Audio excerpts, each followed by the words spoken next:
Settled. We're not.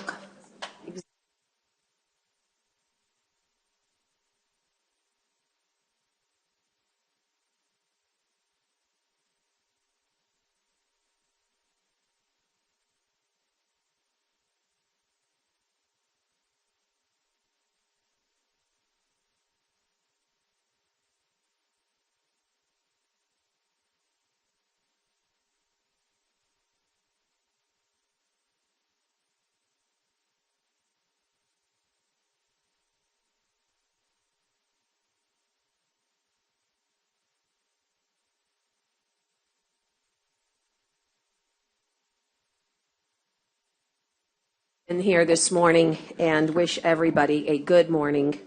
And as I call us to order, the first order of business is to have everybody rise for invocation. Please remain standing after invocation for the Pledge of Allegiance to the United States of America and our Texas flag.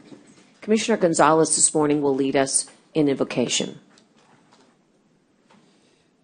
Lord God, Heavenly Father, we ask you today just give you thanks for everything you've given us, for our health, our mission in the Commissioner's Court. We give you thanks, Lord, because you have always been there for us when we ask you.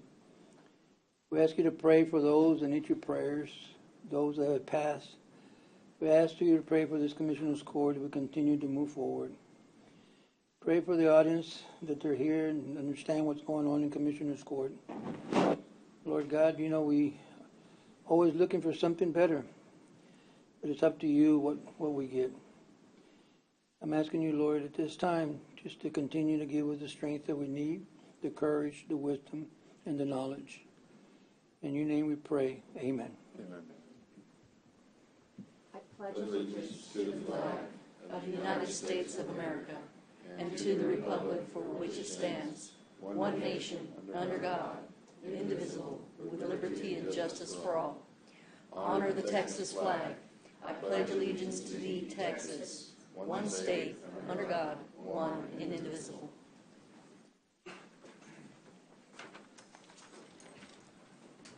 At this time, we'll note for the clerk that it is August 10th, 2022. We are in Nueces County Commissioner's Courtroom on the third floor of the Nueces County Courthouse located at 901 Leopard. I do certify that all commissioners are present and therefore a quorum has been established.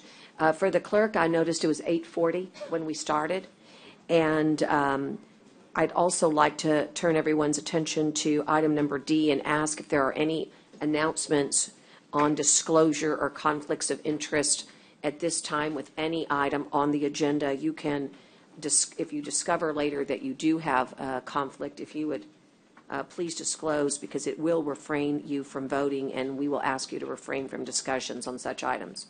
Okay, hearing none, we'll move to our safety briefing and ask that you give your attention to our risk manager, Mr. Timothy Everest. Good morning, Judge. Good morning, Commissioners. We're meeting here today on the third floor of the Nueces County Courthouse, 901 Leopard Street. The restrooms are located on the right-hand side of the third floor atrium as you exit the courtroom past the Human Resources Office. Please note there's a fire extinguisher located in the rear of the courtroom. In addition, there are 5 fire extinguishers located throughout the third floor atrium area. In the event of a cardiac emergency, an automated external defibrillator, or AED, is located on the atrium wall next to the Human Resources Office. In the event of emergency, the participant responsible for dialing 911 will be Connie. In the event of an evacuation, the egress route will be down the atrium stairs, exiting the Pan Street entrance, and assembling in the parking lot across the street. Should there be a need to shelter in place, court attendees will remain in the courtroom. Depending upon the severity of the incident, the courtroom's double doors will be secured and remain secured until given further instructions from the Nueces County Sheriff's Office or other law enforcement agencies. Our shared safety topics for this month is August is Children's Eye, Health, and Safety Month. That concludes my safety brief. Thank you, Timothy. Yes, ma'am. We'll move to public comment at this time, and I'd ask, Deputy, do I have anybody waiting outside or inside the courtroom to give public comment? We'd love to hear from you at this time. I'll also ask Connie to look online, but I see no virtual icons. and it is an unusual day. There is no public comment. We'll move on then to, I like this part so much. It starts our day off right. It's the adoption of certain resolutions and proclamations that have been noticed on our agenda. And we'll start this morning with recognition of Steve Chapman of the Calallen Wildcats. And this is about the best it gets when you are the winningest coach in Texas high school baseball. We're a baseball family myself, so this one particularly hits home for me. I think South Texas has become, as they say, infamous in all the right ways for baseball. And so at this time, I'll turn to who will be reading the resolution. I think I will. Is that right? Since Ida is not here? If you would permit me from the dais, normally we come down there.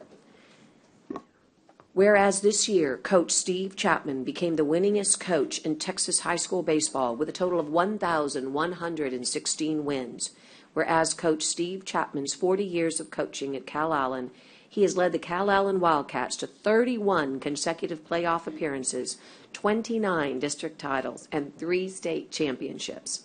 Now, therefore, be it resolved that the Commissioners Court of Nueces County does hereby recognize Coach Steve Chapman for his accomplishment in making history as the winningest coach in Texas high school baseball. It's duly adopted by the vote of the Commissioners Court of Nueces County on this 10th day of August 2022. I'll make that motion. Is there a second? Second. With the second, we'd like to call for discussion and ask Coach Chapman if he'd like to say a few words. I appreciate y'all having me down. You can just approach, only because we've got lovely people online. What's that? There's a mic right there, sir. Maybe just the mic, sir.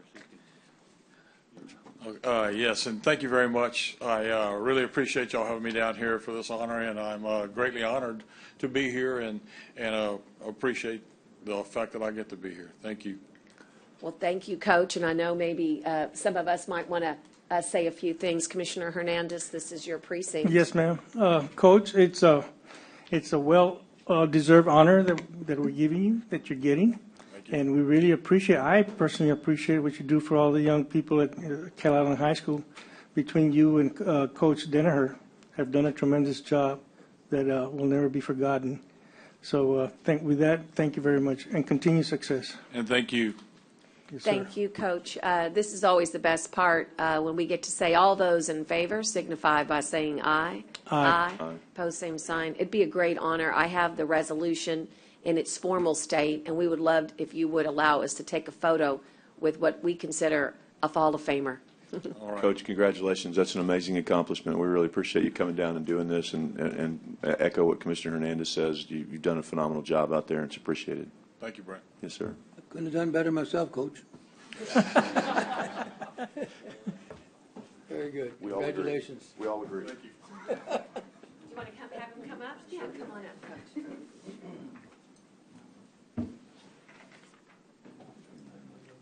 My nephew just pledged Aetna. He decommitted to Arizona.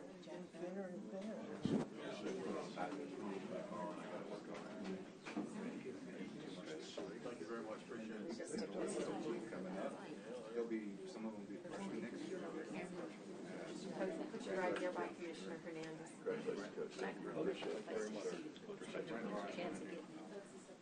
As they say, baseball is life.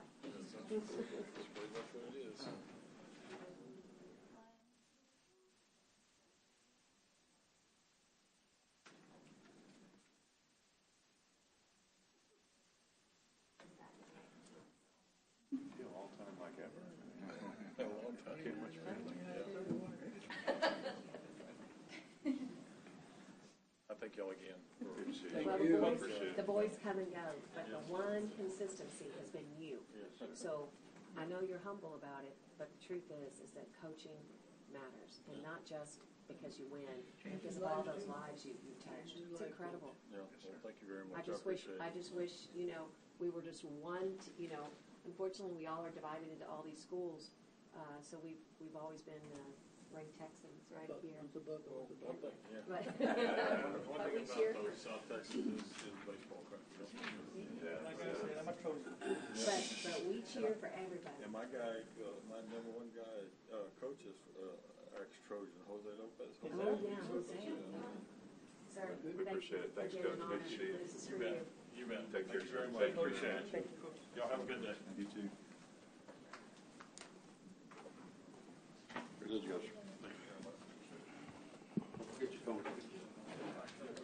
Just so everybody knows, that's winningest coach in Texas high school baseball ever anywhere. That's pretty amazing. I mean, come on. That's like, yeah, round of applause for that. And if I'm not mistaken, didn't Man, GP have the winningest football coach in history? It's a good question. Ray Akins? I don't know. Yeah. Back in the day, it's a good question. I don't know. So we need to look that up. Anyway, Danaher's in that list. Danaher's in somewhere, that too. league as Yeah. well. We need to have a plaque Danaher may have. downstairs. Well, anyway, it's a feel good for It's us, amazing. and it's wonderful for South Texas. And Winningest in the continuing spirit of excellence, item G2 is in recognition of Ray Allen for his service to the Nueces County in the Coastal Bend Bays and Estuaries program. And again, if you would indulge me from the dais, I'd like to read the following Commissioners Court resolution. Whereas Mr. Ray Allen has served as the sole executive director of the Coastal Bend Bays and Estuaries program for 23 years, Mr. Allen has also been the driving force behind the organization's growth and success. Mr. Allen was an original member of the Nueces Estuary Advisory Council, the Nueces River and Corpus Christi Bay and Baffin Bay Basin, and Bay Area Stakeholders Committee. He has also served the Policy Committee of the National Estuary Program and was the founding chairman of the Coastal Bend Bays Foundation. Mr. Ray Allen was twice appointed by the Governor of Texas as the Coastal Citizens Representative to the Coastal Coordination Council. And whereas Mr. Ray Allen has grown the Coastal Bend Bays and Estuaries program staff to 17 individuals, he has developed diverse and innovative partnerships that have furthered the CBBEP's mission. He has guided efforts to maintain water quality in our bays and estuaries by preserving and restoring thousands of acres of coastal habitat, and worked with staff to establish programs that addressed our local issues, such as land conservation, education, outreach, and coastal bird conservation. Mr. Allen has been instrumental in the establishment of freshwater inflows to the Nueces and Corpus Christi Bays, and a champion for the importance of freshwater inflows throughout the region. Whereas Mr. Ray Allen led the CBBEP in creating the 11,000-acre Nueces Delta Preserve, along with establishing an investment fund for its future. He has also developed the CBBEP into an organization that is known and respected at the local, state, federal, I'm adding this one, international levels for its knowledgeable staff and great conservation work. Now therefore be it resolved by the Commissioners Court of Nueces County that we hereby recognize Mr. Ray Allen for his dedication and his service to Nueces County and to the Coastal Bend Bays and Estuaries program, duly adopted by a vote which will be taken shortly of the Commissioners Court of Nueces County on this 27th, actually on this 10th day of August 2022. I'd like to make that motion. Is there a second? Second.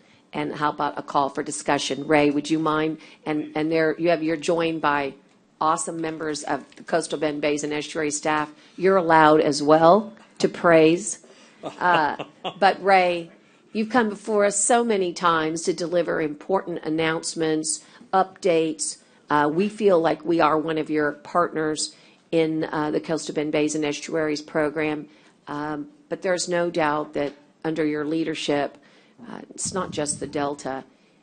Really, I mean, as they say, planet Earth thanks you.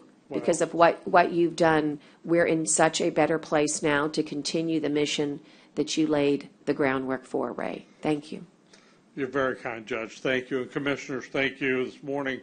I do have a few comments. One, I wanted to tell you that our bays are healthy. They continue to be healthy, but it's a challenge. We continue to see growth around the bay systems. We continue to see more industrial expansion, which is great for jobs and great for the economy. But, there's an impact on our natural resources out there that we have to be aware of, plan for, and address whenever we can. And one of those big issues that everyone is aware of today, and that is the availability of fresh water. We live in a very dry part of the state. Drought is a regular visitor to our shorelines here, and we just need to be as prepared as we can for future water supplies, and to make sure we have those needed freshwater inflows to our bay system. When it comes down to crunch time, we know what we'll lose out. But let's keep things going. I do want to say our relationship with Nueces County has been tremendous over these many years with the program, and 23 is like a long time. Our relationship with both coastal parks and inland parks with individual precinct commissioners has been wonderful. We've done a lot of great projects. I take a lot of pride in having a wonderful staff. And you all want to stand up for just a second here. I just embarrass you all. I show up and get credit. These are the people that do the real work. You know how that is. Thank you. You can sit down now. Aren't they well trained? Yeah. Jeez. Well, that wasn't planned. Continuing to build on the relationship, addressing flooding issues, wastewater issues, non-point source pollution problems out in the district. Those are all critical efforts, but something close to my heart is public access. Letting people who live here and come to visit us have easy and nice access to our bays and estuaries, and that's where our relationships with your Parks Department are so strong. Getting people out to enjoy the resource, that's the first and most important step in protecting it, is letting people love the resource. So let me just, on a quick note, I want to acknowledge that while I have some great staff, I have a wonderful wife. Sir, who I couldn't have done this without. Vicki. Thank you, Vicki.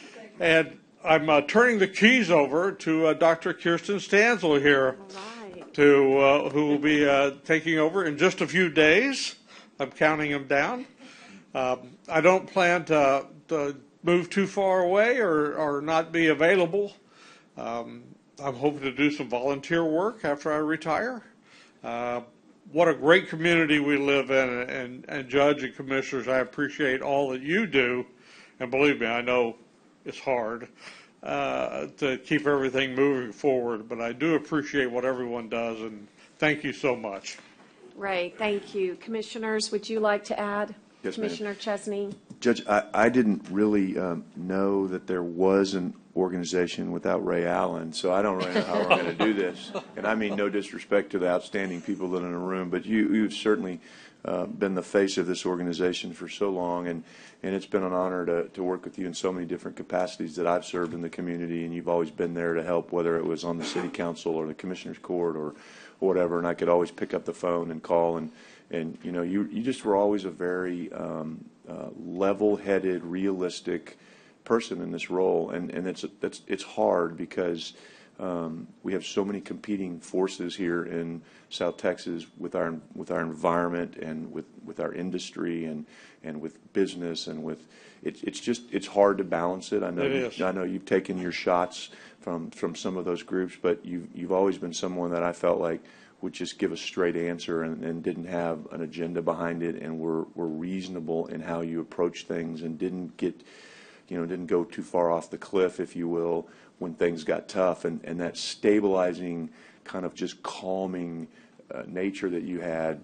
Your technical skills, obviously, we could talk about all day, but that was really important because you always came up with solutions, and you never felt like it was just so bad that it couldn't be fixed, and you realized, look, the industry is here, the environment is here. We've got to figure out how to make it work, and not fight each other. And that was just always what stood out to me about you the most, Ray. I mean, was just that ability to work with everybody, and to figure out how to make it work. Wasn't always perfect, wasn't always exactly what you wanted or what I wanted or what anybody wanted, but again, that's the spirit of working together and I'm just not one of those ones that feel like compromise is a dirty word, and you figured out how to do it with grace and style and class and intellect and all of those good things. So I really do appreciate all you've done and meant for this community and meant for the bays and estuaries, because it is, and at the bottom line, you know, when you come up here, and that's the greatest thing when you say our bays are healthy, you know, and that's what we all want. We all want growth. We all want those kind of things, but we want our bays to be healthy. We really do, and sometimes I don't know how to make that happen. You know, I rely on people like you, and knowing that you did it in the way you did it for so many years is just so much appreciated, and I thank you for your service, and I hope you'll be around, and I thank you for all the sacrifice your wife made in that position, because you were a public figure. You weren't an elected official, but you were a public figure. You were the face of that organization, which is a very prominent and important organization in this community. And I know that was probably tough on your wife a lot and your family, and or maybe it wasn't, but maybe he was just tough. I don't know. Maybe I'm not, you know. But thank you sincerely. It's much appreciated, and I'm glad you'll be available to help. And I know you wouldn't turn it over to someone who wasn't going to do an outstanding job as you are, and we welcome your participation and continued presence, and look forward to getting to know you as well. So, but thank you, Ray. Today's all about you, and as it should be. And Thank you, Commissioner. Commissioner Mates. Thanks, Judge. Ray, thank you for everything. As Commissioner Chesney said, you know, once being on City Council and here, I know you've always worked closely with those organizations, and in my early days, not realizing how fortunate we were to have a group like this that's an advocate, that is a group of experts that we can rely on and help us bridge the preservation of our nature and what draws people to our community to live here or to visit, and also the reality of what we have as far as a workforce. And that's a very fine line, and I know that, yes, there are times that it's been a challenge for you. I've read and seen as well. But I thank you and your group for all that you have done, and it's great, it's reassuring to hear that you will volunteer. Now, I'm sure it's just which group is going to be fortunate enough to have you and your time and your expertise. But thank you for your work, and congratulations on your much-deserved retirement. Thank you, Commissioner. Very kind. I'm here for the photo, Judge. I'm ready. I just want to say I'd like to hear, the one thing that I think that I miss is the voice. You know, I mean, when we're in meetings, I mean, so a lot of us have, you know, very distinct voices. I mean, obviously we're individuals. I mean, that goes without saying. But there are others whose voice is unmistakable in a room. And so I'm going to ask for y'all's best impression next meeting. I want to hear you sound like Ray Allen. But the truth is that he's taught you guys well, and I think we're on a great course. The one thing, Ray, I'm going to ask of you is that we have a legislative session coming up. We have always had on our legislative agenda, and I bet we will again, to increase funding for your great organization, because it has not had that funding. And so we would only ask that you come out of retirement maybe one day next January to walk the halls with us so they can hear the voice and know that that this is absolutely a much needed funding for this great program. Certainly one of those unfinished challenges, Judge. Unfinished, absolutely. But anyway, here's the best part. All those in favor of this incredible recognition for an incredible individual, signify by saying aye. Aye. Opposed, same sign. We would love the honor of taking a picture with you, and then maybe staff. Let me say one thing, Judge. Sure. Mr. Allen, I don't know you as well as everybody else does, but I know I've spoken to you several times. My passion, you know, it's in the western area of Nueces County, you know, where everything starts and winds up where we're supposed to wind up, you know. But Chesney spoke for all of us, I think. He said everything that we were going to say, so there's not much for us to say. But other than that, I just want to thank you. You and your family enjoy your retirement, you know, while you can, and you know, whatever you can do for us, we appreciate it, you know. But don't feel like you have to be committed. You do what you need to do. Thank you, Judge. God bless you. Commissioner Hernandez wants to offer a few words as well. Ma'am. Mr. Allen, I've only been at this job for about 1.5 years, so I hadn't had much of a chance to talk to you. But from what I hear, what I've read, you know, you deserve your retirement. And I wish you well. Don't be a stranger to us. Help us out when you can. And like an old Kenny Rogers song said, you picked a fine time to leave us, Lucille. We're going to need you. So with that, thank you very much, sir, for your service. Thank you. Thank you, Commissioners. Thank you all. Thank you. Team, let's do this. Maybe Ray, you join us, and maybe let the staff also come up for a photo as well. Okay. And I think, does anybody have the formal resolution, Kara, for Ray? Oh, Commissioner Chesney, you framed it. I did. Okay, we've got it right here. If you would join us up front. You like that idea? Put Ray here and then the staff up front. Does that work? Big photo.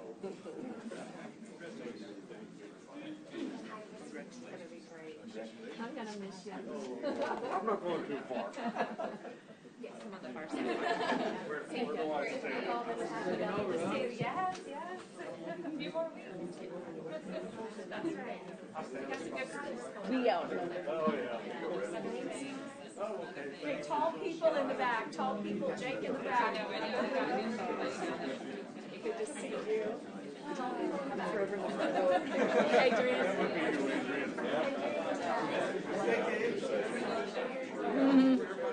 Here, I'll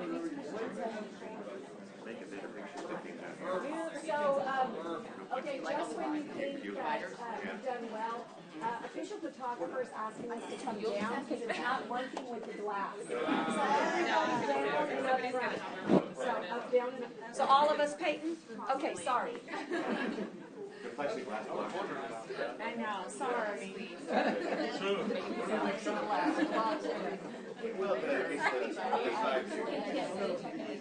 Just so, you know, it's a process.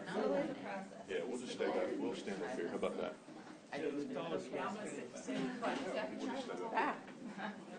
Pull everybody back this way. He's got it. I'll be in the back. No, I'll stay in the back.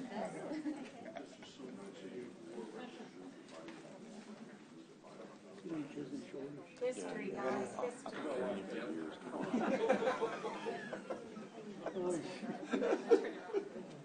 I made you laugh.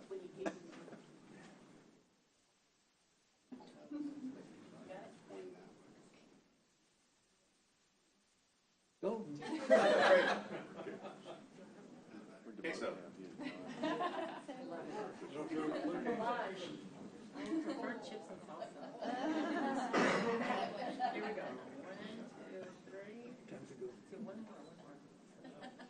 Priscilla seems to have it down pat. Yeah. Okay, one more. There it is. 1, 2, 3. And that's how it's done. You could hear it. You knew that they were changing it. Well, thank you. Thank you. Gosh. I know you're not, I know y'all are going to See you, right. Thank you, buddy. It is a pass. Appreciate all you've done, man. Thank you. Absolutely. Absolutely. Thank you for everything. Come back and visit us. Same job. Been at the city, been over here. Good deal. Thank you.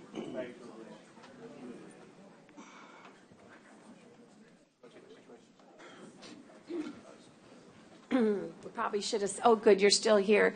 Well, Dr. Stanzel, you kind of heard, it would be nice, we'll put you on an upcoming agenda, just so the court gets to know you and maybe some of the projects that you want to highlight. We can work on it for maybe a September agenda. Okay, thank you. So we'll move on and, Judge, can I? Yes, just of before we course. go- So there's several on here that so that I don't delay when we get to them, that I don't have backup in my agenda for. Go ahead. That if there's someone that could possibly provide that backup before we Let's do get it. to them. And I got to make sure I check the right ones here. I don't have backup, I don't believe, for A3, A7. if you don't mind, just hang on one quick I'm second sorry. while you're on regular agenda, Commissioner, ma'am. or on consent? Regular, I'm sorry, Okay. I should have been more. On clear. regular, you need A, say it again, I'm making sure that I didn't check it off the wrong way. 'cause I was- A3. Right, A3, A7, A9, and I think C, I think that IDA is No. working on some of those right this minute. Which other one? Well, let me look, hold on. And the C1, 3, or C1, 3, C1. I don't have that either, so. Michael came to me this morning and said he will have that shortly. Okay, I just don't know how intense It's just, that's gonna be. it was a contract, I guess the county attorney's office was working on it, and it's my understanding that if we'll just be patient, it'll be with us here shortly. Okay, and I didn't see, Dale, the P card backup in yours, or did I miss that? Make sure that we don't have that at the moment. We'll be coming to that soon. Okay, so I don't What know how number is that, intense all of Commissioner? this is going to be, so I'm not trying to delay them or What number P was? card. It was whatever where the P card's Okay. backup is supposed to be. All righty. And then, again, depending on how fast I can look at this, I just I'm with want to you. give everybody notice that. I'm okay, with you. Fair, all right. All right, I'm going to move on. You're about to get something here, let's see, okay? Just so, for the interest of transparency, what's being handed out is items 7 and 3, or just 3? Is this one 3 and 7? No, those are different. This is from the city. Yeah, this is just for the hospital district. Okay, just for the hospital Yes, district. this is just I said. Okay. Okay, guys, so you're still missing Commissioner Chesney. Forget what I said. Okay. This is not complete. This is from the hospital district only, Would- okay? Okay, and then I guess it is pretty lengthy. Is there any time-sensitive I'll matter? tell you what, how about if I, let me just ask, if you don't mind. And Item number 3, Ida and Jenny, 3, do we need to table 3A3 because of lack of backup right now? 3A3? Not from our office. Not from your office, but it's not, So where's the backup? Oh, it's not Is from your that office? is that the document that was sent? I didn't get the document back from your office. That should have been forwarded again this morning, I believe. okay, So I guess I'm going to say, can we please table that Till till August August 17th? 17th, please? All right, let me take it right now. Motion to table I'll 3A3. second. There's a second by Gonzalez. All those in favor signify by saying aye. Aye. Aye. Aye, and then. What Judge- about item number 7? It's the interlocal, the hospital district. That's what this is. Is Got it, it just today. Okay. So then can I we would- table this please? till August 17th? Is that your motion? Yes, ma'am. Do you have a second from Gonzalez? Second. Okay. All those in favor signify by saying aye. Aye. Aye. Aye. Okay, on item number 9. Which item is that? That's 7. 3A7, that was 3A7. 3A7. Yes. On item number 9, I was told that Scott Mears was going to join us and that we did have this in order, but for this, I'll have to turn to Ida or Jenny. On the task order number 1, I have 9, hold on. I've got the estimated cost, but it's the, was it 9? I think that has the backup, and I I have the think backup on Scott's 9. coming to present. Yeah, we had a backup on No, we have backup on 9. I'm sorry, Okay, Judge, that was so one I I'm have gonna, also. I'm gonna scratch that one out as a potential table. You didn't have the cause, that's what we needed, the cause. It's in there, though. Yeah. Yeah, it's Okay. got the cost, too. All right, Commish, I'm gonna take 3 and those. You 7 can for keep now. reviewing. I'll keep reviewing. All right? Thank you. I'm going to go back to where we were, which is H1 on our agenda. And I need to figure out like an adage. You know, they say like the men in blue. Well, Chief, what do you think a good way to describe? Men in brown. No, the men with the stars, maybe. The men with stars are here today, representing the great state of Texas, in recognition of Nueces County Sheriff's Deputy David Garcia receiving the 2022 Texas Peacemaker Award from the Sheriff's Association of Texas. And this is quite exemplary.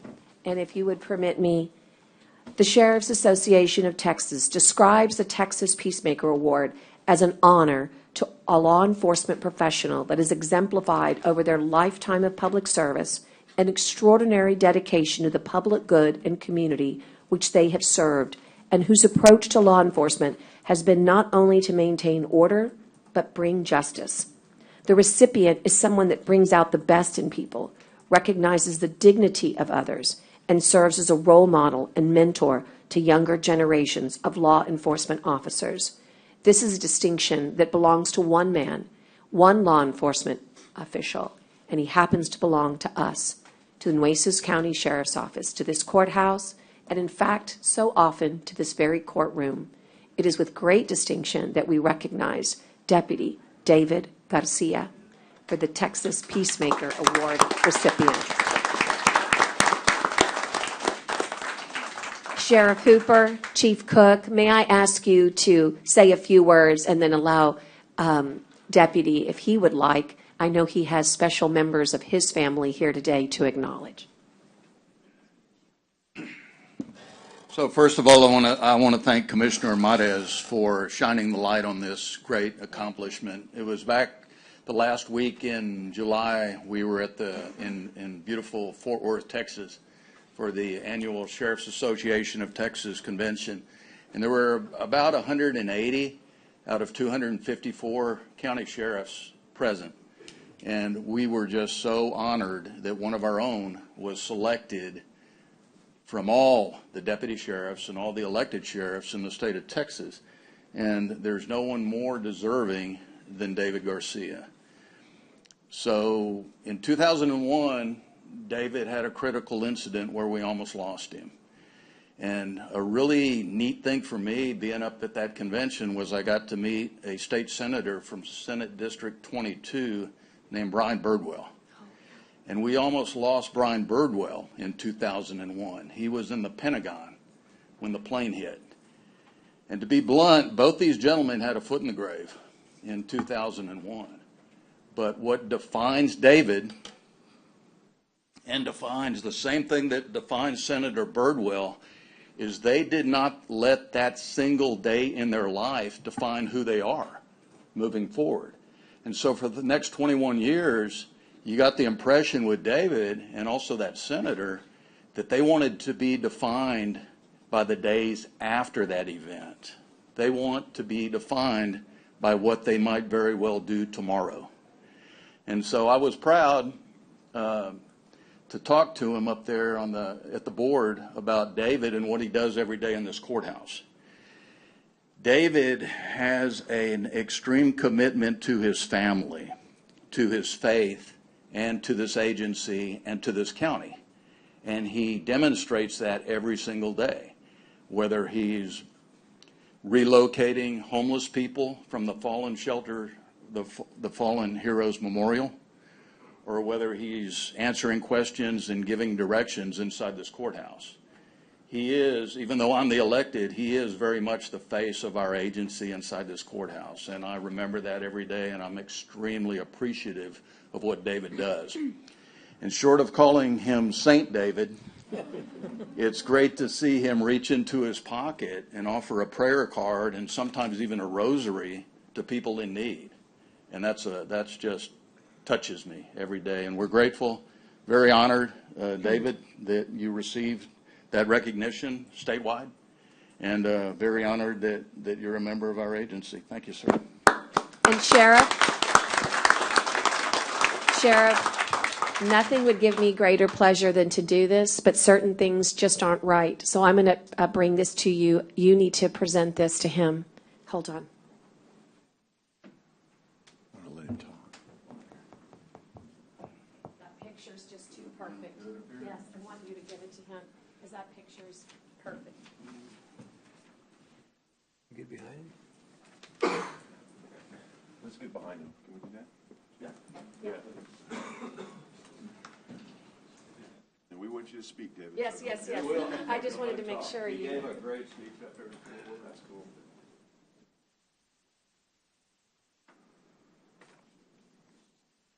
Come on.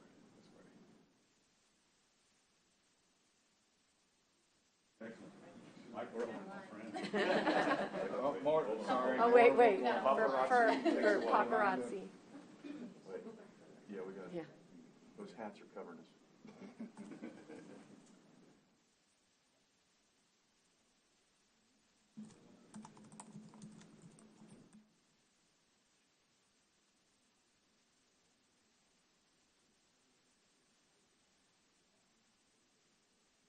Cheeks are getting tired. Hurry up.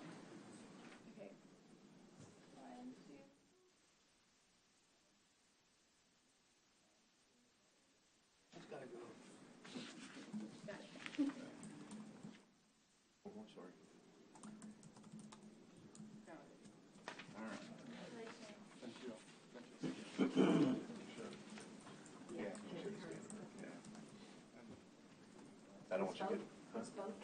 I know. Well, yeah. I mean, go figure. We need to recognize that in like some way. Well, we had Danaher down here, but No, we but could I go mean flat. on a Yeah, plaque be or cool. something. I mean, until it changes. Right. Deputy. Thank you, Judge Canales and Commissioners, very much. And thank you, Sheriff Hooper, Chief Cook, Chief Bettis, my Captain Garcia. Every morning I wake up and I thank God that I'm the blessed man, I'm a very blessed man. Every day I wake up and I thank God for all my blessings. I thank God that I have a beautiful wife, Patsy, and my Laura. She's also a county employee. She's a probation officer for us. And her wonderful husband, he's my godson, Dr. Eric Spacusa, and he's a doctor and he works at the Health and Wellness Clinic. So he's helping our community also. That's right. So I'm very blessed to have such a wonderful family. But my family doesn't stop there. When I come to work, the sheriff, Chief David Cook, my captain, and all my other brothers and sisters at the sheriff's office, they're my brothers and my sisters. That's why I'm here, because when I was in my lowest time of my life, when I was fighting for my life, they were all out there praying for me, supporting me. Commissioners, I know all of you very well, and all of you also have always been there for me. And Commissioner Jag, I know you prayed for me when I was shot. Commissioner Hernandez also, and your son, your family. Commissioner Mares, Commissioner Chesney, all of you. So I thank all of you for always being here for me. So this is my family, and I'm very proud to live in Corpus Christi, which is the finest city in the world, not in the country, but in the world. And I work for the finest community and for the finest county in the state of Texas, and that's Nueces County. And I'm proud of all our citizens here because our citizens also support us very much here. They support our military, and they support our first responders, our firefighters, our paramedics, and our law enforcement officers. And I'm very proud to say that this community is a beautiful community to us, and that's why it's an honor for me to serve for 37 years in this community, because it's my family. And I love everybody here because everybody has always been wonderful to me and my family. And I thank all of you for being here today to see me get this award. It really means a lot. I've received many awards in my time, but this one means a lot because it represents what I do here in this community. And I hope that we can hire a lot of more young men and women to come work for us because, like I said, we do have the finest department in the state of Texas. Thank you all very much. Thank you. I'd like to say something, David. Deputy. David. He's coming. Come back Commissioners. up here, please. Commissioners want to have a David. few words. You know, David, I've known you and your family for many, many years. And we've had many cups of coffee and, and breakfasts and everything else. That award is you. That award is you. It couldn't happen to a finer person. A finer person. And Sheriff, you talked about inside this courthouse that he represents you and everyone else. I've seen David where you're right. He goes above and beyond to help somebody not only for directions, but to get them to where they're going, and even going outside to show them how to get to the bus, how to get somewhere else. That's David. And I know that at times, David, I know you have given also help to those that are homeless, and we appreciate that. You have something that a lot of people don't have. And that's passion. You have a big heart. So I want to thank you as a friend. Thank you as a brother.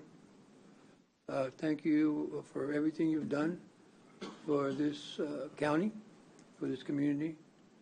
And we talked about retirement, and I don't think you're ready for that yet. So, and the sheriff is saying, no, not yet. So, but I thank you for everything you do for the people in this community, David. And thank you for being show kindness, compassion, and always willing to go that extra mile. Thank you very much. Thank you, Commissioner. Number David. five. Number 5.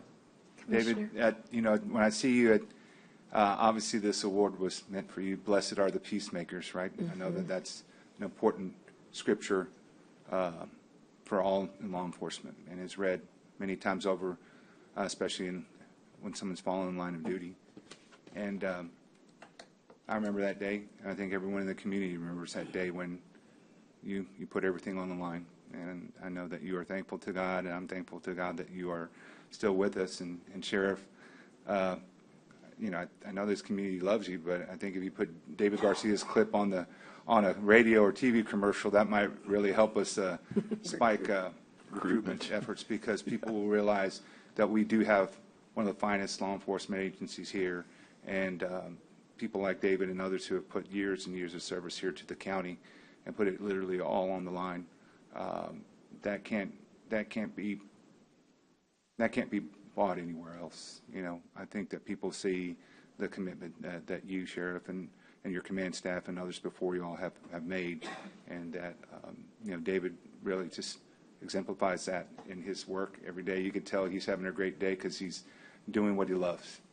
And so, David, we thank you for all you've done, and this award we know is something that you are a peacemaker every day, just in the situations you have to deal with here, de-escalating people in situations that could, immediately get out of hand.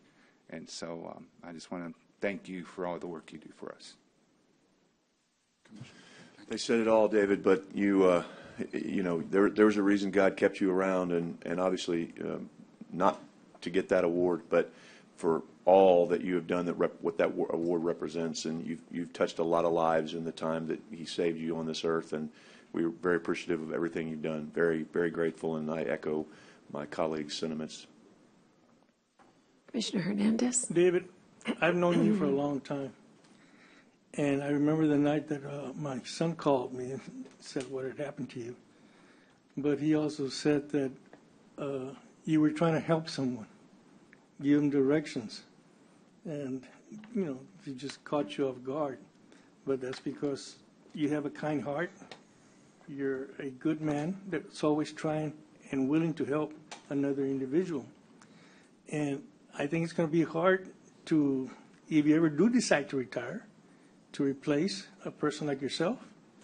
And again, I've seen you worked out late at night when you were running, putting up signs for yourself. And, you have this commitment to this community, and I think the community applauds you, okay? I see you in church just about every other day. So, David, again, thank you very much for what you do, and we appreciate you.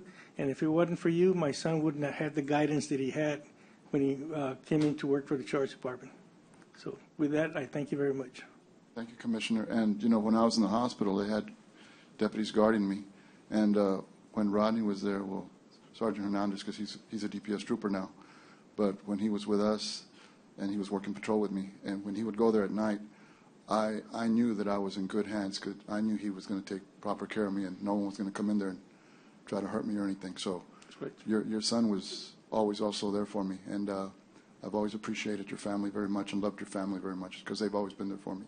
So thank you also, Commissioner. Thank you. Appreciate those kind words. Again, Deputy, I think it speaks volumes that your brothers and sisters are here with you. It was only fitting that Sheriff Hooper, a fellow law enforcement officer, and your boss give you that amazing recognition. Now it's time for, as they say, the world to know that we have a peacemaker amongst us. And I think that for law enforcement, that's sort of the greatest tribute that you could say about yourself, and that you are doing good in your community. So we are grateful, and we've always known that you had that spirit about you, and now the rest of Texas acknowledges it as well. Thank you for taking such good care of us, and when I say us, I mean Nueces. Thank you. Thank you, David.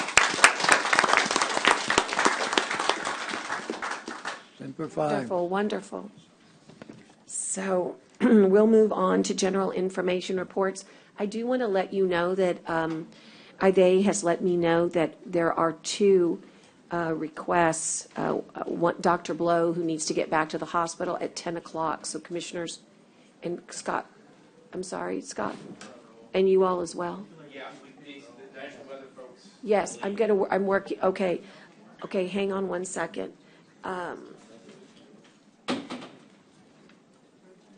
Scott, can you allow me that, that's item number 4, okay?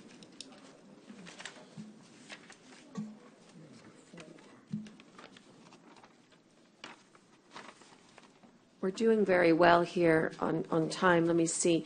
Kathy, can you give us a report and be brief? I can always call you back later, and that way I can dovetail straight from you to Noah, because that kind of dovetails into our emergency reports. Yeah, you go ahead, and then we'll call on Scott Cross, Jasani Smith Foundation, Melissa, Noah, the whole works. Okay? Yes, ma'am. Good morning, Judge Canales and Commissioners. I'll be brief today. Nueces County participated in the South Texas AMSC AMSTET functional exercise on August 3rd, held by U.S. Coast Guard and Air Station at Richard M. Borchard Fairgrounds. We have great news that Novavax Vaccine is now available at all health district-run sites. This Novavax is a protein vaccine that is for individuals 18 and up that have never received a COVID vaccination. And this is old technology. It's been around 30 years. There's no genetic material. There's no live vaccine in this vaccination. So we hope this encourages those of you who have not been vaccinated due to your concerns about new technology to consider Novavax as an option. Nueces County numbers are a slight upper trend. We have 95 new cases, 1 new death. The positivity rate for COVID in Texas is a little over 25%. COVID is rises due to the BA.5, and it's highly contagious. On to the monkeypox update. Biden administration has declared monkeypox a public health emergency, which allows us more funds to help mitigate this virus. This was done last week. Currently, in the county of Nueces, there are no cases of monkeypox. Worldwide, it has continued to spread. There's 9,000 cases in the United States, a little over 700 in Texas. There's 2 vaccines available, and there is medication, an antiviral medication, to care and treat for those patients. Cooling centers are open during regular business hours in Nueces County, available to keep our citizens cool when it's needed. Our weather is hovering around 100 degrees today. We're looking at 105 to 109 degrees with a little bit of a high humidity. We're hoping for some rain sometime this week. We've got 1 day of 50% chance. We're still in a deep drought here in Texas, and especially in Nueces County. Our maximum is 751 on the Keach-Byram drought index, with the average mean hovering around 700. The burn ban in Nueces County is scheduled to expire on September 6th. So Nueces County Office of Emergency Management will anticipate the recommendation to continue that burn ban for Commissioners Court, and we'll address that as the time comes. Do you have any questions? I do not, but any questions from our commissioners? The only thing I would ask is that, and we talked about this yesterday in our call, allow the commissioners to know that the ERAP 2 program has now begun into our hands. In other words, we've transferred that from Hagerty to Nueces County, and is my understanding yesterday our training began.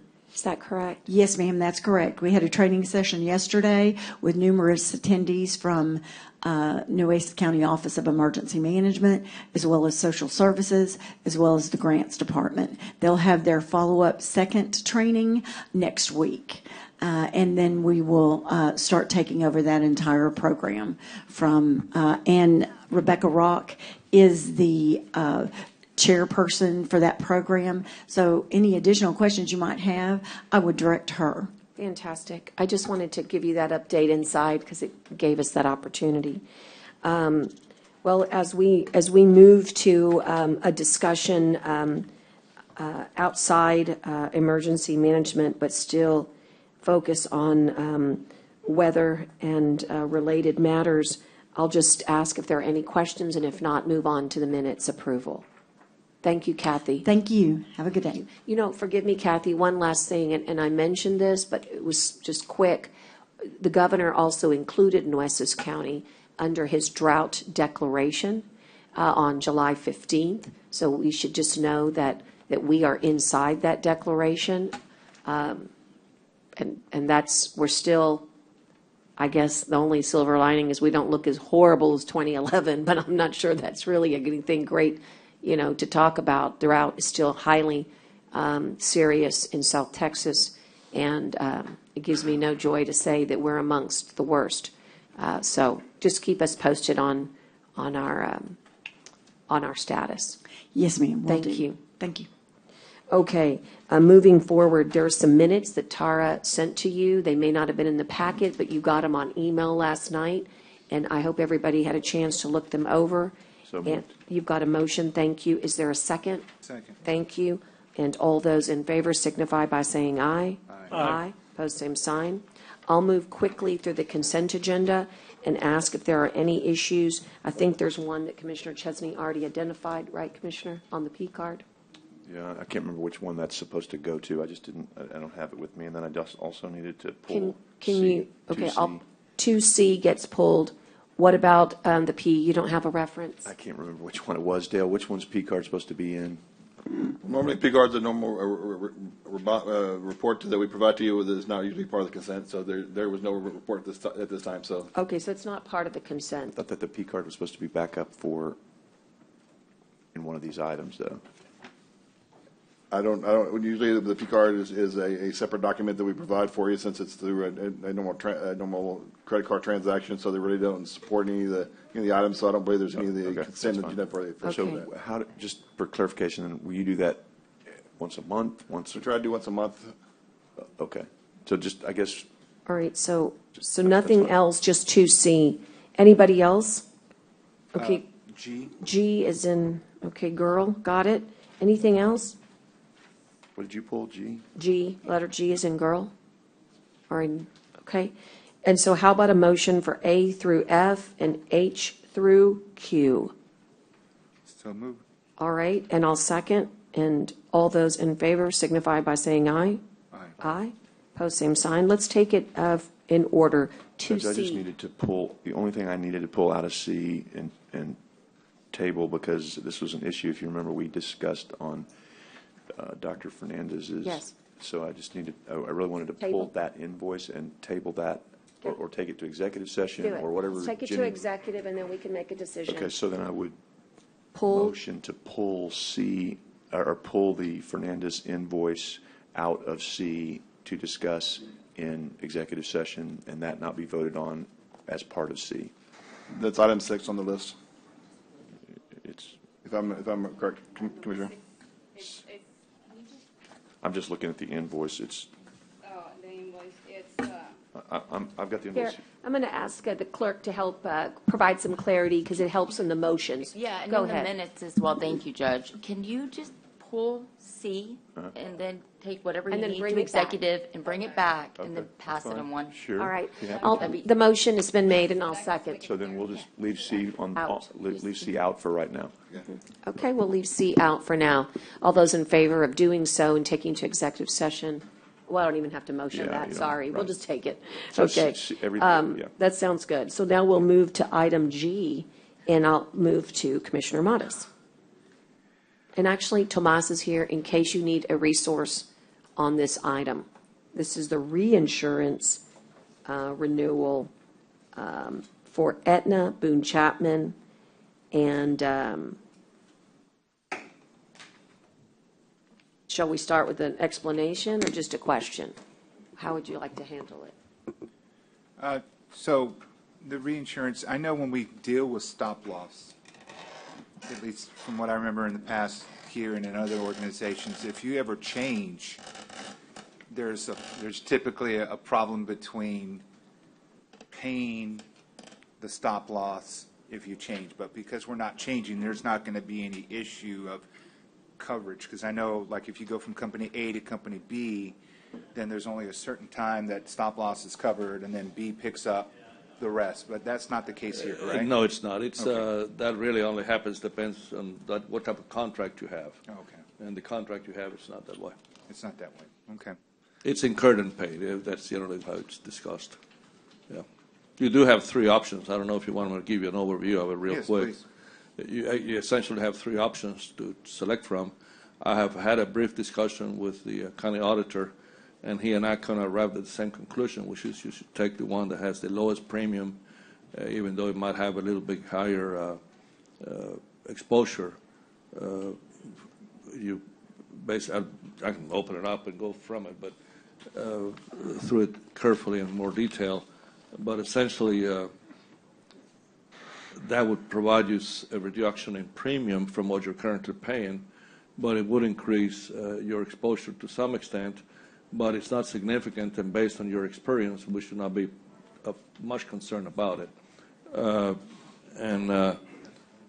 can give you also the historical information regarding your losses, but over the last 5 years, you have basically had reimbursements by the same insurance company, Aetna, of approximately $1.5 million on when you've hit stop losses, and that's how we have it.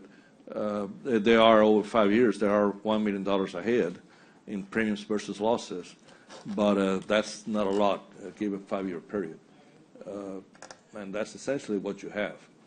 I don't know if. And on that.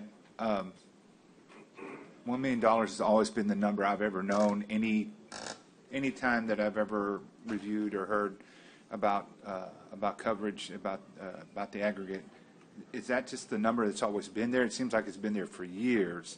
And does that continue to be the standard practice recommendation? Because we can get closer to hitting that faster nowadays than, as medical expenses rise as compared to maybe 10 years ago. If you're talking about the spec or the aggregate, you have two types of insurances. Right. One is specific insurance, which is in regards to a claim, individual claim or per employee.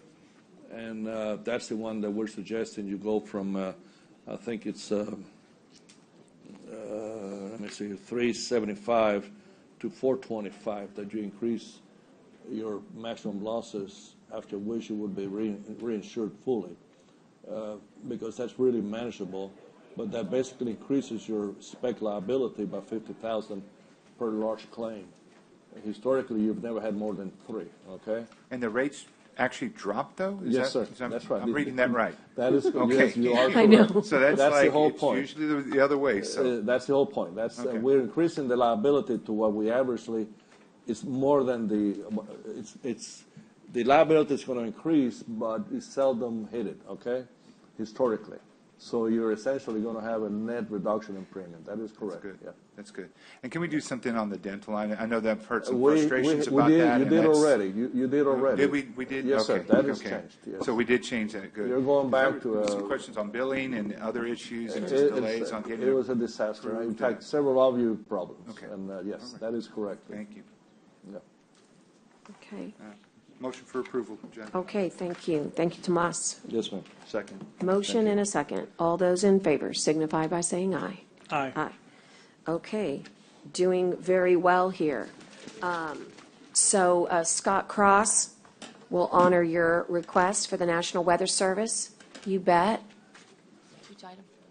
I'm going to call 3A4. Thank you, Judge and Commissioners. Yes. I appreciate this. I never really asked to do this, but for their time's sake, they've got to get back to the NOAA office. So absolutely. This program, we wanted to present this to you. This is the first time we're rolling this out in a public meeting. It's probably the first time you're hearing about it. It's because we've been working quietly behind the scenes to put this together to benefit safety of our visitors and our residents going to our beach. It's going basically above and beyond what we already have. And so we've kind of partnered with the Johnny Smith Foundation, NOAA, National Weather Service, and Buckner, what's his organization? Ocean Positive. Is he online? Okay, he may or may not be. But so what this is about, this is a program with messaging and poster boards that's been funded by the National Weather Service. And so this is something that we've got these posters, and they've got a chip in them that you can use your cell phone on to get more information. This technology will also be presented, put up at our observation deck in Port A. That's that one safety feature we've talked about doing. And we'll have these at different coastal parks facilities. But I'm going to step back, and I'm going to let Melissa come up here with the National Weather Service and really get into the details, because she's the one who brought this to us. And then I kind of passed it off to Kawana at the Jashani Smith Foundation and said, okay, I'm a vehicle for delivery, but y'all take it from here. That's fair enough, right? Okay. Good morning, Judge Canales and Commissioners. Good morning. My name is Melissa Huffman. I'm the Warning Coordination Meteorologist with the National Weather Service office that's here in Corpus Christi.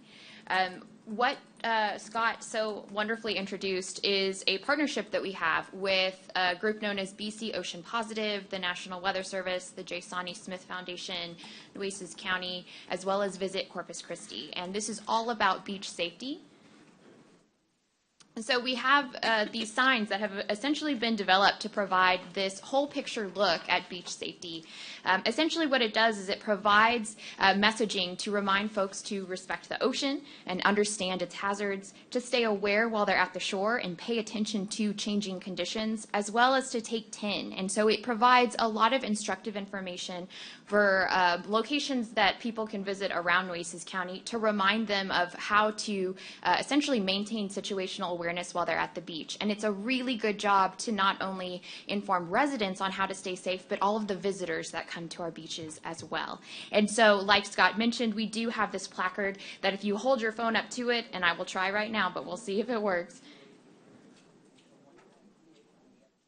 Essentially, if we hold our phone up to it, we'll have a web page that pops up that'll bring us to the BC Ocean Positive webpage, but then we also have a joint webpage that we've created with our organizations here in Nueces County that visitors can get local information on, whether it's rip current information from the Jashani Smith Foundation or weather information from our office or information about our Nueces County beaches. So we're out here trying to push as much information as possible to our residents as well as visitors to keep everyone safe while they're at the beach. And I do want to make note that this is the first county in Texas that has taken on this partnership.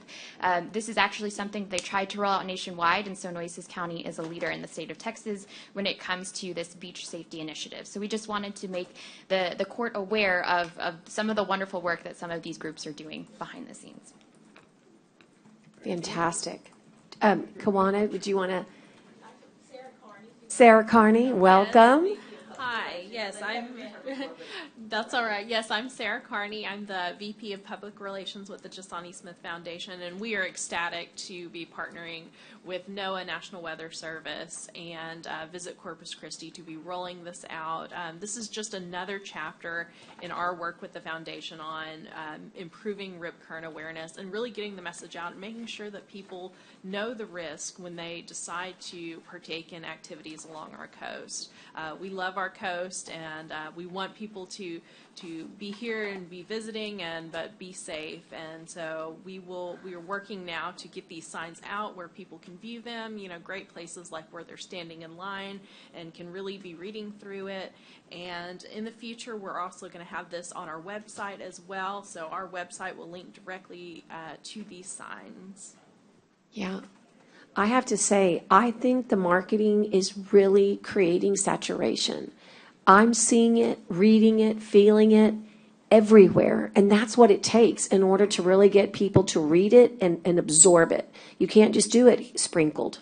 And so I think this is yet one more elevation, Kawana. It's just awesome. And we'll do that with our phones too. So fantastic. Kawana? Yeah, no, I just want to say thank you. Thank you for the opportunity to be here. We always look forward to coming and sharing our latest and greatest and new partnerships, because that's what it takes to help people stay safe at our beaches is the partnership. Yes, thank you for posting that up. These signs actually come in English and Spanish. We just unfortunately did not bring one today. However, again, this is just a wonderful opportunity with Visit Corpus Christi, Nueces County, NOAA, National Weather Service Corpus Christi, Ocean Positive. This is how we will further our mission and enable us to reach more people by doing so. So thank you very much. If you actually want to test this out, I will tell you, if you have an iPhone, the iPhone, all you have to really do is find the sweet spot, and you come over here and you just kind of move it around, and it will pop up and ask you to open up in Chrome or the particular landing the page that browser, thank you, of your choice. And then, of course, if you have an Android, you actually have to go in your settings and click on NFC. That will enable it'll enable your phone to read the chip that is behind the poster. So again, it's the latest and greatest technology. There's more to come. I'm not going to expose all our secrets today, but there's more to come. But again, Bruckner with Ocean Positive has been great. NOAA has been great. And there's more to come. We will continue to keep people safe and, again, change the mindsets, to change the decision-making, to change the behavior. Again, keep people safe. So thank you very much. We so much appreciate it. Saving lives. Thank you. Thank you. Hey, Scott, thank you so much. Thank y'all for Appreciate it. Thank you, Melissa. One of these days, I really want to understand this Saharan dust. I'm trying to figure this out. But for right now, I guess gratefulness is what we've got. It's doing something strange. So I'm excited to hear more about that. It's keeping things calm. Thank you. Thank you, everybody. Okay, getting back in our order. And I'm mindful, Ide, I'm watching my time. I'm going to call up, let's see here. I'm going to call up Could we do? 3A1. And then, again, the timing that I'm watching, fellows, everybody, up here is the 10 o'clock hour for Dr. Blow. But for now, the idea is Ide was going to give us an update on a discussion of the 1115 waiver, current status, eligible uses, and related matters. And you'll remember that last court we said we need some time. And Ide, why don't you give us an update? Yes, so I got the response, and then as expected, there are no restrictions on those funds, so we can utilize those funds how the county desires to do with this. So we're good using those funds. If we want to transfer to the city, we can do it. And I sent, yesterday I got the confirmation, and I sent the email to all the commissioners court. So it'd be that 1.7 that we're talking about? That's correct. I would make that motion then based on that representation. Well, wait, because that's another item, guys. This is just, you're going to get that chance. Number 2, give me just a second. Yeah. This is just to bring the data, Okay. how we can use And those so funds. Dr. Dante Gonzalez is here. And so that's just, I'm going to move on now to number 2, okay? For Kara's sake. Item number 2 is discuss and consider approving the use of the 1115 waiver funds for the year 2022-2023 pursuant to Section 4 for the city-operated Corpus Christi, Nueces County Public Health District.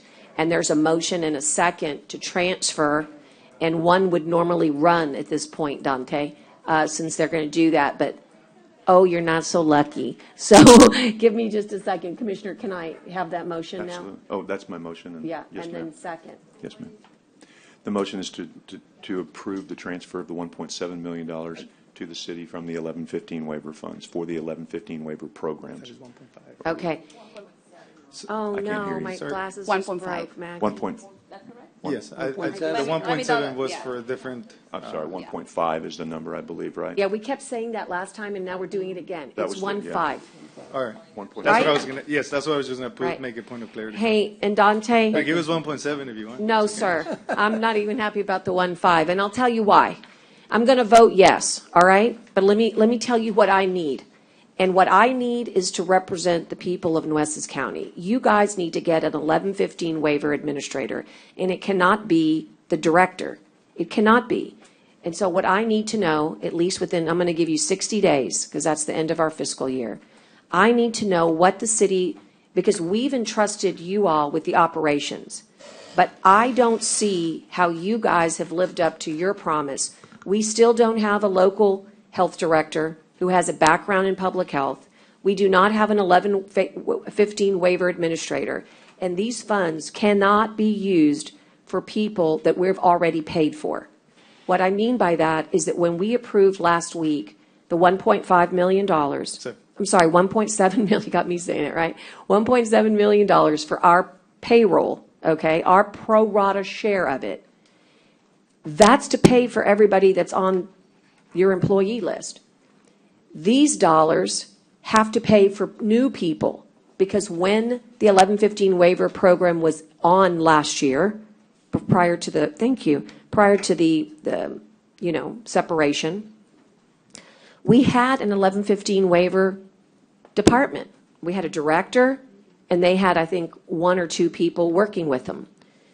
That needs to be reestablished. That's not so that, that's to benefit our county, because there's a lot of compliance that needs to be done, but more than that, there's a program to run. So what I'm looking for, and again, I'm going to give you 60 days. 60 days this is a good faith vote on my part, that this city, county health district will get its act together and hire the personnel with the appropriate resumes to do this good work. Secondly, I'm going to ask within 60 days, a real detailed plan be delivered to this commissioner's court, because these $1.5 million is not for, it's not for funsies. It's for the establishment of helping people who would fall in that Medicaid eligible category. And now we've heard, Dante, that you don't have to, it's not just for diabetes. It's not just for hypertension. It's for anything that develops that furtherance of public health for that underserved population. And quite frankly, we've seen nothing. And because there's not even an understanding of the eligible uses for the 1115 waiver, it frightens me that if you don't know what the permissive universe is, how can we develop a program that's the right one for our community? I believe that you can do both. You can hire the staff, but you may not use these waivers to duplicate services, because that's not permissive. In other words, these dollars were the right dollars for a program that existed with at least 3 employees under the 1115 waiver. Now, those employees don't exist. So again, I'm putting you in charge because you decided to represent, and we need that information back. And the truth is, the 60 days is a gift. It should be with us within a week. Because if you don't know how to use these dollars, we shouldn't be asking for the dollars. And I'm very, very mindful that we've always done great work in our community with the 1115 waiver. But trust me, we fought very hard to get those extra dollars. Finally, you have a $800,000 charity care program fund coming in. I'm still concerned that the 1.5 should have been, you should have deducted the charity care program from the 1.5. But nobody here seems to be interested in doing anything but giving you money without explanation. If you can explain to me within 60 days how the charity care program of $800,000, now giving you a total of $2.3 million, can be utilized in furtherance, that would be great. I think we should have deducted the expectation of the 800,000 charity care program from the 1.5. Those are my questions. Those are my requests. They are not made to hurt. They're meant to establish what the bar should be. And I find it, I'll be honest with you, commissioners, super concerning that you would just transfer $1.5 million without any of these in place, with no director, with no finance, with no financial backup, and quite frankly, no plan. And that is really not how we do it. That's not how public health is done. And I'd love for you guys to address all of those issues. And you had all week, from last week to this week, no email, no text, no flowers, no nada. So here we are once again in the same boat. And you all should consider mental health as well.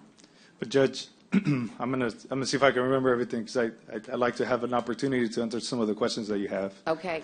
So I think you've made a couple of assertions there that are quite not true. Okay, let's hear one of them. First of all, we do have a plan. I actually have it? a plan, and I have it in front of me. So 60 days is, we've been working on this plan already since March 1st. We've had meetings with the state, we've had meetings with HHSC, and we've developed, I think, a pretty robust plan on how we're going to move forward. The second thing is there is no $800,000 without some sort of work. We still have to put the work forward. There's a tremendous amount of work that still needs to get done, and the 1115 waiver is still active within the health district. There's still members in the 1115 waiver program that are still working under that premise. We're still providing the services. When the health department was closed, some of the services were not provided. Now that it's open, we've been able to provide those services back to the community. This is not redundancy in programs. This is things where the community relies on the health department to provide the services, and we have. So I'm quite frankly, I'm not sure exactly what numbers that it is that you're looking for. We do have a good plan. We're moving forward on charity care. And I can provide all of you with the binder today if you want to see it. I do want to see it, but you've confused me. Who is your 1115 waiver administrator? Last week you told me that you did not have one. Well, right now we have the interim director, which is Steve Vieira, working under. But he is the interim director, right? He's the I'm interim also the director. assistant director there, and we're working together for the 1115 waiver. So we've already taken care of your salaries inside our portion that we approved last week. If you do not have a separate 1115 waiver administrator, give it to who that doesn't make any sense. The $1.5 million budget a year ago included employees that were specific to the 1115 waiver. Now you're telling me that you and the interim director are in charge of the 1115 waiver. Why should we give you the same amount of money if you do not have the employees it is a duplication of services? Explain that. Well, you have two different funds, right? You've already approved the $1.7 million, which is the county employees, not including the 1115 waiver employees. We have 1115 waiver employees that are still providing the services. So that was a separate fund. That, if you remember, that was a 1377 account. You're combining two accounts, which are two different accounts, ma'am. No, I'm not. Our county employee was Louis Wilmot, who was the 1115 waiver administrator. The bottom line is you don't have an 1115 waiver administrator. You have yourselves that are doing the work. Is that what you're telling us? Well, we're redeveloping the program that was left. So we're working towards that. So this charity care program is going to yield you $800,000. Is that, more or less, $765,000? Well, this program is going to yield the amount of monies that we provide the amount of work that we provide in terms of uncompensated care. So right now you're making a figure that is $800,000, and you're assuming that is the amount that we're going to get reimbursed. We still have to put the work towards it. We still have to go to the community, and we still have to make sure that we're providing the right services and then receiving the correct reimbursement based on the work that we have provided. Seems like, Doctor, and you are the author of the 1115 waiver, right? So, what? You are the author of the 1115 waiver when you first started, right? The 1115 waiver has been around for quite some time now.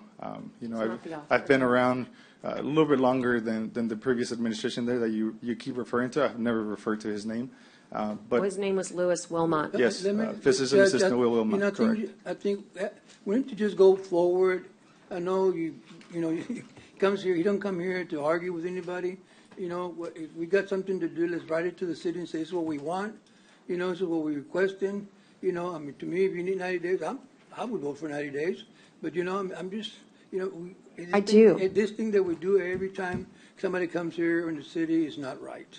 We continue to bring out people that are not even here. People are not working with us anymore. I know you wish they were here, but they're not. So I think that we just need to continue forward. There's a motion on the floor. The second, we need to take a vote and move forward. If there's something you want to write to the city, ask them to respond. That's fine. And I thought Jeannie was involved in this thing also from the negotiations. So I don't know what happened. So anyway, I just think that we need to call for the question. Well, I appreciate that, and I'll do that when I'm ready, because we're in the portion of discussion. We have a rule here, and it's a good rule, and that is that this would have been appreciated before. So technically, we shouldn't even vote on something until we absolutely have the opportunity to review this, and that's consistent with how we've been doing everything. This is the charity care program, This Judge. is This is right, not correct. 1115 waiver. This is not the Right. So where's he said I have a plan for the 1115 waiver. Where is it? Plan. Go ahead. Ma'am, the 1115 waiver You is said the this was it. 1115 waiver. This is the program that is going to supersede the 1115 waiver Right. moving forward. But you're taking our 1115 waiver money, and I want to know what that money's going to go. Is that in this notebook? The same services we were providing before Is the that in this 1115 waiver are going to notebook? be the same services we're providing now Okay, moving forward. but you've been in Parks and Recs for the past year. Is that not true? I'm not sure how that is relevant, ma'am. It- What does it got to do, what does it got to do with it? Commissioner, please don't interrupt me. I'm willing to interrupt. What does it have to do with it? Whether you just said he This he is knows very all about this. unprofessional, I think the very question has been unprofessional called. of No, it's us. not. I just, Yes, I want you to know that we are not being told accurate information, and I'm very upset about it, because you made a promise, you representing the health department, you made a promise to this community that we were going to be better, that we were going to be more efficient, that we were going to have more services. And what we've seen is that we have no health director. We have an interim health director. You have nobody that has an MD qualifications post September 2nd working for your health department. And you have a charity care program that, quite frankly, you're acting like we're not going to receive the $800,000. We just got this today. But more importantly, Have an MD I don't think, no, we don't. She's But going to Annette be. Rodriguez wasn't an MD either. No, They're you're- working on getting a health director. They've got a plan. They've articulated. Just be They clear. don't have a plan. Just because she says it doesn't mean I agree with it. I'm just trying to move this forward. She likes to beat on you for this. Yeah. I don't agree with what she's saying. I don't agree That's with how she's fine. handled this. I apologize that every time you come in here, this happens to you. I think you've come in here, you presented information in an appropriate manner. You've responded to what questions I've had. Can you explain? I just want to say, the question has been called, which I believe Robert's Rules of Order Actually, the indicates question it has has not to been move called. forward. Call the But question. yes, it has. You don't call the question. Call the Yes, question. Judge, anyone can make a. Commissioner everyone Chesney, can that's call not the question. rule. And just so you know, Can I finish my? you train of can. thought? If Thank you would you'll allow let me let to finish- have the rules, Please let me finish. let my me train of recognize thought, you and so then that you can Jenny- finish. Please, and Jenny can anticipate. Again, I just want to make sure when you leave, after this vote is taken, I don't want you to believe that she speaks for me. If she speaks for others, then they can let that go. But I don't appreciate how you've been treated or the demeanor in which you've been treated. I've had my questions answered, and I'm ready to move forward. If Jenny, if you want to articulate how the call the question rule works, I didn't realize the presiding officer, when she doesn't want the question to be called, can just overrule that. So I'd like an articulation of that. Otherwise, we'll never be able to call the question because the That's judge not won't true. stop debating on the issue. So I do need clarification on that, Jenny, from you. But again, Doctor, I want to make sure you understand that I was trying to just sit here and move forward because I've got my questions answered, but I can't sit here and I don't want you to walk out here thinking this is how the rest, or this is how I feel about it. So I'm just articulating that I'm sorry that you had to go through this, and I appreciate you, and I think you've answered the questions, and I think you've answered them, and I think you've provided what we need, and I think you're working on a plan. I've had conversations with people with the city regarding this throughout the time since we've turned this over, and I'm comfortable with what you've done and how you're doing it. So I just want to make sure everyone knows that I'm not doing anything other than I just handle it a little differently than what's being done. Yeah. But I have had conversations, and I'm comfortable with this. We gave the county manager the opportunity for the week to go back and make sure we could do this in a legal fashion. We've done that. She says we can. I said last week I was comfortable with doing it then for the reasons that I've articulated. And now I want, if Jenny, if you can, and then you can go, and then whoever next can go next and go next. But can you please explain how it works when Commissioner Gonzalez did attempt to call the question? I've asked to call the question. I'm just asking Jenny, please, to articulate Robert's rules on that, please. Okay, thank you. And she can give advice, but the way it works is that when we call for discussion, just hang on for a second. But I'm asking Robert's Jenny. rules does not trump Texas law. We're in a discussion, and if you can't discuss the 1115 waiver when you're about to transfer $1.5 million of Nueces County money, there's a problem. There's a problem, and the citizens and residents need to ask themselves, why are we transferring money when we don't have information? It's your money. It's Nueces County's money to make certain, and all I've asked for is a reasonable request so that you could bring forth a plan for the 11. No one even here even understands the 1115 waiver because nobody explains it. Nobody explains it. It's just We want to give you money. And all I'm saying is that we trusted you in city county health to do certain things. And since last October, almost a year has passed when you all said, we want to make it better. And it's not better. It's not better because you are closing locations for vaccinations and consolidating. We have gotten many complaints, just so you know, Dante. That's going on all over We've the gotten a country. lot of complaints with regards to some of the services for the underserved population. And why I'm asking for a plan is that the 1115 waiver is meant to target that. And I want to see it, and I don't think on the day that you're asking to transfer the money is appropriate to bring the plan forth. But I wanted to make sure that we voted yes to transfer it and yes to have a 60-day opportunity. But if you don't have an 1115 waiver administrator on top of all the other duties that you have to do, I do not believe that this court should just accept that, or should the people of Nueces. You should want to put forth an 1115 waiver team. And what you're telling me is that you guys are doing it, but we've paid you for all of those employees in another bucket of money. Our regular bucket of money is paying, you said the people that are on payroll today, right, are doing the work, including yourself and the interim director. Could I get an answer to my question? I did second Commissioner Gonzalez's motion to call the question. Are you saying that I cannot ask questions on a relevant matter?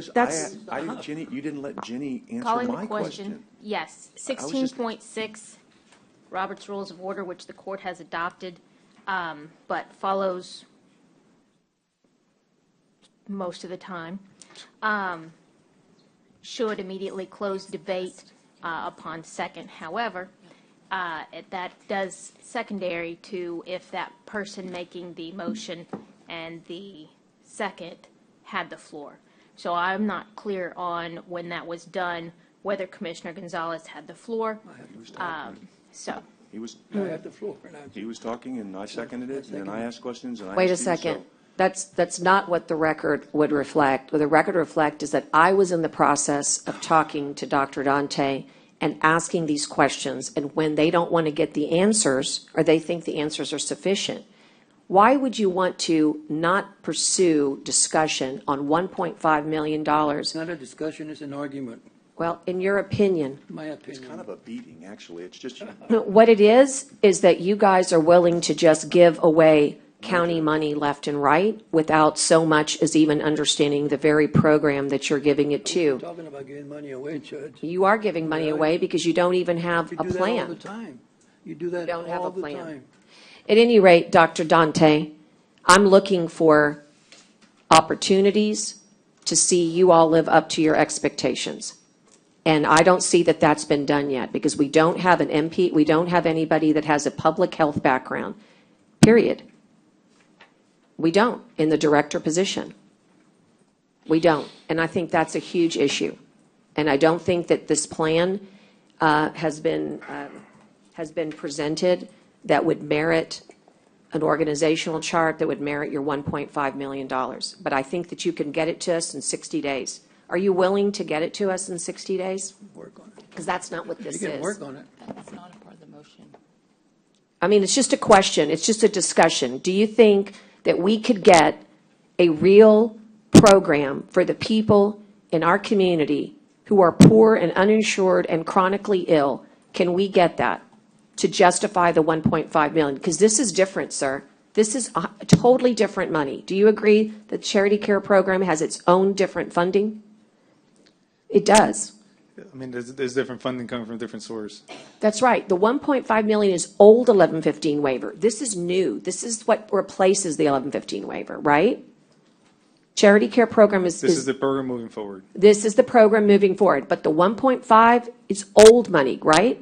To take care of the current. Hold on a need, second. to take Is care it? of current needs. Let me ask. Is it old money or not? So this is money that I'm not sure where the money is coming from. 1115. Is it 1115? This is the new program. The old program is 1115. Judge, if I may, I think we've had this program with the health department for a really long time. We've been able to provide different services, and I'm not sure what redundancy of programs that you're referring to. But what I can say is that when the health department was open, these services were provided to the community, not only inside the city, but most of the services were provided out in the county. These services not only included diabetes, it also included nutrition talks. It also included blood work done. It also included information, and I can give you a list of the different services that we provided on there. We continue to provide. Since the reopening of the health department on March 1st, we've been able to provide services. I mean, we've been able to do almost 1,000 A1C tests just alone. We've been able to do the same thing, almost about 1,000 blood pressure checks on the community. We've been able to do almost 1,000 BMIs on the community. Well, this is separate from the services that we're already providing, which you're referring to as a similar account. It's not a similar account. This is the 1115 waiver account. We're also do things that are tailored specific for health education that come from the 1115 waiver. The community, sometimes they don't understand what services are out there, and we provide that for them. So you're asking for me to create a plan. The plan is to continue what we're already servicing right now, and then move forward on the 11 towards what I've just given you. I'm going to take the vote, and then I'm going to call you, and then I'm going to go sit down with you, because everything you just said exactly, last week you said we didn't have a plan. You said we didn't have a plan, that the people before us didn't have a plan. No, ma'am, there was no plan. There was no plan. No, you asked you me for a just plan. said that we've been working and that we've been doing all these great things, and now you need more money when we've been doing all these great things. So I don't. You asked me a question. I'm trying to answer it, but then you Right. asked me a follow-up question. I can't answer a question on a question. I'm answering your questions, and then you follow up with another question, ma'am. It's difficult for me to answer your questions when you give me one and then another one and then another one. I cut him off and you started another round. That's exactly let right. me be honest with you. Man does not have a chance to You can answer. fool everybody up here, but you're not fooling me. Oh, here And we so go. the bottom line is that you and I will have to have a sit-down about the 1115 waiver plan. And despite all the good that you think that we're doing, we're not moving the needle. And we should have had a reorganization, given the 1115 waiver has ended and this new charity care program is beginning. And so what I'd like to do is ask you once again, so I can call this vote, will you commit in the next 60 days to sit with me and whoever else wants to be involved so that we can get a real 1115 waiver program with real staff that's dedicated to this? Because we're already paying for everybody else our pro rata share.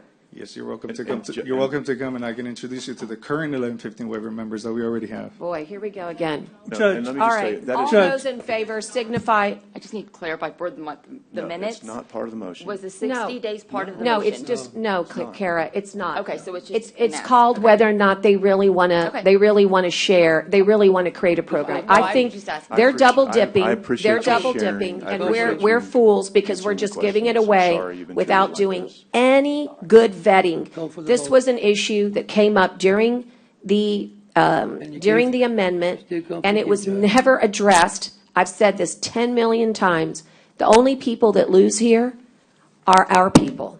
Our people. They do not lose. All They those do in not favor lose. signify by saying aye. They do not lose. They And lose. you've done a great job. Aye. And I do not agree with anything. Judge, you that made you a It doesn't matter whether you agree or not, Commissioner I know Chesney. you This don't listen to Commissioners anyone. Court I get is it. meant for real discussion, not rubber stamping $1.5 million What deals. doesn't matter is the Dante- fact that you disregard everybody's opinion. No, but I yours- don't. You won't let the man answer questions. You cut him off. It's what you do to us. No. It goes on repeatedly. He has presented a plan. He has answered the questions honestly. He has stood up there professionally and taken the beating way more than he should have, and I appreciate that. You It's have a not beating. treated him with the Give me a respect and break. demeanor that you say that we should have in this court. It's not appropriate, and it shouldn't continue like this. He has provided. I've called and asked them questions. They've answered my questions, and no one's rubber stamping it, Judge. We know you don't agree with it. You didn't agree with the merger. The only one of all of us who didn't. I get it. You never have. You never will. That's fine. I respect that you don't. But what I don't appreciate is that I don't want him to walk out thinking that that's the. He's that not how he was walking out. treated He was knows, that that he was- knows that everybody that was else part is of what ready this to give court- away money without any vetting. He And- knows and that. it has been They vetted, know that. and it That's will why con- they come here, and because thank you guys And I'd like to require finish nothing. my train of thought, and it- You and it require will- nothing. And I'm going Judge. to try to keep respectfully All those talking, in even favor though I No, don't signify Judge, by Judge, saying hold on aye. a minute, please. Can't even talk. Judge, I can't even- Let's go, guys. Judge, you made a statement that they were giving us inadequate answers. Well, this court has been giving inadequate answers to the public for a long time, okay? And it's led by you. Okay, Commissioner Hernandez, we're going to stick to the subject matter. If you have something to say about city-county health transferring $1.5 million, that's totally germane and relevant. But every time you go off topic, you're not germane. I was trying. And if anybody's giving money away, Commissioner Chesney, go ahead. I was Commissioner trying to Chesney, can we continue, wrap so- this up? Yeah, I'd be happy to. So Let's do it. Again, Doctor, the motion was simply to transfer. You do whatever you want, and how you handle members of this court is up to y'all. I think y'all have done a good job. I think we are more efficient. I think we are providing services to those in this community. I think they've continued to do it. I think y'all have continued to work to change a system that, quite frankly, in my opinion, has been dysfunctional for many, many, many years, far past when this court was involved in it. And so I don't believe you can recreate something and change a dysfunctional system in 15 minutes. I think y'all have worked extremely hard and extremely diligently. I don't expect it to be completely changed at this point. My expectations have been met because I think you have continued to service this community, service the poor, service the people that need it the most. I appreciate those things. Is it perfect? No. Have you acknowledged as a city that it's not perfect? Absolutely. Every call I've had, every conversation I've had, it has been, we're still working to make it better. We're still working to improve it. We're not there yet. I don't expect it to be resurrected because this is a 25-year system that's been screwed up, okay? So I need to add some historical perspective to this. This isn't just this was screwed up. This has had dysfunctional problems for many, many, many years, and the fact that it got brought to a head was, I think, a positive. Maybe not the way it got brought to a head, but the end result was, I think we will come up with a better system. I think we are moving toward a better system. Do I think it's there yet? No. Do y'all think it's there yet? No. You've acknowledged that to me when I've had conversations with you about it, and I appreciate your honesty and your candor. I appreciate the honesty and candor that when I've had and made suggestions that people have said, we'll take those suggestions, as have other members of this court. So I think we are headed in the right direction. I think this community needs to understand that. I think this money will go towards continuations of services that are extremely important. And if they're not, you will face the ire of the federal government. You will face the ire of the state of Texas. You will face the ire of this court. At this point, I see no evidence whatsoever that that ire is needed nor necessary. So I appreciate greatly what y'all have done. Do I think we're done? No. Will I continue to have conversations with you nicely, politely, professionally? Absolutely. And I appreciate that the door has always been open at the city. Anytime I've called anyone over there, they've taken my calls and been more than willing to visit with me about it. And I hope that that will continue for all members of this court. But I'm sorry it's gone this way today because I think this is a positive. I think what we're doing is making public health in this community better. Are we there yet? Nope. I don't think we are. Is this rubber stamp? Nope. It's just I don't have the tendency to approach things the same way others do on this court, and I think you can still get things done by working with people and together and trying to be polite and nice about it. It's hard sometimes to do because everybody gets emotional. I get it. So I appreciate it, and I think we're on the right track, but I will be continuing to call you and others at the city when I see things that I would like to make polite suggestions to, but y'all are in charge. I get that. I acknowledge that. And I think you have answered the questions, and I appreciate it. Thank you. Okay, now that the bromance is complete, all those in favor signify by saying aye. Aye. Okay, Dante, you're free to go. Doctor, thank you for your professionalism. Thank you. Thank you so much. Please get a public health director. We're under 2 public health emergencies. The next item is a item to receive calculations. Oh, you know what? That's wrong because we're going to have Dr. Blow be advanced. Which one, Judge? All right. Number 6? So we're going to have Number 6. Item 6. received briefing from Nueces County Hospital District on matters relating to Christus Health Systems Corporation's notice of plans to initiate demolition of Memorial Medical Center, other structures, infrastructure located at 2606 Hospital. To help us talk about this briefing is Johnny Hipp and Dr. Osbert Blow representing Christus Spawn pursuant to the master agreement. And Johnny, I'm not sure do we have any PowerPoint here or no? No? Okay, go ahead.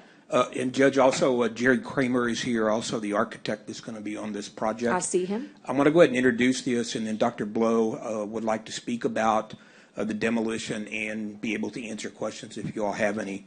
So the Okay. background on this is back in, Oh, I'm sorry. You're good background. That's what I was going to ask you. Go ahead. Sorry. I'm sorry, am I good now? Better? Okay. Back in 2012 and 2015, the hospital district worked through some agreements with SPAWN. The outcome of those agreements was the Hector P. Garcia Center that's there on the Memorial campus. SPAWN built a new facility on Shoreline. They transferred the Level 2 Trauma Center from Memorial to Shoreline. They kept the 2 residency programs that were being operated at that time, and they're still operated today. And as a result of those agreements, as y'all recall, the hospital district at that time was facing a situation where it had a facility that was way beyond its useful life. The facility, if you were going to replace the facility, it would require a multi-million-dollar bond, or not a bond, I'm sorry, a bond issue that would pay for it, and that would become the burden of the taxpayers. And so the decision was made both by the court and the hospital district's board to demolish Memorial.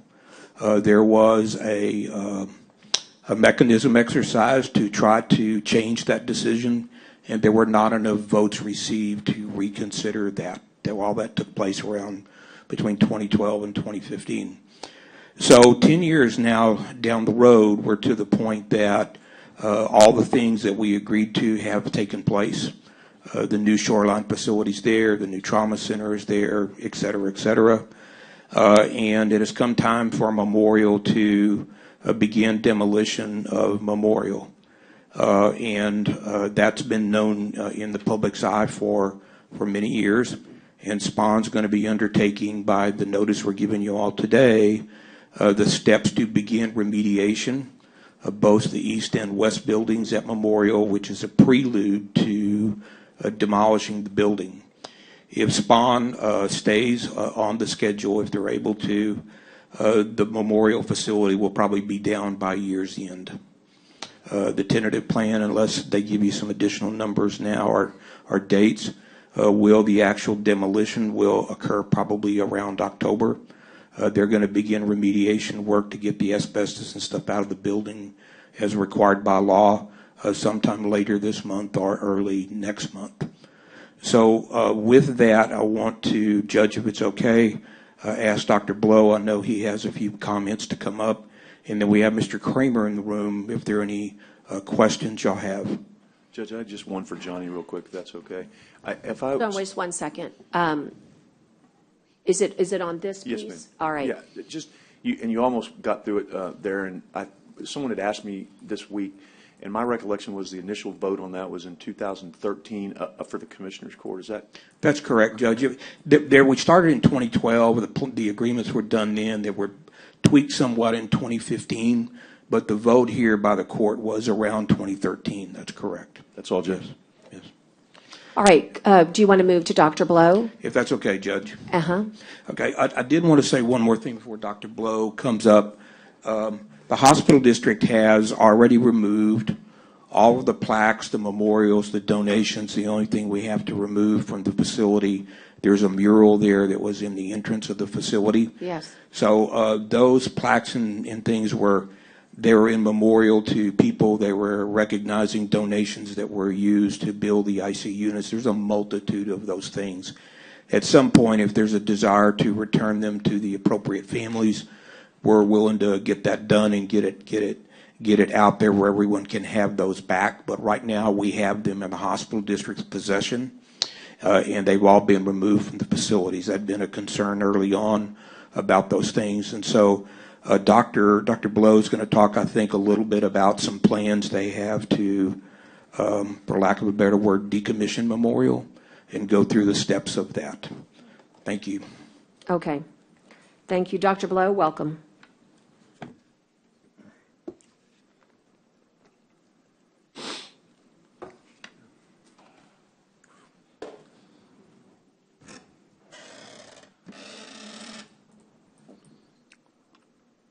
Oh, good morning. Good morning. Judge, morning, Commissioners. Actually, as I reflect back on the last 8 years, it's always easy for me to know exactly how long this master facility plan has been, because Nellie and I have an 8-year-old who was born literally a couple of days before the first community session that we had. And so it really is quite, I say, emotional to actually be here talking about something that we have been engaged with together, with me in very different roles over the 8 years, and be here before you to talk about what I like to think of as a promise delivered, and actually in many ways exceeded. So I would like to add a few comments to what Mr. Hipp said. And, really, Memorial Hospital, and it is a bittersweet moment for a lot of us in the community, me especially, since my majority of my clinical practice and all of my clinical practice, for the most part, in Corpus Christi, was at Memorial. So it's good progress, but sad nostalgia. The Memorial, however, has meant a lot more to a lot of people since 1944. It was a hospital where I run into people and they were born, they were cared for. Some giants have walked through the halls of that building. And, I think that really does deserve mention before we go into the sterility of a process accomplished. So we have taken steps to really make sure that we are always providing services and adding services. You heard Mr. Hipp kind of outline a couple of things.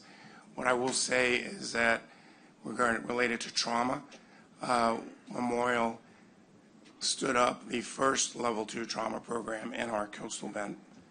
It continued that uninterrupted through multiple transitions in this master facility plan, and maintains that to this day.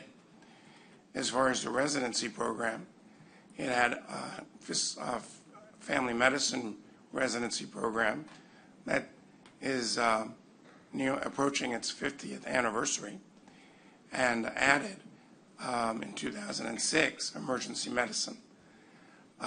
We not only maintained those, but expanded those in terms of the number of residents that train each year, and we also continue to train fellows. Related to our community service, I think it's very clear after COVID that Christus Boone, having cared for over 2/3 of the COVID patients in our community, and the vaccine distributions, the testing, the monoclonal antibodies distribution, and everything that we did with the city county, in addition to our preventative medicine, our home health initiatives, and our diabetes education and pharmacy programs, show that we are continuing, even through all of the disruption, both from a construction standpoint as well as several natural disasters. I mentioned COVID. We also had a deep freeze. We also had a couple of hurricanes in the mix. So I think we're doing quite well from a timeline standpoint. So we are on target, as Mr. Hipp said, to achieve that promise of having Memorial demolished and the green space restored. In addition to Mr. Kramer, I have two very important members of my team, and that's Rhonda Cloco, who will be leading in the coordination of the joint effort between the hospital district, and that person is yet to be identified, and Christus Boone, to make sure that we work with you, Judge and Commissioners, and all of our political elected officials, and all of our main stakeholders in our community who have a tremendous heartfelt sentiment towards Memorial, to make sure that when we do decommission Memorial, we do it with the utmost respect that it deserves, and because it has meant a tremendous amount to our community. The demolition, Mr. Hipp already mentioned why we ended up doing this master facility plan with 2 old buildings, and it was the decision that was arrived at through multiple meetings and negotiations and agreements. But as I mentioned, the first of those was erecting the Dr. Hector P. Garcia Family Medicine Academic Center and the Quick Care Clinic. I think that was prudent, and I think it was very important for the community. And to this day, I had the pleasure, I think, of touring many of you through that, most recently Commissioner Hernandez. And I don't think I'm overstating it when I say, as one of my new orthopedic surgeons who entered our community in a private setting said, "This is better than my office." So that facility is truly a work of art. You walk in there, and I firmly believe that facilities have a sentiment about them. And I'm very proud to say that that facility embodies the core values of dignity, integrity, compassion, excellence, and stewardship of Christus Bond, and our mission to extend the healing ministry of Jesus Christ to everyone. I further will support that by multiple, impromptu feedbacks that I've received when I've been in that building, and patients have literally come up and said, "I could not feel more supported and cared for and dignified." So I am very proud of that building and what that building has done, and what that symbolizes to the commitment of an organization that I represent now as its CEO. So with that said, I'd like to share some of the objective goals and accomplishments. So in this last a little over 5 years, that facility has seen 200,000 patient visits. 1 million nearly prescriptions have been filled. 4,000 individuals have attended diabetes education classes approximately, and approximately 4,000 have received medications, 3,000 of which through our medication assistance program in partnership with Texas A&M Corpus Christi. So it's no small feat. And I think we continue to do not just basic care out of that facility, but really pushing the limits to make sure that we stay up to date with the current challenges of healthcare and community service. So in preparation for demolition, Mr. Hipp mentioned that the county hospital district, has already been through the facility and taken the equipment, and that is true. That was one of the steps. But I do want to go through the order of what we needed to do in order to be at this point in time. We had to first build a Dr. Hector P. Garcia Memorial Family Health Center, transfer the level 2 trauma centers, as Mr. Hipp mentioned. Also transfer the 2 residency programs and maintain them, which we've expanded that facility. Also, I'd like to add that during this time, we've not only done that, but we've expanded the services thanks to the support of Judge Calallen to help us recruit during an interview a young man who is a neurosurgeon and neurointerventionalist who has helped us stand up the first level 1 comprehensive stroke center in the Coastal Bend community. As you know, that has been a service that we've needed for many, many years, and I'm proud to say that we provide that at Shoreline.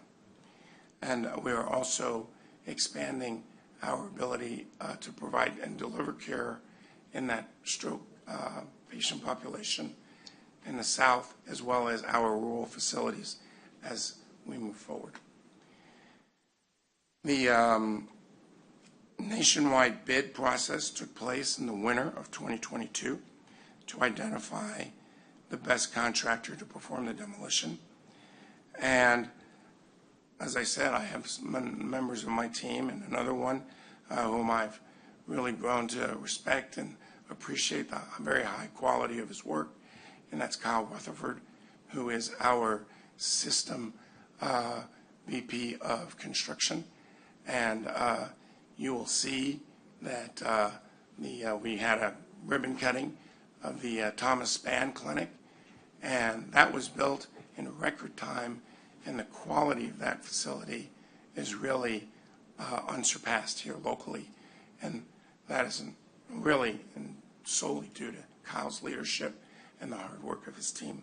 So he's also here if there are any detailed questions that are asked related to this construction issue and demolition plan. I do want to say one thing.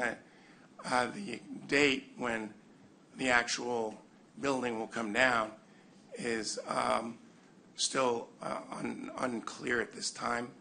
I'm hopeful it would be great if it were before the end of the year, but I'm doubtful that it'll be before the end of the year, since we'll be starting remediation here, and we still have one more service line to move over to Shoreline.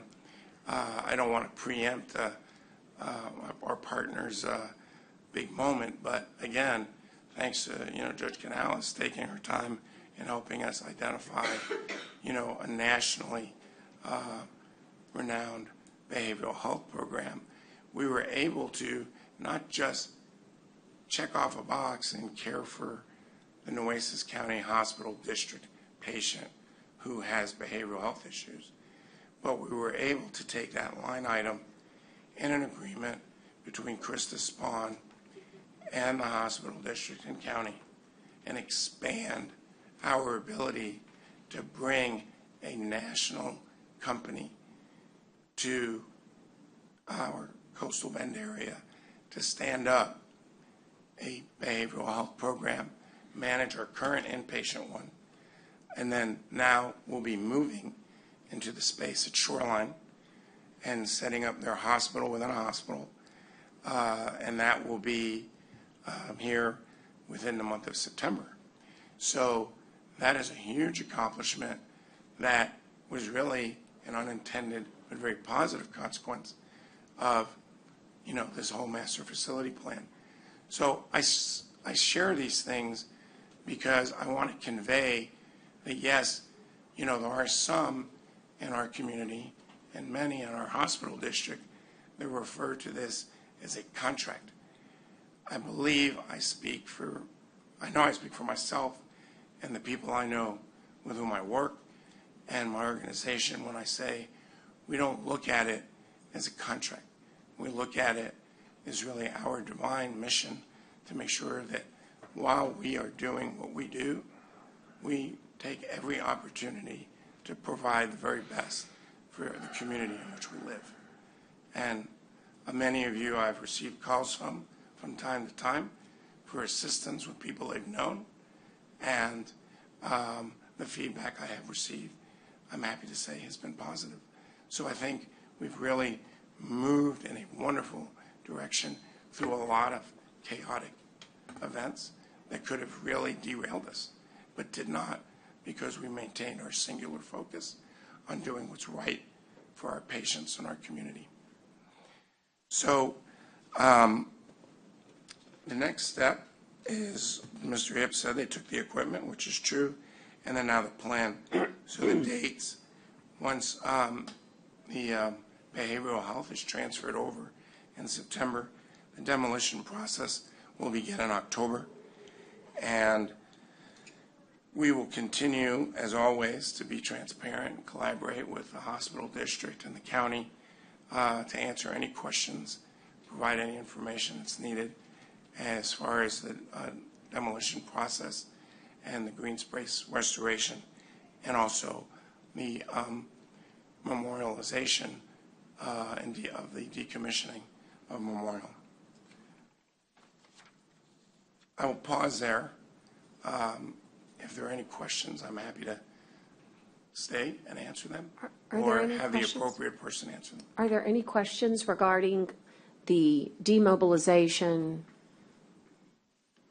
of Memorial Hospital and returning it to a green space per the relationship and the contract. I almost feel funny saying the contract after you gave such an eloquent example of our partnership.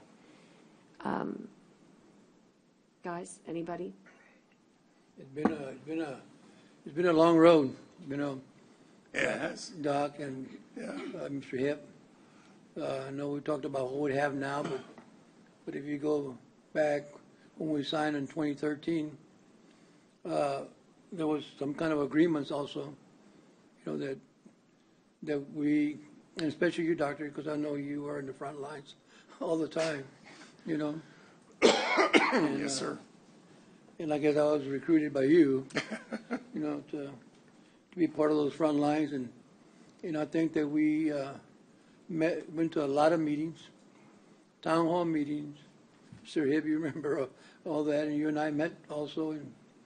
But you know, it's been a long haul, and it's something that Doctor and you and I have talked about this, and you know, all of a sudden it's here, right?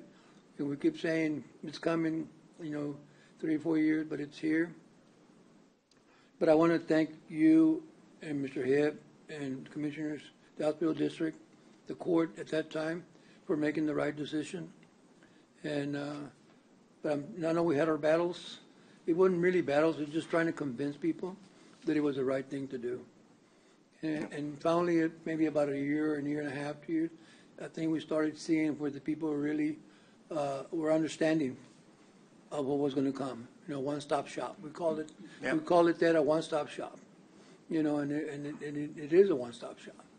So, so I just want to thank you guys for your commitment, for your dedication. And well, thank you, Commissioner. You know, you remind me of, you know, those sessions, which I sometimes do try to forget, because they were quite challenging, but necessary. And I do want to say, as the Judge just mentioned, you know, it's not a contract, it's a partnership. And I remember how passionate you were about that bus stop being right there at the Dr. Hector P. And I can tell you, I was just driving by there a few weeks ago, and with this heat that we're seeing, to have a bus stop with an overlay that's right there, so literally people are not having to walk down a long block. They just get off that stop, and they can just go maybe 500 feet, and they're in an acclimatized building. Makes a huge difference. So, again, I thank you. It's been an honor, and I appreciate it. Thank you, sir. Anybody else have any questions? Dr. Blow, I just want to conclude. I know you wanted to acknowledge. I just wanted to make sure that everybody, if they were here and they don't have anything, they don't have. Right. I just wanted to acknowledge your staff and obviously Jerry, who's going to be working on this demob. I don't have to tell you because we've talked about it 100 times, but since, as they say, we're talking to a wider audience today, that some of those legends that walked those halls were my grandmother and my uncle. And I'm grateful to the family for understanding that there was a new vision, and we've been a part of that new vision. And as you said, the Dr. Hector P. Garcia Wellness is not only a model for our own community, but for medical entities everywhere. Our work with oceans leads me to believe that really the green space is certainly contractual, but I hope that here with us today, and I acknowledge our acting chairwoman of the hospital district, Sylvia Tryon, is here, and you know, there is a vision that goes beyond green grass, and I know that that's forthcoming, and it's time to start planning and preparing that long-range goal. So as one building, or really buildings, come down, you know, a new vision rises up. And I think that hopefully leads to a healthcare facility complex that, you know, serves the community at large. We've talked about mental health and intellectual disabilities. We've talked wellness, public health.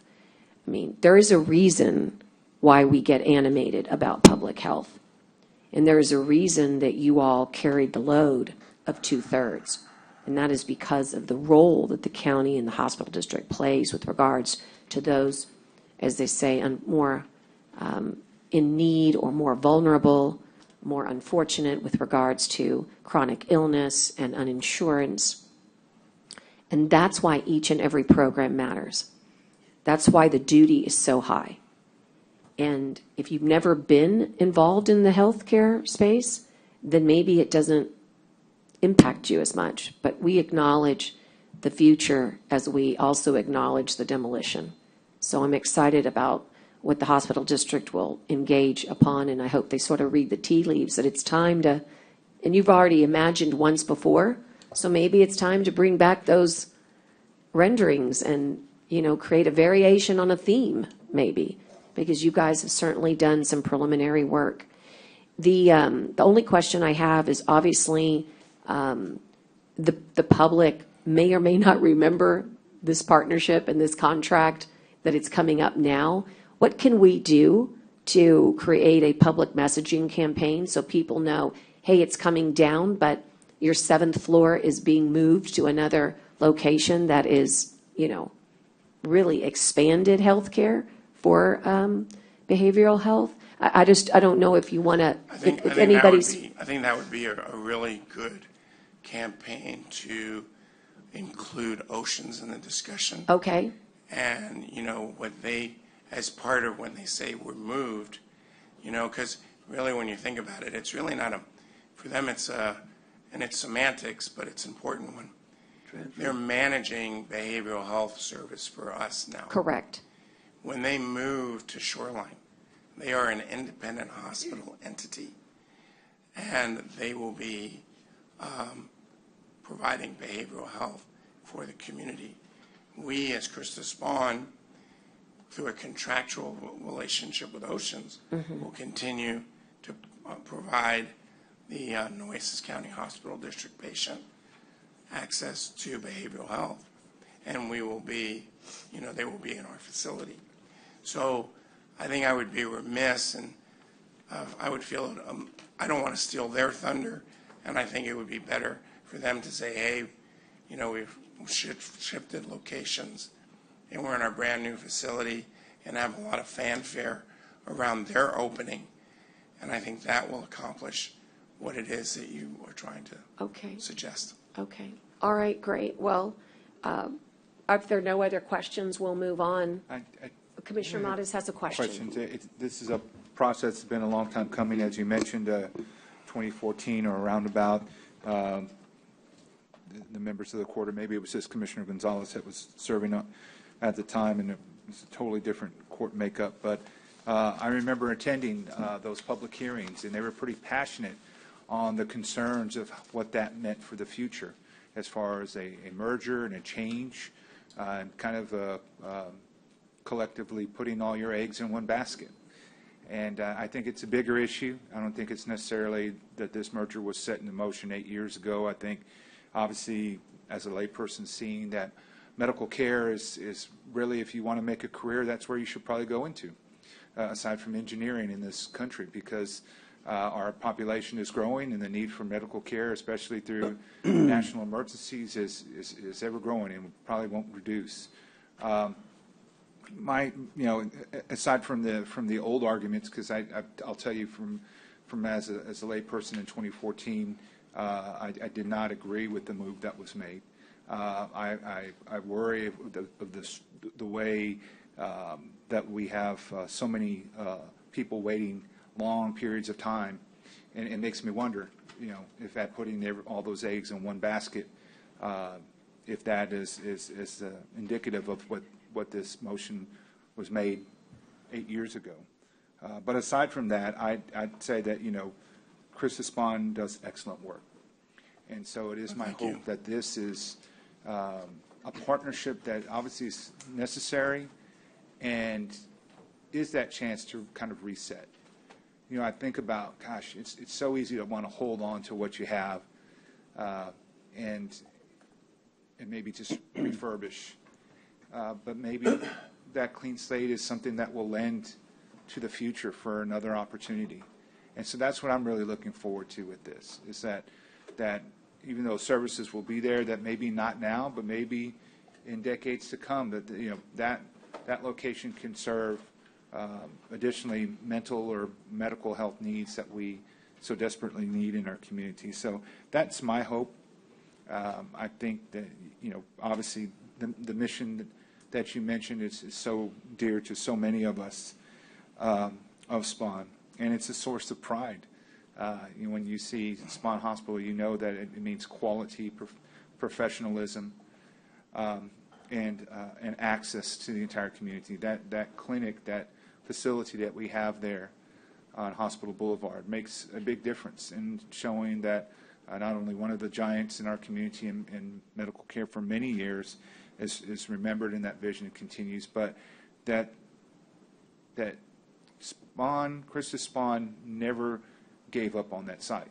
They put something that's beautiful. I remember the day we had the ribbon cutting, it was unbelievable, and it was just exciting to see all that's there.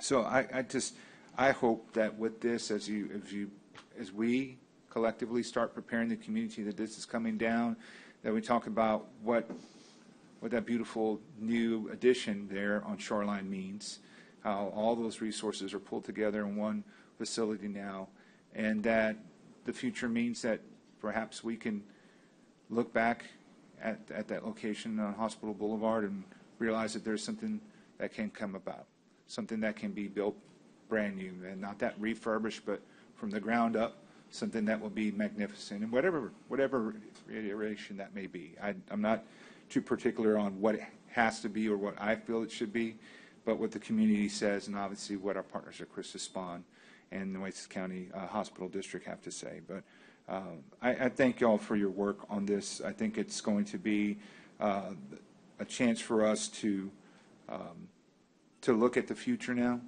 and say, we need, and we fill in the blank. Right.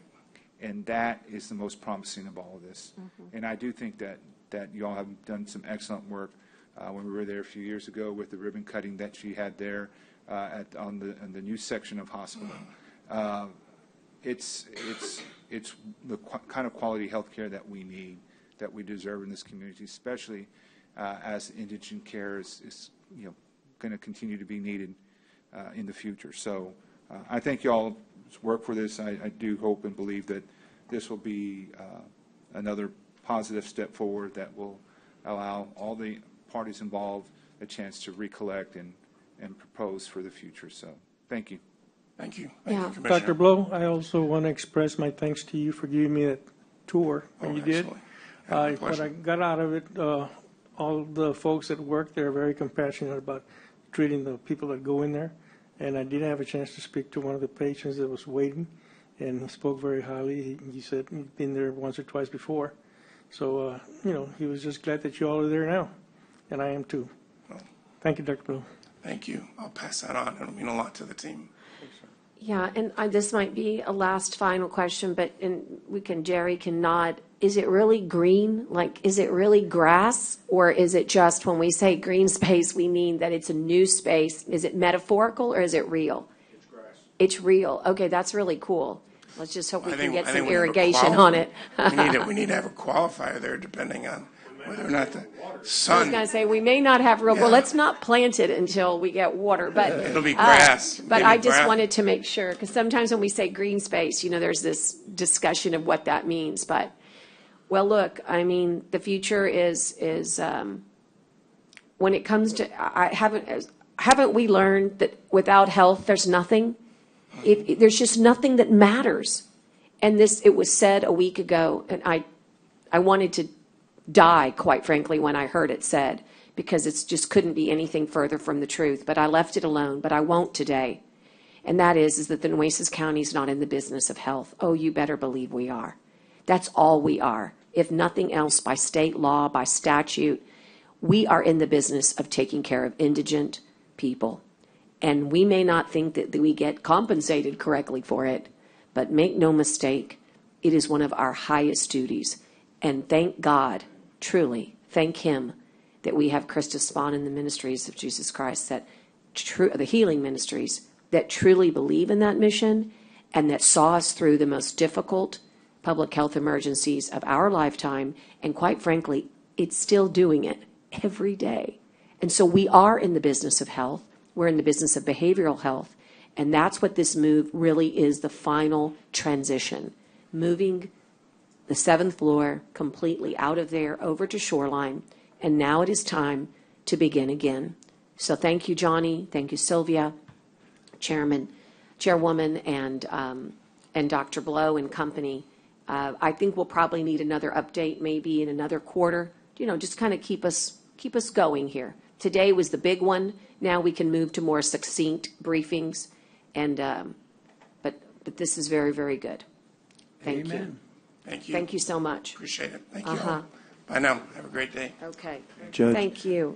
Yes, do you have a request? Yes, ma'am. Scott Cross is kind of hanging What I around. heard, yeah. Number 11. I'll move it. That's all right. I'll move it for you, Commissioner Chesney. Thank you. Did I hear something? I said thank you. That's what I thought. Thank you again. No, I just didn't hear you. Oh, okay. Just making sure. Scott, we understand that you have a change order number 5. I read this for the clerk's edification. It's from Mako, and it's related to concrete repairs and fiberglass reinforced panel, vendor price difference. This change order has a cost, and you recommend it. Is that correct? Yes, I do. And we vetted this change order with the county attorney's office and with Michael in purchasing, and Michael and Kent talked about it as well. So under the statute, we're good to go for y'all to approve this. If you want any other details about this, I got some notes here I can read for you from Scott Mears. But other than that, unless you want the full details, I'm just recommend approval. And before that goes to vote, I would like to ask that we have an executive session discussion on that item. Oh, okay. Never mind. We will do Okay.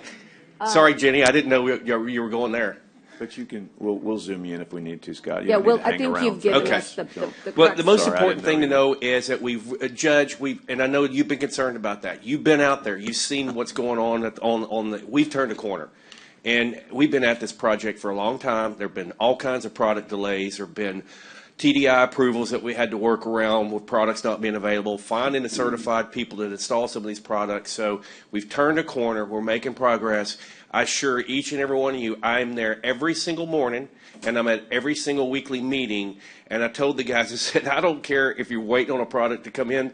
Walk around with a 2x4 on your shoulder so you look busy. I don't want to see anybody standing around.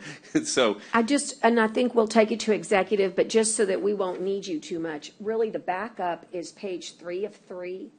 And I just want to make sure that we know what the funding is. We don't have to talk about the particulars, but the funding, Scott? yeah, the funding is all there. You've That's already what I wanted to approved make these sure. line items. And even in addition to that, you approved the insurance proceeds to also go towards this building. I will tell you, we've been tracking these costs. We're on budget. Right. I'm actually going to be, I'll keep my fingers crossed, Cross but your fingers. I'm actually going to be coming to you at the end of this project and probably giving you money back. So Scott, that's what I needed the court to understand is we'll talk to Jenny about the contract, but the actual contract, gentlemen, the actual contract is paid for. In other words, what you're asking this court to approve is within our budget. I Yes. just want to get that out Yep. on the record. Yep. So it's within our budget, which is good. Commissioner Gonzalez wrote that down that you're bringing money back. I'm just. I trying, said, keep your fingers crossed. Yeah. Oh, no, come on, Jag. You shouldn't say that out loud, man. Right. You know. Well, I'm optimistic. The Yeah. glass is half full. And Commissioner Chesney, it really has turned the corner. I would say 3 months ago, I had serious concerns. Everything has changed. We're out there. I'm out there every weekend. It's looking really good, really strong, major achievements on the windows and what I'm calling the outer envelope. If you see something that doesn't look good, it's because it hasn't been done yet. So, for example, you don't like the way the staircases look, or maybe some of the concrete underneath. That's on its way. So I'm very satisfied with the progress, quite frankly, thanks to Scott Mears and Scott Cross, who really listened to what we had to say, I had to say, and thanks to Mako, it takes everybody, right? Mm-hmm. But you got to have the leadership. So this is really in keeping with what we think will get us an And executed thank you project. for your help with CASA engineering. Well, I think that was huge. I Yeah. do. I think that was big. So, Anyway. okay, I'll All right, go. thank I'm you. leaving. We'll All just right, have to thank you. not table it, but take it to the executives, Kara. Mark it as a don't forget to come back on, all right? Okay. I'm going to go back into the regular order. We're going to receive the calculations of the no new revenue tax rate, the voter-approved tax rate, and the fund balances from Dale right now. Of course, we got a little sneak peek, right, earlier in budget workshop. But Dale, would you like to make those announcements? Yes, Your Honor, Connie, if you can bring up the schedule we have for these. Should be part of the agenda. Oh, okay. Hey, Judge, while they're getting ready, can I just ask real quick? I did not get the backup. If I got it late last night, I didn't, and I just got it forwarded to me today on 13. It is not because I do not support. I just have not had a chance to read it, and if it came in late last night, I didn't see it, so I'm just getting it re-forwarded or forwarded on 13. So I would like to make a motion to table that to the 17th because I haven't had a chance to read that based on not seeing it last night and just getting it this morning. Commissioner, I would support that, only I need IDA to weigh in and call them because, again, they're waiting on it. I don't mind. I just don't want them to wait. I get it. I haven't. Let's do this. Can I pass on it for right this second? And when we take our little break, we can talk to IDA about it? Okay, that's fine.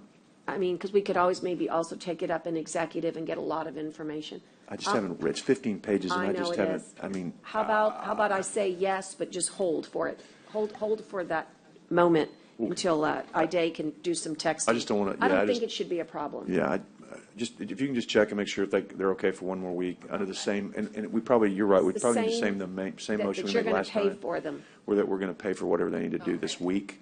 So if we could make that motion and then table it, would you be okay? Yeah, I would rather you have the information I'd like to read it because it's some good information that they're putting forth. I just need to read it. All right, that's fine. It's fine with me. I just need her to get that. You got a question or what? Commissioner. She's raising. I know, but Kara, just, as I say, let me know, and I'll be happy to help you. Tell me what it is that you need, because he's not. 13th, are you tabling it? Or Well, that's what I'm saying. So what I'm saying is, I would make this, on 13, I would make the same motion that we made, I think it was last week, that says whatever they do this week, we would pay them for, and then I would make a second motion, if that one passes, to table it to next week so I can read it, please. So can I make is that okay? Can I make the first motion to do that? Yeah, I mean, I'll go ahead, and we can always, if there's an issue, we can always, bring it back up later this afternoon for reconsideration. So go ahead and do it. Okay, so my motion would be the same motion as last week, which I believe was to pay them for the week between now and then, for any work done between now and the amendment being finalized. That would be the first motion. So that Haggerty. with Haggerty, yeah, on number 13, right, I'm sorry. Just to clarify. Discussion, okay, sorry, let me try it again. This is 3813. This would be a motion to pay Haggerty Consulting for the work they do between now and August 17th. Okay. That's the motion. All those in favor signify by saying aye. Aye. Aye. Now I would make the motion to table number 13 till August 17th for this. Motion and a second. To table the supplemental agreement with Haggerty Consultant for disaster response and recovery support. Discuss. Okay. For August 17th. Motion and a second is on the table. All those in favor signify by saying aye. Aye.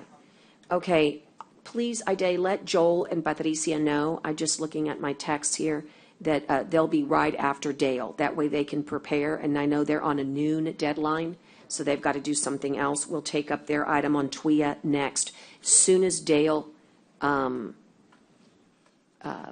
finishes.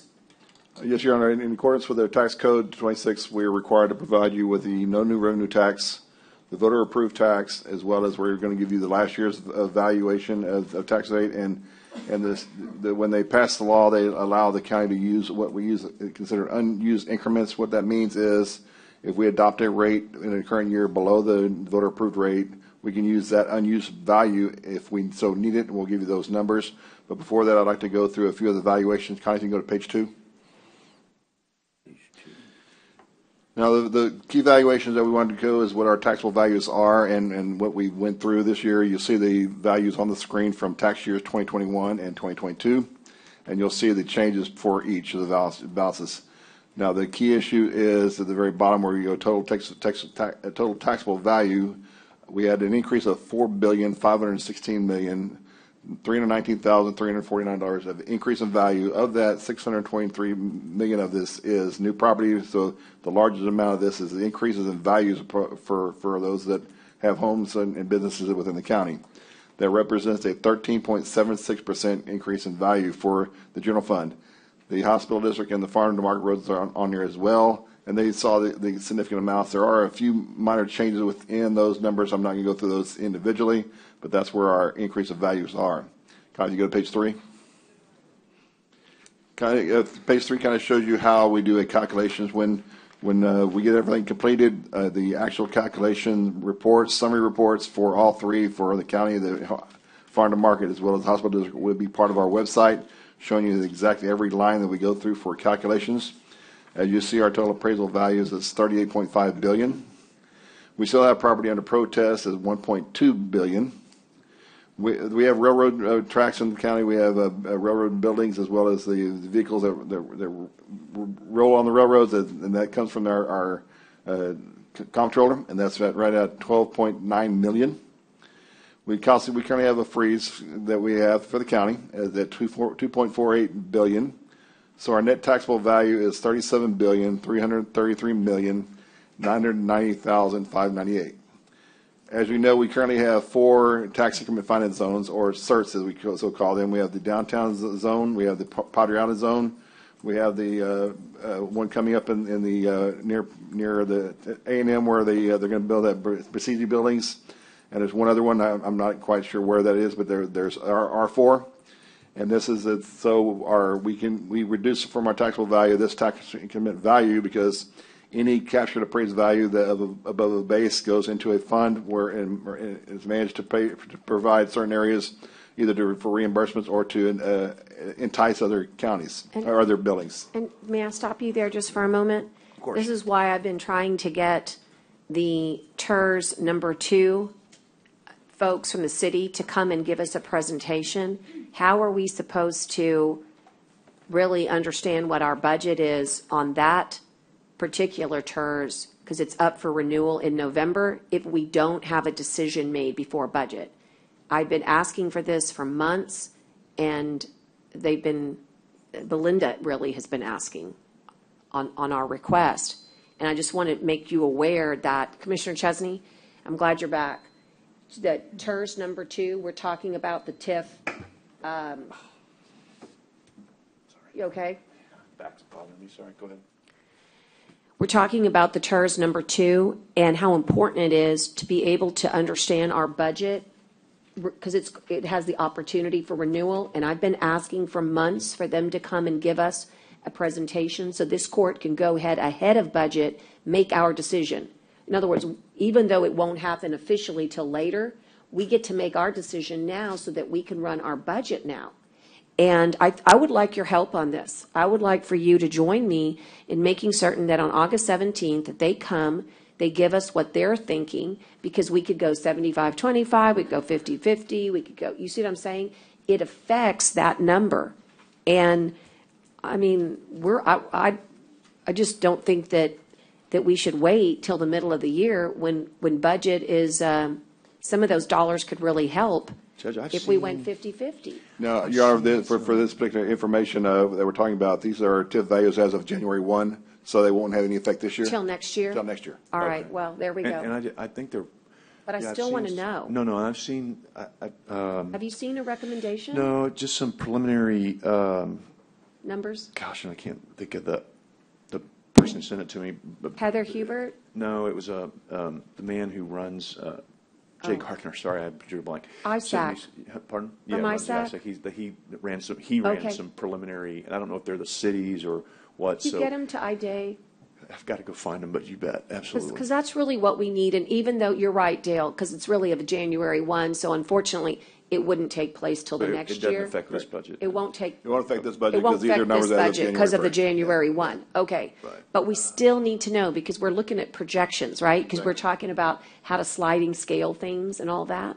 So, okay, Dale, well, now I know that this budget is going to be exactly what it is on TIF.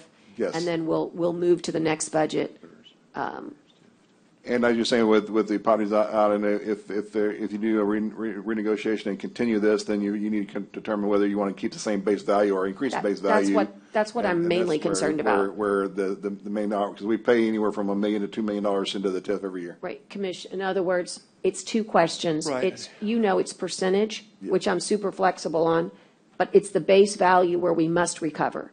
And that's the trick. And so we need to know what their recommendation is, and that can't wait anymore, because it's got to be done by November, and we really need to know now so this court can start thinking about it.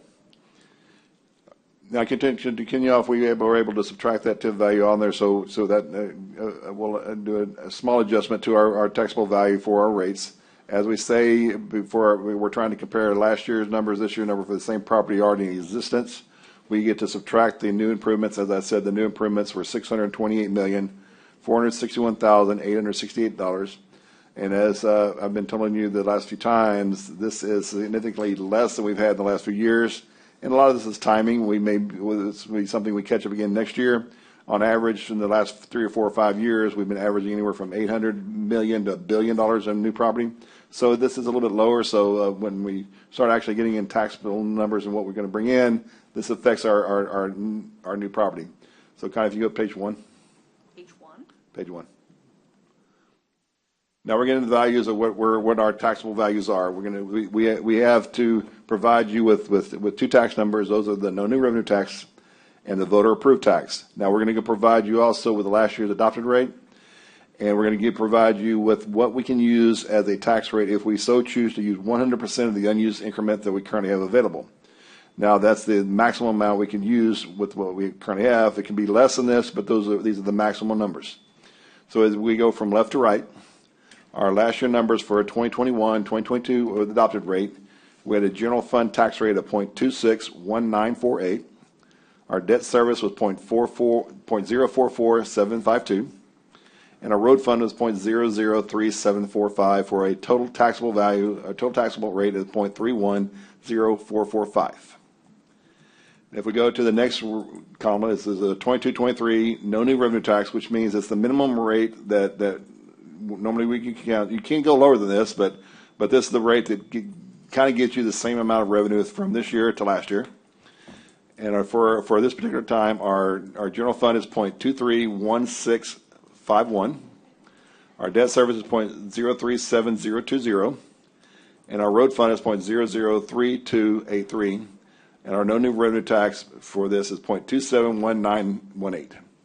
As you see, that's right around a 2.9 to 3 cent decrease in value, in rate, rate. If we go to what we call the voter approved rate, which we used to call rollback rate, it's not necessarily that voters are not going out and doing an election for this, but this is the highest rate you can charge without requiring an election. For 2022-2023, the general fund is 0.240035. For the debt service to be fully funded, which means we have 100% of the value we need to pay for the 100% of the debt requirements, is 0.042069. For the road fund, to fully fund this is 0.003431, for a total voter approved rate of 0.285535. As you can see, that rate is below our current adopted rate by around 2 cents. Now, if the county can and will use the maximum amount of voter approved rate with the unused increments, those values are the far right. The general fund of 0.240035. With the debt service of 0.042069, the road fund of 0.003431, and the unused increments is 0.006124. So if we so need to use those rates, the total maximum amount we can use without requiring an election is 0.291659. As you see, that is still about 2 cents less than our current adopted rate of this fiscal year. Those are the rates for the county and the road fund and debt service. We also do the debt service of the calculations for our hospital district, and those are the ones at the very bottom. Last year's rate for the hospital district was 0.111502. If we use the no new revenue tax, it's 0.097385. And for the hospital district, they still can use a 8% rollback rate or voter approved rate, and that rate is 0.106188, and you see that's still below the last year's adopted rate. Those are the rates and calculations we have to present to you for those balances. We just provide you with a list of our fund balances for the year. For the general fund, we have $24.7 million.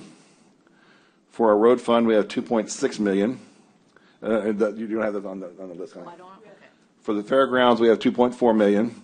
The law library is showing a small deficit, but we'll take care of that as a negative $28,000.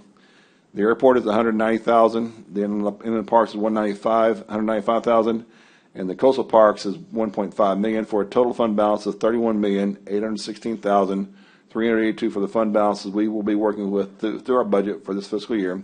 Now, these are just estimates. Again, these numbers can increase, and we expect them to. But these are the balances and the rates we have for the fiscal year 2022-23 coming up.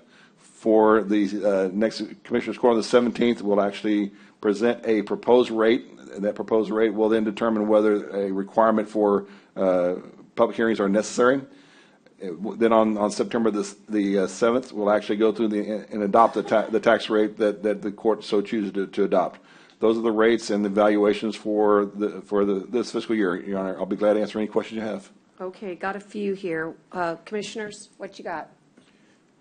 Commissioner Chesney, you said first. Just mine is kind of related to the debt service rate, right? So since we are not proposing, and I don't believe anyone, I don't know, I haven't heard of any proposals, and I certainly don't want to do it. But I mean, since we're not proposing any new debt coming on this time around, have we calculated yet? I know what you calculated that it would be under these scenarios. Yes. But my question is, have you calculated what it's going to be just naturally?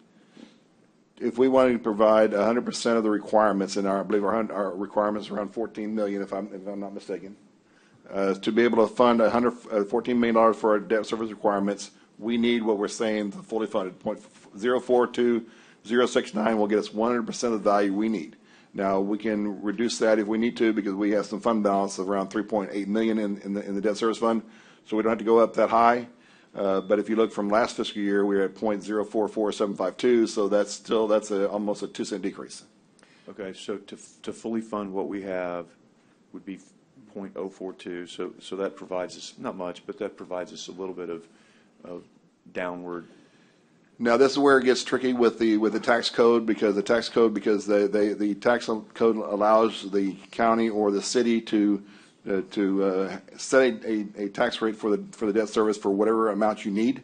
So you'll set a number for this to this at 3.5, and then your debt service goes below that, so it's never part of the calculations of how you exceed the rates. But it still counts in the effective tax rate. Yes, still counts in the end, yes. The tax rate, excuse me. Because sometimes in the middle of the year, some counties or cities might add a lot of debt service from one year to the next year, and we now have a lot more responsibility. This year we haven't, but we still have a small increase that we're having to fund. So we need to bring in 0.42069, because if we tax in what we call the no new revenue at 0.03702, we'll probably use anywhere from $800 to $1 million of our fund balance. $1 million? $1 million.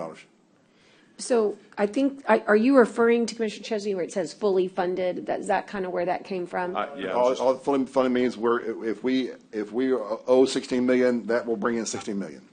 I got it. So 0.042069 is the debt service rate. 100% of that, and not using any fund balance. Not using any fund balance. And last year's was 0.044, so it's come down a little bit. It's come down a little bit. But what's important to note here, and my question is on the no new revenue rate, the debt service goes way down at 0.037. And so that's not fully funding it. So under the no new revenue, you'd have to start taking from your fund balance immediately. And that's what you need to notice here. And the other thing that's important is to answer your question. While we haven't talked about it, it just hasn't been ripe yet. But because I think we were getting RFPs in the field for the software, the ERP software, but those are not eligible for ARPA funds, and therefore we would need to borrow dollars for that ERP software for the auditors. Or reallocate some from some other COs that we possibly have, yes, or something like that. Potentially. I guess we don't know that yet, right? I guess what I'm saying to you, I wanted to at least bring that to your attention. that was one of the concerns, why you want to make sure you're on that fully funded part so that you're not tapping in today with a fund balance. Now, one question on, you might realize on our debt service rate, and that's how the calculations have changed from a few years till now. When we have excess collections, and we had a few excess collections, these numbers go higher. So technically, the fully fund will probably get us more than we need to pay for the balances. So if we go at that high rate, we will probably increase our fund balance. So the answer there could be that we don't have to go to the. We do not have to go to fully funded. We can give you some scenarios of if we use this, it'll use this amount of fund balance or this amount of fund balance. And we've done that in the past to try to keep at the 4.4752, and that's been the history because our growth is anywhere between 5 to 7%. This year was 12. So that's now quadrupled our balance. Questions for next week, really. I'm just kind of trying to. So we find enough money to fund half of what you need for the excuse me, the software, then we just borrow half? I mean, would borrow half of it? Court, if we can look through some and find some half of it for somewhere and need half, that's a decision for the court to make. Okay. Okay. We can also try to work with the vendor to see if they can provide financing through their own, but we don't know what the rates are. Right. So again, let me make sure to just, and I don't have many today because we did them this week, and I'm just kind of getting ready for next week. But again, the point next week is to create the ceiling number only. Correct. Right. I'm just making sure so that the public hears it too, so that we're creating the ceiling number only for next week. But we'll dig in pretty hard to different things and different cuts and different ads and whatever the court wants to do. Or yes, on the 17th, we're required to actually propose a rate. And that rate sets you at your ceiling amount, whatever it might be the case. If it's anything above the no new revenue tax, we are required to publish notices and have a public hearing. Anything above the no new revenue rate. So whatever rate, anything above that, whatever it is, and again, once you get to that number, that's the highest you can go. Because if you try, you can't go any higher than that without then refiling more public hearings and more hearings. So that we have to try to set a ceiling, and that's the maximum. So really, next week is not the. Not the meat and potatoes. That's really the. No, just to say, here's our ceiling, and then we're going to go through this point until September the 7th. September 7th is when you actual vote on the rate. From that point to that point, we determine what can be taken out of the budget, what you add to the budget, and what rates we actually finally need. Okay. All right. Thank you. That's all, Judge. Thank you. Okay, I have some questions, and I'm glad Johnny stuck around because we did not address at all Hospital District on Monday. And so I just wanted to ask Johnny if the board passed any action regarding their wishes so that we could have that for consideration. You see on the board here, Connie, could you take it back up? You could see on the board. We'll need something for the 17th. He says we'll need something for the 17th, but you'll see that the board, listen to me, you'll see that the no new revenue is about, I guess $0.015 less, and then the voter approved, the 8% that you're allowed to do is still less than the adopted rate last year. So what did your board weigh in on, or how did they weigh in? Judge, we didn't go into an in-depth discussion about that, but for purposes of next Tuesday, the hospital district would ask y'all to consider the voter-approved tax rate as the one that you won't go beyond. I'm not telling you that we're going to need that amount. Right. But I'm telling you that we don't know yet what our expense is going to be because the two large variables that we have in our budget next year is what y'all are going to do with the public health district in terms of what you want to commit to them, how far you want to go with them, how far you want to work with them. And the other thing that we don't have a good handle on is the cost for mental health services. Because last week y'all approved money for a diversion center. It's not clear who's operating the center, what's going to happen after this initial funding gets used to do the center. So we need some answers on some things because depending if they're going to happen next year, those things are going to drive which tax rate we come back to you for. So what I'm telling you is that if there are if there are new programs that are sizable. Yeah, did you watch our court last week? I watched part of it, Yeah, Judge. you need to go back and rewatch it because we answered all those questions, and the answer is it's not going to affect you in this next fiscal cycle. And so you need to know that. So having said that, you should still watch it, and we should still, roundtable you with Ida so you can ask her any questions. But the most important thing, and that you've answered it, because I've got to be careful because this agenda item doesn't give me a lot of latitude, but it does give me latitude as to the rate. And so your ask is for us to consider next week, for the purposes of setting the ceiling, to go to the 0.106188, which is the voter approved. And Judge, that's because that would give us the maximum latitude. Absolutely. And I think last year we used the same approach where we took the highest rate, but we came in at something that was far less than that. Yeah, it's just for the purposes of next week. I just wanted to get it on the record that was what the recommendation is. Yeah. And then we can talk about all the other stuff, as they say, later. And yeah, just so the public knows that the unknown variable about the public health district cost is what wants us to be cautionary and ask you all to consider that rate for next year. So I'm loving that you're giving us the be fearful, but we just did that. That's what I was arguing about. You already won. We just gave them help me out, 1.5 million for their waiver program, and we gave them 1.7 million for the normal.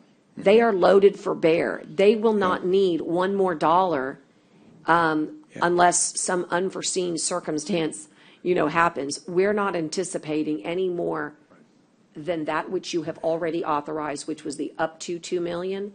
We approved last week 1.7, right, guys? Yes, ma'am. And that included the their CPI of 10%.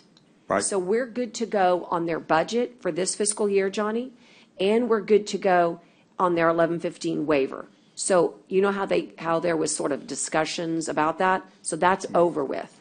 You're good to go there. And if that's the case, then next year, I'm not sure that we'll need anything beyond what our effective tax rate. I still need to go through the numbers, talk to the board, come back and talk to you all. But our concern, just to back up just a moment about the public health district, is that contract is an open-ended contract in terms of cost. And so you may have addressed costs and stuff this year, but there's next year and the succeeding years. I'm 100% with you. All I can tell you is that we set a budget for only one fiscal year. Yes. And I don't deny that everything can change, but only in this year you're asking me. And the other thing is I would always suggest that you apply for some contingencies. We have 2 federally declared emergencies in public health. I would never recommend not, having some contingencies. So you should think about that. And then this court, in your calculations, there's a concern that we'd like to address with you regarding our mental health officers, and that was a cost of $218,000. So I'm putting you on notice right now that I think there's a legal concern there about one contract year over last being different. So that might be something to think about. But I think overall, your message is give us flexibility, and then we will come back to you after that. And Judge, that's correct. It's just one more time, just to underscore, I just want to signal to you that the district is concerned about the open-endedness of the public health district's contract, because that cost, they've already come to you for $1.5 million. Y'all stepped up and paid it. But there's next year, and there's always going to be an ask. I mean, I can tell you it's coming in, y'all. And we have been working with the court to make sure we funded those things, and we'll continue to fund those things as we go forward. We need to work with y'all as y'all work through this contract, because it, like you said, Judge, in an earlier meeting, it does come back and fall in our lap. It does. And so it does. I'm on your side here. I fought vigorously. It doesn't seem to go. It goes on deaf ears here. I don't know what to tell you and to tell your board anymore. I wished that things went differently. It's not a good, well-worded contract, because exactly what you said. I warned everybody. I warned you. I went to you and said, help me make better document. And now we're having to live to it. I'm 100% with you. But here's the good news. For this fiscal year, I think you're safe. I cannot predict from future years, but this year, based on what this court did this morning, protects the hospital district. That's how I see it, Johnny. Okay, Judge, I hope I've answered your questions about for next week. You have. So, okay. All right. I'm going to move to Patricia Shipton and Joel Romo. It's item number 8, and it is receive the update from the legislative consultants regarding TWIA, and I'm glad you're on because there was some confusion with the message that TWIA sent out regarding opting out rather than opting in, and so maybe we can shed some light on that. It might scare people when they get those notices in the mail. Joel, good morning. Was there a report filed? I didn't get that either. I guess.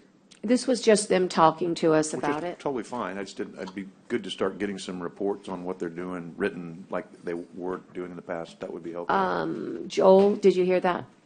Yes, good morning. Yes, we can provide more regular reports. We do the monthly report, but we can provide, updates as, on projects. And on TWIA, we wanted to give you just an update on the hearing that took place last week. We joined the delegation. Hey, Joel, real quick. Hey, Joel, sorry. Did you say if y'all provide those monthly? I have not seen one in a while. Are you sending them? Can you send those, copy all of us too? We send those to Belinda and Nate. Yes, sir. Okay. Well, they're not getting, I haven't seen one in a while. I'll ask her. Go ahead. Sorry. That's okay. You're not here in the So, per the request of the court, I attended and Patricia and I have been working with Chairman Hunter's office on the TWIA issue over the last few months. I joined the delegation from Nueces County in Galveston last week to testify on behalf of the county in opposition to a rate increase. Just a few stats of 560 public comments that were submitted, 553 were opposed. Only 2 entities submitted resolutions opposing any rate increase. One was, of course, the Commissioner's Court, and then also the City of Corpus Christi. Again, I testified on behalf of the Commissioner's Court and reiterated that they not only shared the copies of the resolution, but reiterated the opposition to any rate increase. And as you saw, the TWIA board voted not to do a zero rate increase. I do want to share there was a lot of positive comments from the board, which I hadn't heard in a while, about wanting to work with our delegation, wanting to work with the stakeholders in terms of future legislative needs and potential funding opportunities for the TWIA board. Chairman Hunter is going to pull together a work group in the next few weeks and asked us, both Patricia and I, to be part of that in terms of not only legislative solutions, but also some funding mechanisms for TWIA that he's asked us to kind of provide some input in on behalf of the county. But again, I just want to reiterate, it was Chairman Hunter was very appreciative of us being there, testifying, and we joined other folks from Nueces County in Galveston, such as the United Chamber, the city, the port, business leaders, and the RTA. So I'll stop there and see if Patricia has anything to add. No, Joe, you've covered it really well, and I do think you're right. The TWIA board, uncharacteristically being open to suggestions, all that. I think it's 2 things. I think Abbott has finally made some appointments that are more favorable to coastal communities, and then I think it's the select committee on TWIA that the lieutenant governor and the speaker have finally made their appointments to, and it's in anticipation of having to work through those hearings that I think has got the board's attention. So it was overall, I think, a positive. That's good. Patricia and Joel, I received a letter on August the 8th, and I sent it to Chairman Hunter, and he was going to follow up, and he did with me and with TWIA and the Texas Insurance Board. But it basically is advising TWIA policies that they're going to receive an automatic increase of approximately 11%. And that the premium for most policyholders could be less than 11%, so very confusing. And then finally, they say that this increase is voluntary, and the premiums will increase only for policyholders who accept the increase. But how misleading is that? That means people who don't have the normal, opportunity. Have you seen this, Brent? You've seen that? I sent it to they just get to everybody.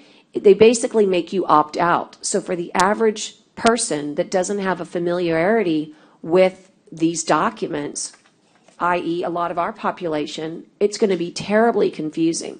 And so I'm very upset about this. And I think it's very cruel to make people opt out. They should make them opt in. And so I just wanted you to know that I sent this to Chairman Hunter. He immediately called the delegation, immediately made all the calls. But I want to see them, you know, put some sort of messaging campaign out that this is, in other words, they're going to have to opt out instead of opt in. And so I'm sending this to you right now. This came by and just like I said, 2 days ago. And I was hoping that they would auto-correct, but they haven't. No other advisory has been released. So very tricky, very, very tricky. We'll follow up with both Chairman Hunter and the legislative team over at TWIA. Yeah, Get really. some clarification. Yeah, I'm very upset about it because I think a lot of our people who aren't familiar with these types of documents and have difficulty understanding their meaning are going to get stuck with an 11% increase. You know, so, well, thank you guys for giving us that good report.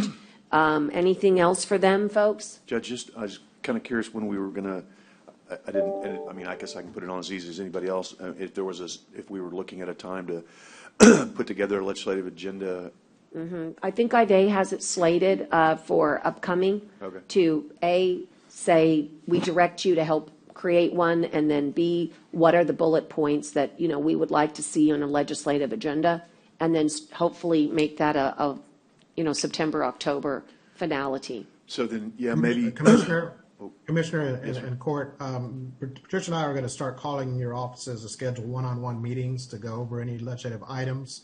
We do have some visits we've had, and I know I don't know how much we can, this was a TWIA update, but you know, we just real quick on terms of legislative, we may have some requests from Scott Cross we've been visiting with him on some Dune issues.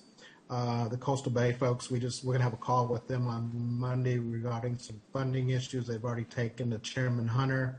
So we would like to bring forward a draft agenda to you, perhaps late September, after we've had time to visit with each one of you individually, as well as any other departments of the commissioners and that's what I was going to the county as well. And I appreciate that, Joel. I think that was what I was going to suggest too, was that IDA, she's not here at the moment, but IDA send out something to all department heads that says, okay, is there things you want the court to consider, you know, putting on their legislative agenda? Because, you know, they work for the county, and I think we should look at anything that county clerk or the tax assessor collector or whoever might have and see. And I know they have their own associations and they do a lot of the work themselves, but some of them, I know Kara does and Kevin and that kind of stuff. But if there's ways we can help them, you know, assist them, then certainly we want to be able to do that. So I would like for IDA to send something out to all the department heads that just said, hey, look, we're formulating this in the next 30 days or so. If there's some legislative things that you want the court to consider, please do that, you know, so that we can get some input from all the other department heads, and maybe especially electeds, right? But certainly department heads too can weigh in. Sure. But just to get that, and then because that would certainly help us. And then what I'd also like to see, Joel and Patricia, as y'all are doing this, is starting with the last one from 2 years ago, and seeing, you know, what got accomplished, what didn't, and is that a starting point? You know, maybe sending that all around to all of our offices to kind of start weighing in on some of that, you know, refresh our memories on, excuse me, some of those things. And then just also for Joel and Patricia, you know, one of the areas that, and I've talked to Patricia about this a little bit, is, you know, some of the things that I'm hoping that y'all can also spend some time focusing on is some of those buckets of money out there and things that, you know, we need to have y'all looking at from the state level as well. So just to kind of get some initial input on that from me anyway, that would be great to get that rolling in the right direction. So. Yes, sir, we can do that. You know, and actually we have an email we put out 2 years prior to the last session that I can take a look at, refresh, and share with IDA and get it out to the whole, per your request, all the departments And we did, you know, as to your point, as a result of that email and visits with not only you, the commissioners, and other department leads, we did have some agenda items added to that legislative agenda as a result of that process, and that's what we will get done this month over the next. And I think it'll be a good process, Joe. We'll get it started with our own agenda from the county, and then we anticipate interim studies and interim charge reports to come out in October, November timeframe. So that'll give us a chance to bring you some of those legislative recommendations for y'all to consider that we would then add to it before the session started. Sounds good. Okay, thank you. Okay, great. I think, Ida, I don't know if you heard that, but if we could get their reports sent to the Commissioners Court, there's monthly reports that are coming in. There's a request to get them to everybody. And then second, a request to get, just to assist, I mean, they're going to call everybody, but just to assist Joel and Patricia with having individual meetings regarding legislative agenda. And then third. Do you have monthly reports that you've gotten? No. Okay, so who are those reports going to, Joel? Because Ida says she doesn't have them. Are they maybe going to Belinda, or are they?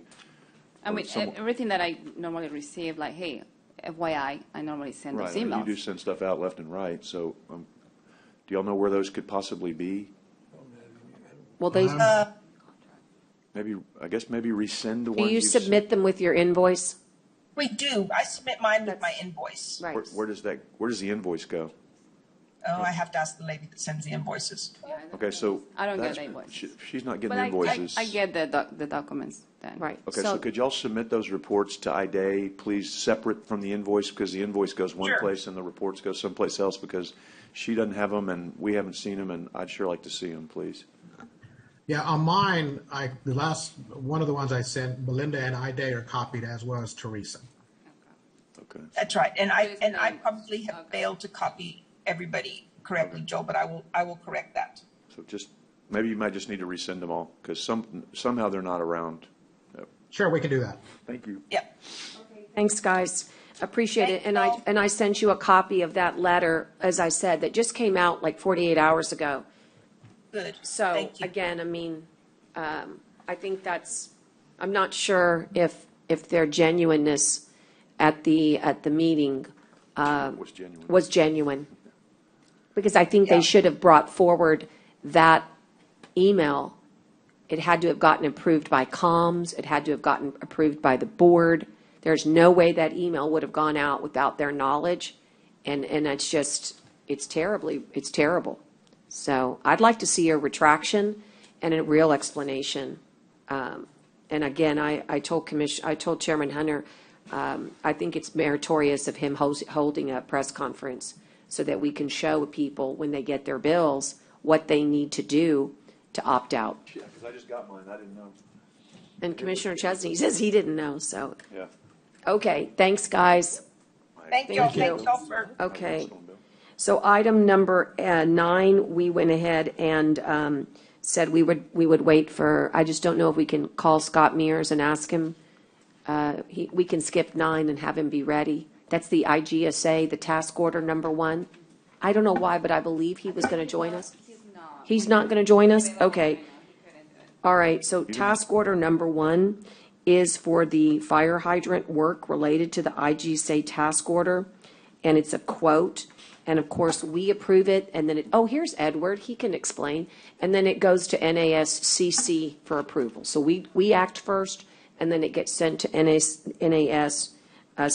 But I do believe that you can explain and then also tell me that Scott this is good to go with the captain. Pretty much good to go, Judge. Essentially, we're working with their personnel. This is the first part in the process. So we, in this scenario, we've procured a local company, which is the Shoreline Plumbing, to do the work out of a purchase order or a purchasing program. So we get a bid for it, we get a pricing for it, we take it to them, they decide whether it's too high or too low, then we bring it back. If it's too high, they'll tell us it's too high, we'll bring it back, and then we'll go through another process, in this case maybe competitive bidding. It takes longer, but in this case, what we're trying to do is shorten the process so we can get the work done as quickly as possible for them out there. And then also, I would turn everybody's attention to the back of under tab 9, first page, turn it over, and you'll see that Nueces' direct costs are $18,000. We'll recover those. The indirect costs are $684, and then our fee will make $7,000 on this project. And are we keeping that, like Dale, as a like a line item to show we can, so that there's, there was some skepticism about this program going in, and just so we can show the public that it is working and we are making actual dollars on it, and we're getting. We'll have a separate line item. We'll have a separate department showing the amount of revenue we receive from these agreements, and then according to the Commissioner's Court, that revenue can be used for whatever source. Right now, that revenue will be going to the general fund because that's where they most need the funds. So if you also choose, we can move it to a different special revenue fund if you want to keep it separate to use it individually. But right now, it's assigned to go to the general fund. Okay. And I'm not saying it needs to be moved out of the general fund. I'm just saying I'd like to have some sort of way It will be a separate line item, and we'll be able to tell you how much there each year, yes. Yeah, so that we could pull it out for a year and say, okay, this is how it went. We spent $100,000 and we got $130,000 back, whatever I can't remember the percentage, but you know what I'm saying. Just we so will we be can creating show. a separate department just for this particular issue. That department will only have this function in it with revenue expense.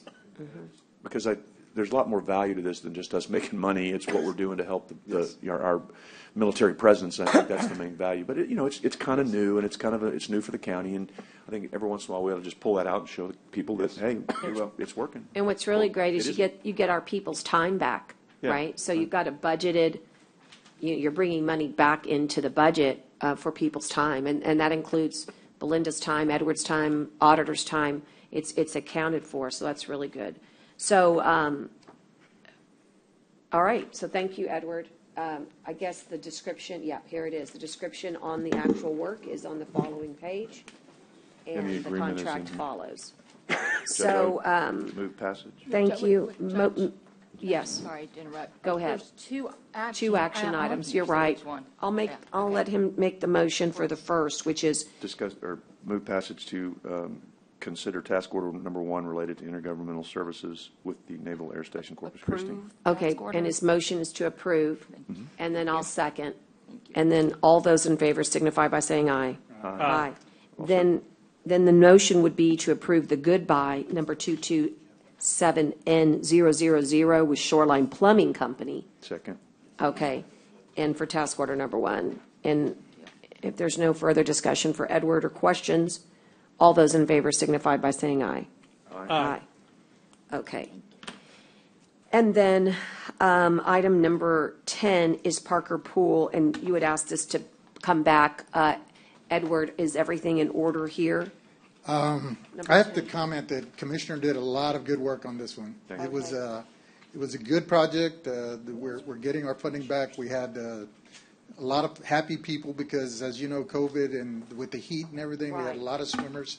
We're planning for next year, but Commissioner helped us greatly in getting this funding from the city back to pay for No Swim for this last year.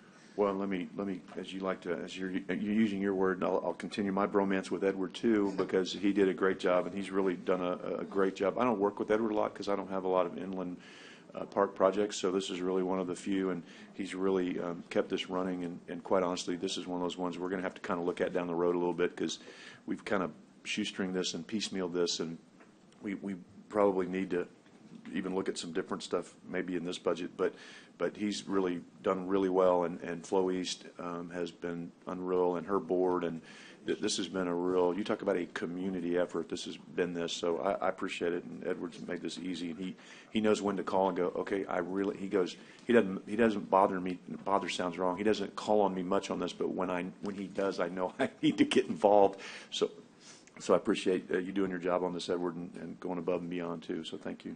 I would move passage. So right, okay, so you move passage, and this is just the agreement, Edward, right? And this lets us go forward into the future.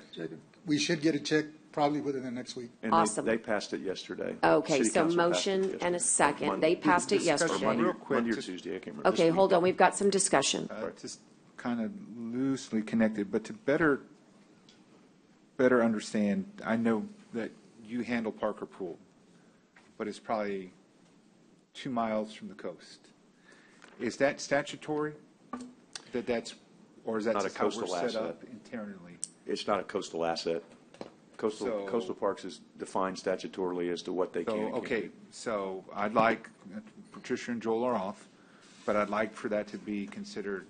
Now, I don't know if that impacts funding. I'm just wondering if they're still available by funding. I mean, they're literally right there. Parker Pool's like, the bay is like right there. The back Walk over bay there. is right there. I mean, I can't imagine, there's got to be plenty of funding opportunities. I'm not saying the work that y'all are doing is great, but to have inland parks from Flower Bluff all the way to Jim Wells, Nueces County line in Agua Dulce, and all points north and south is crazy. It's just, and then we have Coastal Park, just the strip. Like I said, you may want that, and if you do, that's fine. We can keep it. But I'd like for us to at least explore that. And if it's statutory, where we can't change it, if it means that there's not funding opportunities that we could seek, even if we started including them in coastal parks, right? Because I do believe there would have to be something changed, maybe in a local bill. But I'd love to be able to see that, right? Not wanting to take more work from you, Wade, but you already got enough. And I think if Scott's right there, it makes sense. Why not just have coastal parks within a mile of the coast, or 2 miles from the Gulf of Mexico? You know, I think that makes better sense in how we're structured. I'm throwing it out there because I know this is not part of the agenda, but I wanted to clarify on your involvement here, because that just does not make sense. If so, Judge, and if Belinda's listening today, if you can convey to Belinda, I'd like to see this as part of our discussion in the future, right? Not trying to undercut anybody, but I just think if it makes better sense for us to be organized, then let's do that, right? And if it means you taking on more and keeping that, then that's fine. But let us have a healthy discussion on that individually with our lobbyists, and then as a group when we plan out our agenda later in the year. I was just going to say, if you take Edward away from this group, you may have mutiny on the Bounty, and all of Flower Bluff may show up because they love Edward, and Edward's done such we a love good Edward job. too, but No, I know. I'm just saying. I'm just being a little funny. If you're closer, that's all I'm saying. That's for another day. But yeah, that's another day. Obviously. No, I get it, but I'm just saying anyway, he's got the thing greased. So just so I know, guys, but this is the interlocal. Yes. And when you say they're gonna give us our money, is that for last year? This year. This year. Last year, we got a check. I'm sorry, but when we say this year, can you all help me say this fiscal year? Like right now, I had to supplement some funds for this year. Do we give you that back to you? Yes, ma'am. Does it come back to you? Yes, that was the. Okay, thank you. Thank you. And so next year, Edward, we're going to put at least the proposal is to put $25,000 in to Parker Pool on our budget. FYI, as they say. Well, that's great, because what happens is we have a period of time. What really messed us up, we were doing really well prior to COVID, and then the city kind of helped us but didn't help us when they went to, okay, they went all their pools to zero funding so that they don't, so nobody has to pay. For free swim. Yes. So they went to that, so they wanted to include Parker, but that kind of threw us our loop off. So all our collections, all our donations, all that kind of got thrown into a morass, so to speak. And then when COVID hit, then you're trying to provide things for people that really can't afford it at this point in time. So now we're trying to get back to normal. And Commissioner, that's what I was going to tell you, is that we're working on a budget. I think we'll be solid this year. There's going to be some monies returned to the account, so we should be good going into next year. And we don't anticipate this for next year, for 2023. So we have to put some. We don't. Yeah, this is the end of this deal, and so we're being made whole by this. The city passed it yesterday or Monday or Tuesday. I can't remember when they met, and they passed it. We'll revisit this going forward for next year. Thus, part of the reason for the request, because we really don't. I don't think we have any money funded for Parker Pool. It's kind of it's kind of a weird anomaly that needs to be looked at overall. But that's not for today either. So we're getting a little off track. I apologize. But again, And since you have such a great relationship with the city, you might talk to them about their bond, because they've got more money set aside for parks and rec, which is awesome. well, but this is our pool, though. I mean, this was a weird deal. No, it was their pool that we took over, right? Right. This is kind of a weird deal because we didn't really we weren't going to do this, but we didn't want to be the only pool in town charging for free swim. So we went to the city, and they agreed to include us in that. But I don't, necessarily want to be reliant on the city to run our pool. So we need to figure out how to run our pool. But I mean financially. And so we're going to work on that. We're going to come forth with a plan. Edward and I have had conversations. We'll continue to. So this is just to get made whole on this. That's all this one is. Correct.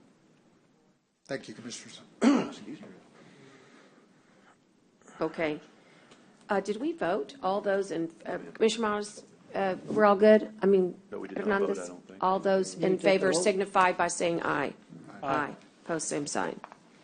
Okay, we've already done number 11, and so now we're going to do number 12. And what I was really hoping is maybe we could get all the way down to 21. But I would like, before we hear from, before we work on number 12, is it possible to take our 30-minute like we did last court? I think it really helps for those of us that don't get up out of our seats because we can't. Could we do I could do 12:30 to 1, and I think in the next 30 minutes get to the rest of the regular agenda. Could I get a motion for that? Motion. Thank you. I'll second. Any discussion? Any opposed to that concept? I'd be willing to reconsider if there was a better time, like you wanted to do it right now. Okay, well then, all those in favor of taking that 12:30 to 1 break signify by saying aye. Aye. Aye. Okay, we'll see how quickly we can move. I bet we can. So the first one is the discuss and consider the approval of the supplemental agreement on engineering services between Nueces County and LAN. And are they online? No? No? Okay. Relating to the adjustment of hourly rates. This is a contract. I'll just refer to Jenny. In their contract, they have the opportunity to bring before the court very much like a CPI, right? It's just an adjustment of the rates based upon consumer, I would say, economic situations.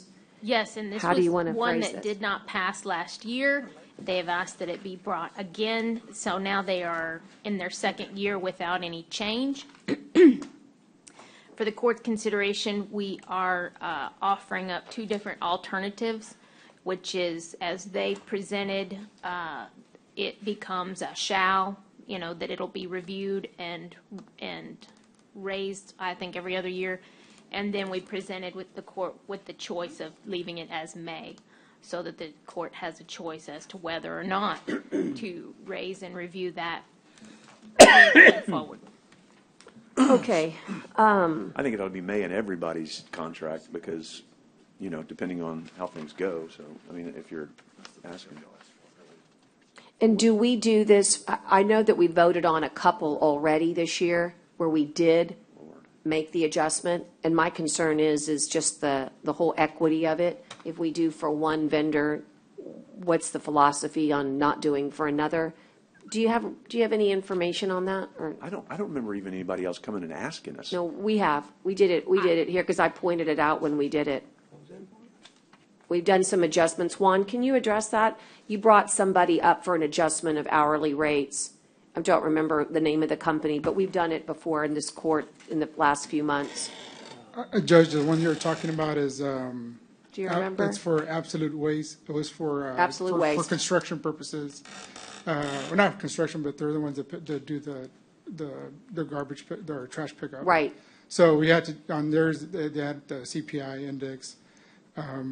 That's right. But they're the only ones that have requested. Yeah, There was no professional services that we've approved. Sir? No, we don't Yeah, pay we don't for pay that. for No, sir. You don't pay for it. No, sir. Right. That was, yeah, I don't remember us doing any, that's what I'm saying, I don't remember us doing any adjusted rates for any professional services contractor, like maybe in, I'm going to say 8 years I've been here, but I may be wrong. sir. I don't remember doing any of it. I mean, whatever it is, and whatever it was when we contracted, it was like, let's talk about the new ones that we added. What's in their contract? Are they going to come back and ask for adjustments? Not that I know, Commissioner. No, Not because in any contracts do we have the Well, like stipulation. we just added some more program managers, right? So Did you what- look in their contracts? I'm saying not that I'm aware. Not you're aware of? Yes. Jenny, do you remember? I'll be honest with you, typically it doesn't come to court because usually, I mean, not come to court, typically it is a part of the contract. CPI is a part of the contracts, and the reason is it's the prevailing wage. So it's not something that's unusual. We've seen, at the port, I saw it all the time, but I don't know what we have for our future contracts. Maybe that's something to look into. But I think know that's that, something the county is going to see Yeah, I offered mean- up more often. I mean, the economy, this is not unusual is what I'm saying to you. The question is, do you want to do it or not? Well, the And question is, no, we'll I think your just- question of equity is a fair question, Judge. That's what I'm trying to address. So I think what I'd like to see is, I'm not see for what other- or against right now.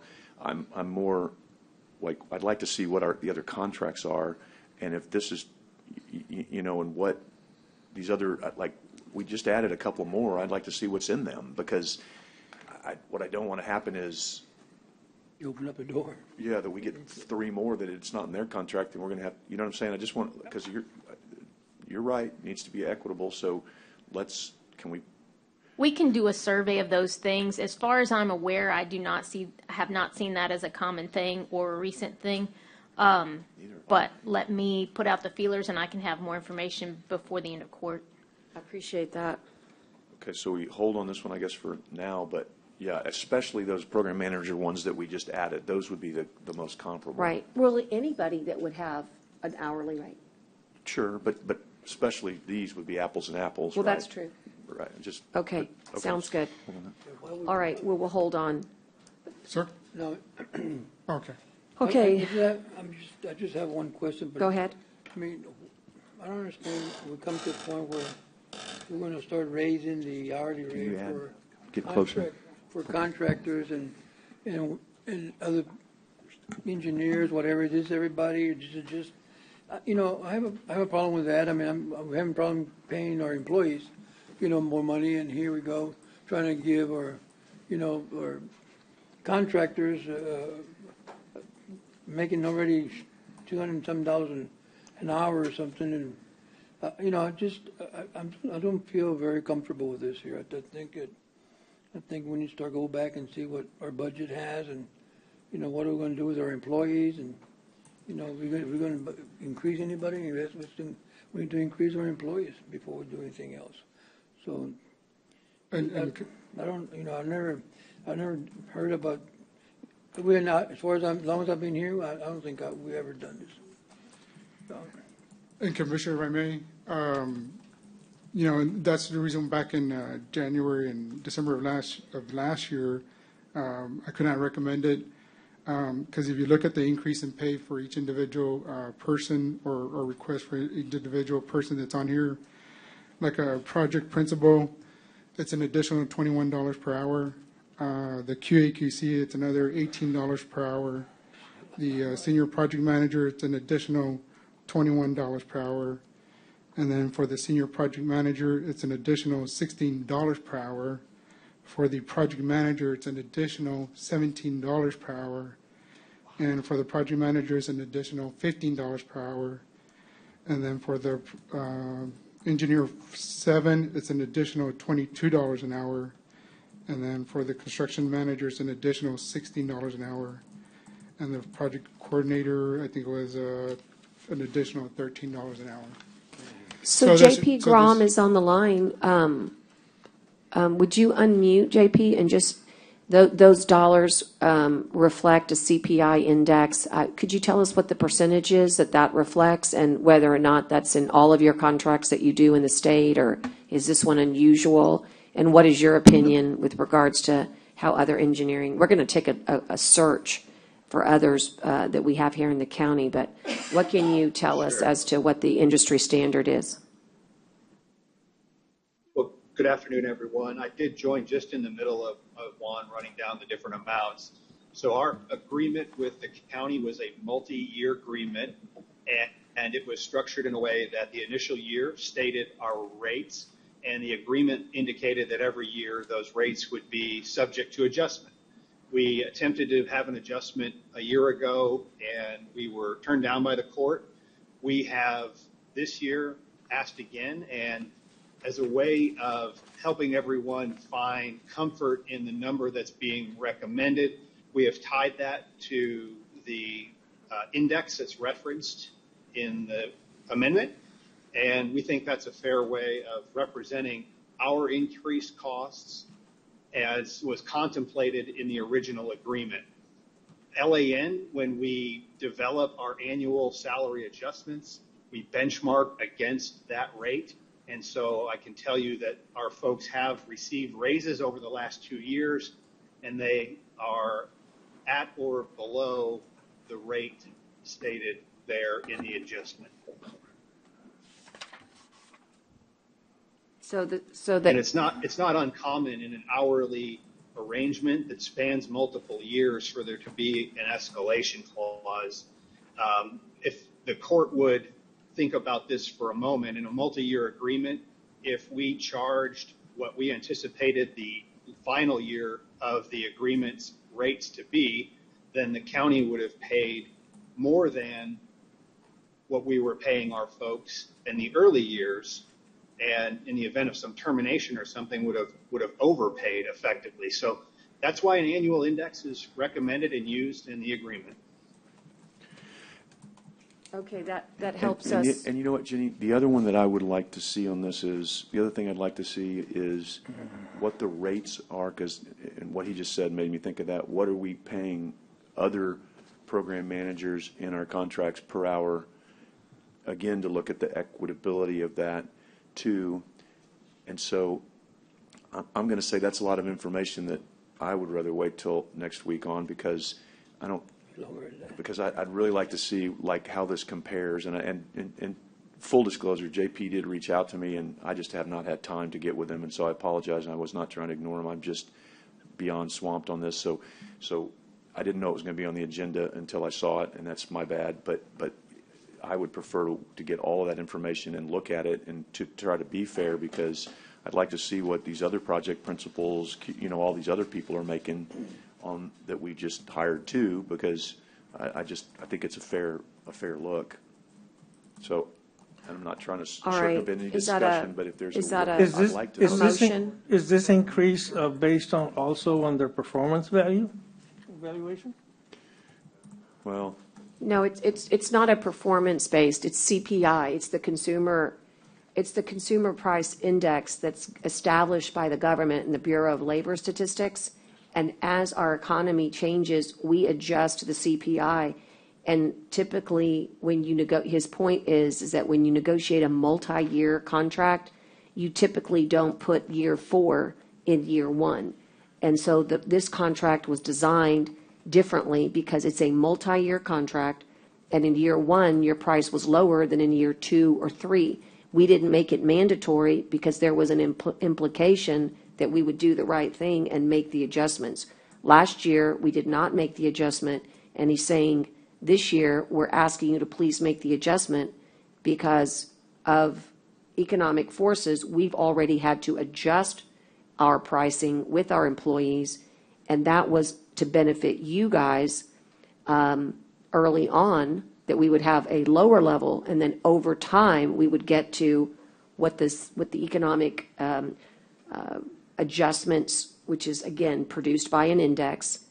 This is how it's done. So, again, it's worthy of the look to see how others are doing it. And our office is ready and willing and able and doing right now the legal analysis. But as far as the business analysis on what has happened, we're going to have to seek the assistance of the court. Right. And so I would like to motion to table this to actually to the 31st, because I don't know that I'm going to have any more time between now and the 17th with all this budget stuff to do anything else. So, what I would like is, well, before I make the motion table, let me, because I'm not supposed to discuss once I do it. So let me withdraw for a moment and say what I would like before I make my motion to table is exactly that. I would like to know what we do for every other program manager that we do. Cost-wise, have we ever done these increases? I don't remember them.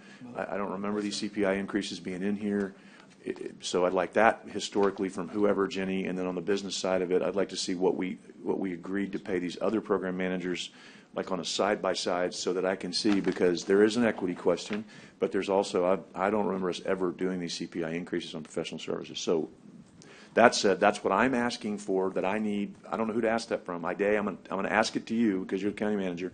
You go get it from whoever you need to get it from. If you need Peyton to help you, that's great. If you, I don't, but I'm going to ask you to get it, and well in advance of that 31st meeting, so that I can, really understand what I'm doing and ask questions before I get here if possible. And then, so that's the ask of the county manager. Now I would make my motion to table to August 31st, All right. please. And a second. Whenever that last meeting is, because I think we have to talk about that last meeting in August. No, we haven't discussed whenever the last meeting Yeah, is. to wherever that last meeting in August is. 29th, no. So, and again, if someone else wants to discuss this, I can wait on my motion to table. I'm not trying to quash any discussion.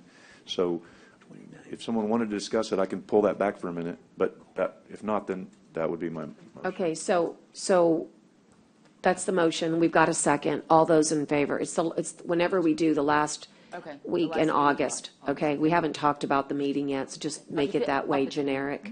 All those in favor signify by saying aye. Aye. Aye. Okay, we're going to move on to the county attorney software. And that is called HQ. And I put it on here to discuss its funding through the American Rescue Plan Act. Which one, Judge? Sorry. Item 14. Okay. Thank you. And item 14 has been vetted by Haggerty as being eligible. And so I got to turn to my number because I don't have it memorized here, but let's see. Judge, can I? No, go ahead. I'll get. But before you go to the next item, after this one, I have a question. Actually, I don't have it on here, but I don't have it on here for whatever reason, but I believe it's on our spreadsheet. And Jenny, maybe you could help me, but it's my motion is to be able to authorize the, authorize this to be paid for. And then, of course, we'll have to work with Michael to do the proper procurement, get the right language. We're learning a ton about the right language. Our procurements follow our normal procurement, but you still have to satisfy the ARPA piece of it. So Judge, today is just an allocation. I don't have any. Was there backup on this one? Yes, sir. It came from. It was part of that. It's part of your. This one came. This was part of your Haggerty piece of it. Oh, from last week. Right. You have a whole thing on it. It's basically. How much is it? I remember the 70. discussion. Okay, here. Let me just read it. Okay. I remember the discussion. Okay, it's $7,000, $7,800 one-time fee. Okay. $7,800 one-time fee. Okay. This was the one where we had to check to see if we needed 2 licenses for. Is that this one? Yeah. Okay. So we need our own. Okay. Right. So here's the gig. If you wanted to take it all the way to 26, it's $240,000. Right. That's what. Okay. That's everything, all in, blood, guts, and feathers. So we call it $240,000. Okay. Okay. And that would basically get us all the way through 2026. Now, Motion to pass, Judge. Okay. I remember this now. You remember? Yeah. Okay. What is your motion? The motion is to approve the funding of the HQ office. So here's the deal. When I say motion, I've done this way for 7 years. No, I know. and I understand No, that, no, I'm but just then- asking why, because I'm not being, The reason- like I've been, no, hold on. Don't fight with Kara. No. Thank you, Judge. I'm asking because I've been doing this way for 7 years, and I don't know why. If I'm doing something wrong, I'm saying, tell me how to do it better, because I just say motion to pass what we're talking about, which is discuss and consider funding of HQ office management software for county. So if you need me to restate that every time, I'm happy to. I just need to change the way I do things. Can I answer? Yeah, sure. Well, the reason being, sometimes you tend to go off on these tangents. Right, that's what I'm of saying. motions, and it's not really always clear. So Okay, I'll when try we to be go more back, clear. correct. And also, when you just say move approval, then it's not clear really to the audience. So if I say motion to pass item 14? Right, in the dollar amount, So if I say motion to pass item 14, but we need a dollar amount. Right. So that's when.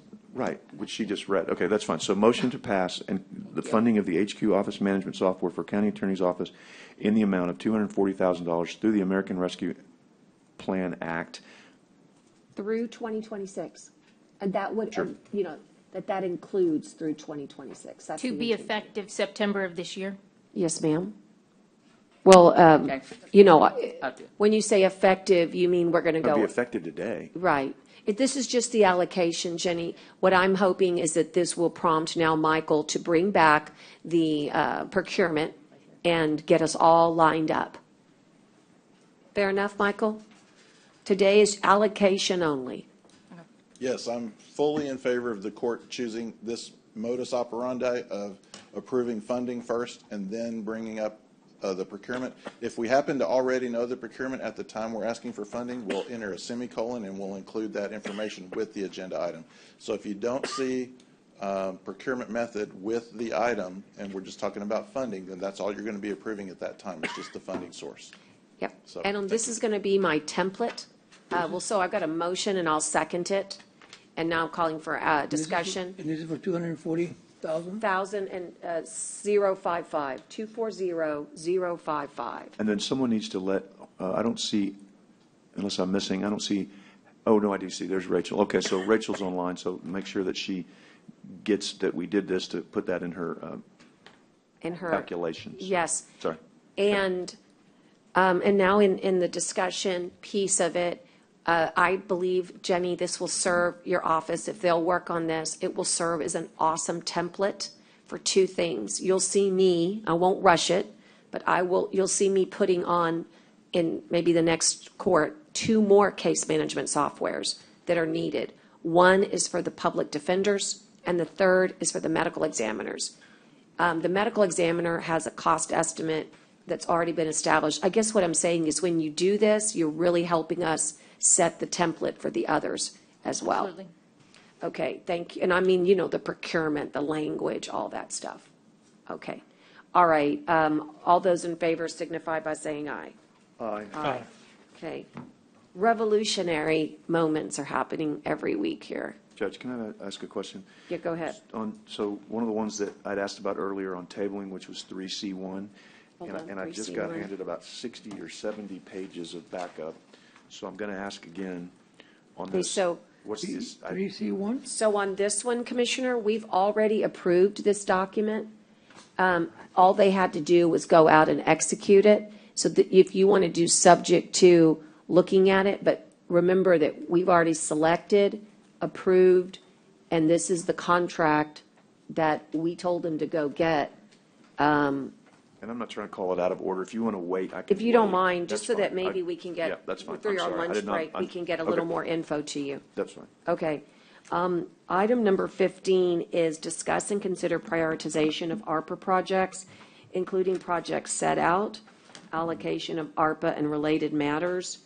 And so, Can I?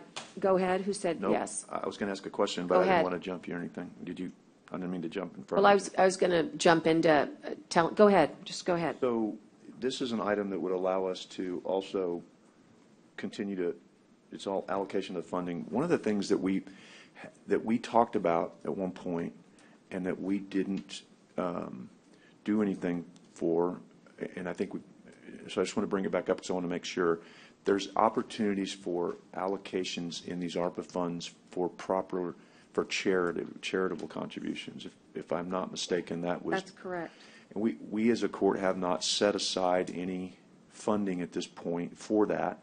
And as we're getting down to the, nitty and the gritty, my thought is maybe we should have that discussion. And I can't remember where we are on the dollars. I should, but it's gone so fast. And maybe we should set aside some for charitable contributions that this court could entertain and vote on, or set aside some for each commissioner to use, because, and I don't remember the what qualifies those charities, because we haven't talked about that in so long. So I kind of wanted to talk about that today, because I know we're all interested in helping where we can on those. I certainly don't want to, take away from drainage and roads and things that are just absolutely crucial, and I don't know what the right amount is here to do for charities, but I think it bears discussion before we end up spending all this money. So I just wanted to answer one of your questions. So you're not the only one, I'm not the only one that does compound questions. The first question is 501c3, all right, is what qualifies you under American Rescue Plan Act. So you're good to give if it's a 501c3, all right? So that's your first answer. And the second is it just to remind you, not that we have to do this, but there was that in the community survey, that is definitely highly ranked as one of the, community, yes, priorities. And then third, if we wanted to do that, we could do it ourselves, or the United Way offered to be our administrator of the actual funds to the charity, depending on how the court wanted to go. I don't know. And then finally, I don't know what the proper dollar amount you're thinking of, but I very much like the idea, because I think that American Rescue Plan Act is really, the reason they aimed at that is they knew that for 2 years, people weren't able to raise dollars. Right. So I just wanted to say that in answer to some of your queries. And so the main one was just, and I apologize for being compound, but the problem, the main thing was just, I wanted to throw that out and hear from everybody on how we thought we might want to do that. I'm assuming, and I shouldn't assume, but we know what that does, right? But I think everybody here has expressed an interest in helping the charities, and so I think it's a fair statement to say that I think everybody wants to do that. I just don't know how the best way to do it is, because I don't think any of us want to get 30 phone calls tomorrow from our favorite charities saying, okay, put us on your list. Not that I'm opposed to answering all those people and talking to them as I regularly do, but I just am trying to figure out what the best way to do it, and I really don't come into this with an idea other than that to say, what do y'all think, and do we come up with an amount? Do we let them all apply and then we vote how to divvy it up? I mean, I just. So we don't really. Like maybe allocate $100,000 to each commissioner to work with that, or are you saying that maybe? Well, I feel like we have outside agency funds that does that. I'm really thinking that if you want to do an allocation today, you pick a dollar amount that you might want to, like, I'll be honest with you, I'd like to just throw out, for example, the Black Chamber of Commerce. They actually put forth a proposal. They're a 501c3. Their proposal is for, call it what's the right word for those, museum quality graphics that they use to develop history. Kind of like our iMuseum over at Coastal Parks. There's a word for it, but the graphics, it's just the graphics. They're trying to create their Black history in a way that people can come learn about it at Solomon Coles. And they actually came and were part of all our town halls. They're listed, and that would be an example of a good thing to bring forth. And there's 100 others that if we put this out there, that we're going to do it, and how much we're going to put forth, we're going to have a lot of. That's correct. What I want to do today is, if we do anything, is we come up with an amount, and we come up with a mechanism, because otherwise we're going to get bombarded with calls, and that's not a bad thing. But if we know what we're going to do and how we're going to do it, then if we said, for example, and this, hey, we're going to set aside $1 million for charities, right? But then.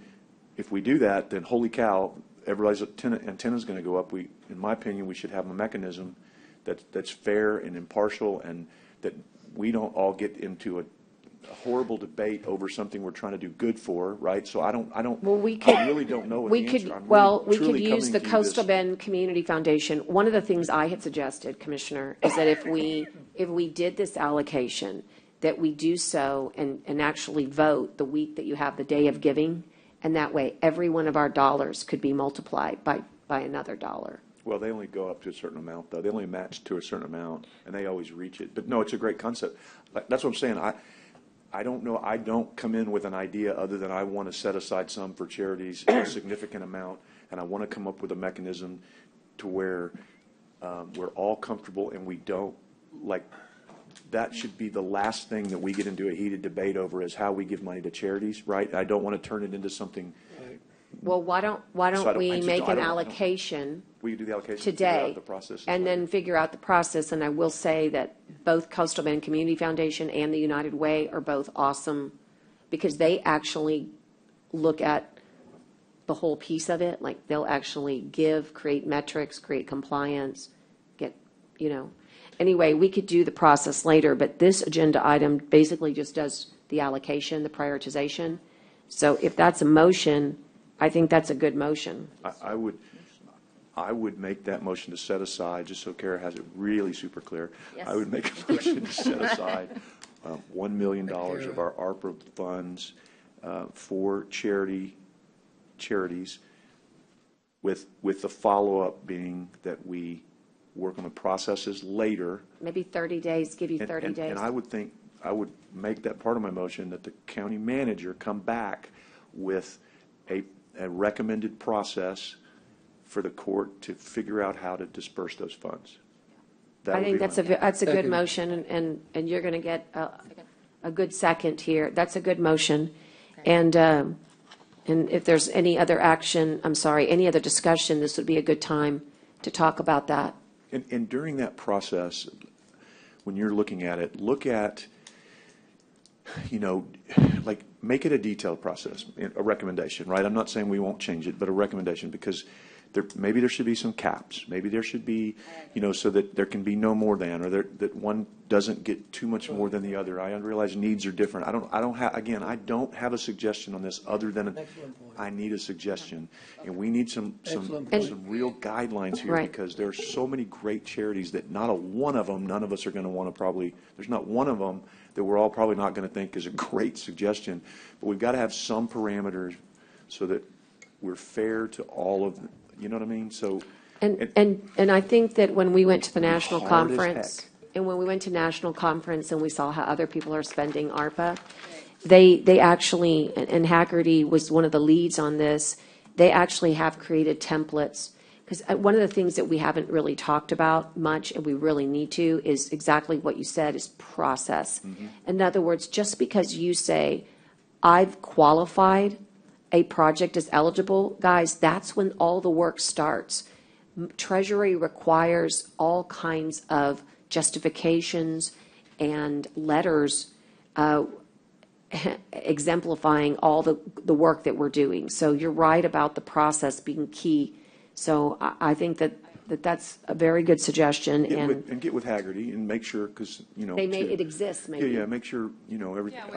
Yeah, but, okay, that's. And also, I just want to say that each of us have dollars, and if there is a special project above that, like, let me just suggest to you that, like, MHID is a 501c3, okay? So there could be projects outside, since we all have our own funds, that could still be beneficial, Commissioner Chesney. Well, and I'll be honest with you, that's part of why I'm doing this, because I need to figure out how to do that with some of the funds that I want to do, because I've already gotten some big asks that I don't know how I'm going to be able to accommodate. And so I'm trying to figure out, I'm hoping your process will help me develop a process, that if I want to take some of my own, not mine, sorry, precinct allocated, just like you, everybody has, and use some of those for charity, that I can kind of use your process to help me with my process, because this is a tough thing. I mean, this might be the toughest thing we do with these charities, because we all love them so much, and, we're going to. Yeah, just remember that you can, again, lean on best practices, but most importantly, this is not your run-of-the-mill, I'm giving $10,000. The ask is, what are you doing with these dollars that's going to create transformational change in your community? ARPA is different. ARPA was designed so that each dollar was leveraged in order to make a community better. So you use outside agency dollars for a different way than you use these. So I think when you develop your process, part of the discussion I have here is, what is it that you're asking for, 501c3? And why? And how will these dollars last 10 years from now? Because it's not for operations necessarily. Does that make sense? I think that's fair. It could be if it had a real explanation. Right now, I do Amistad, and I do the Coastal Bend, for services. For outside agencies. For outside agencies, so. Right, but I think here you would want to say to Amistad, if we give you $50,000, are you going to build a clinic that will last for the next 20 years? In other words, it's a different question, and I hope that that's how these dollars get used. Well, What and I can think we do today? transformational is still, transformational can be defined in lots In of a different ways. different way. You get the And that's difference, what I'm saying. though, We as just want this opposed to to, be super positive, and this may be the biggest presentation for me, this may be like the biggest presentation you make to me for a while, because this is important stuff, and these charities need our help, and every project we do is impacting and transformational, and this can be no different. And I don't know what that definition is yet, but I agree with the word transformational. I just don't know how to define it. I'm going to let you take a shot at it. and the good news is that our charities have been watching us, and they know what we're looking for, which is nice. They know where our aim is.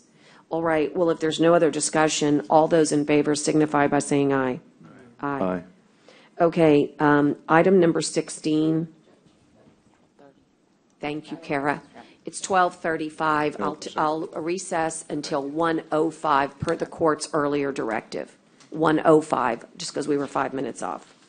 Thanks, Carol.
the record, and it's 119, and, Okay. all righty.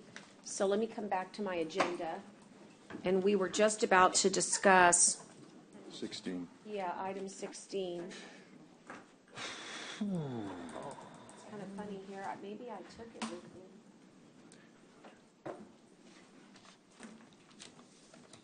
I wonder if I grabbed it. I did. Could I borrow your agenda real quick, like? I'm not sure. I apologize, but it was here, and now I don't see I it. think there's one in the front pocket of your binder. You're right. I got it. I can use this one. have it? Yep, thank you.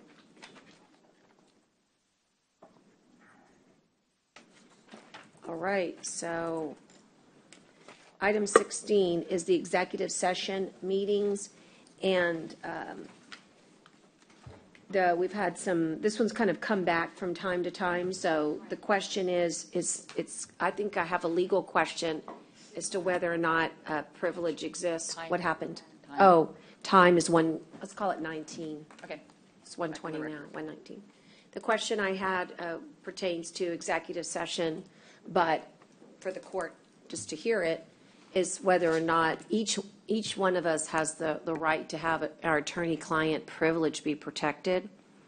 And so if any of us, Jenny, want to have that privilege preserved without recording, what is the law on that? And so that was my question. I'm happy to tell it in front and in executive session if you want to answer it, but that's the question. In other words, even prisoners have a right not to be recorded when they're talking to their lawyers. I don't know why commissioners would have any less of a right, but again, it's the attorney-client privilege that belongs to each of us, not us collectively. And so, and we exhibit that time and time again, when we object to discovery, when we say we have an attorney-client privilege with each of us, and therefore, I don't think the technical piece is hard, right? We would just ask Daryl to come in and talk to us about that. But first, we have to decide whether or not that's something we want to do. And I know that I want to preserve the attorney-client privilege for future courts, not just this one, in a sacred way, which is not recording. So recording executive session is clearly articulated and set out as how to do it in state law. So therefore, it has been articulated in state law. It also talks about the only, in the Attorney General opinion that was circulated, that says the only one that we can designate that keeping of those two is the county clerk, is how I read that.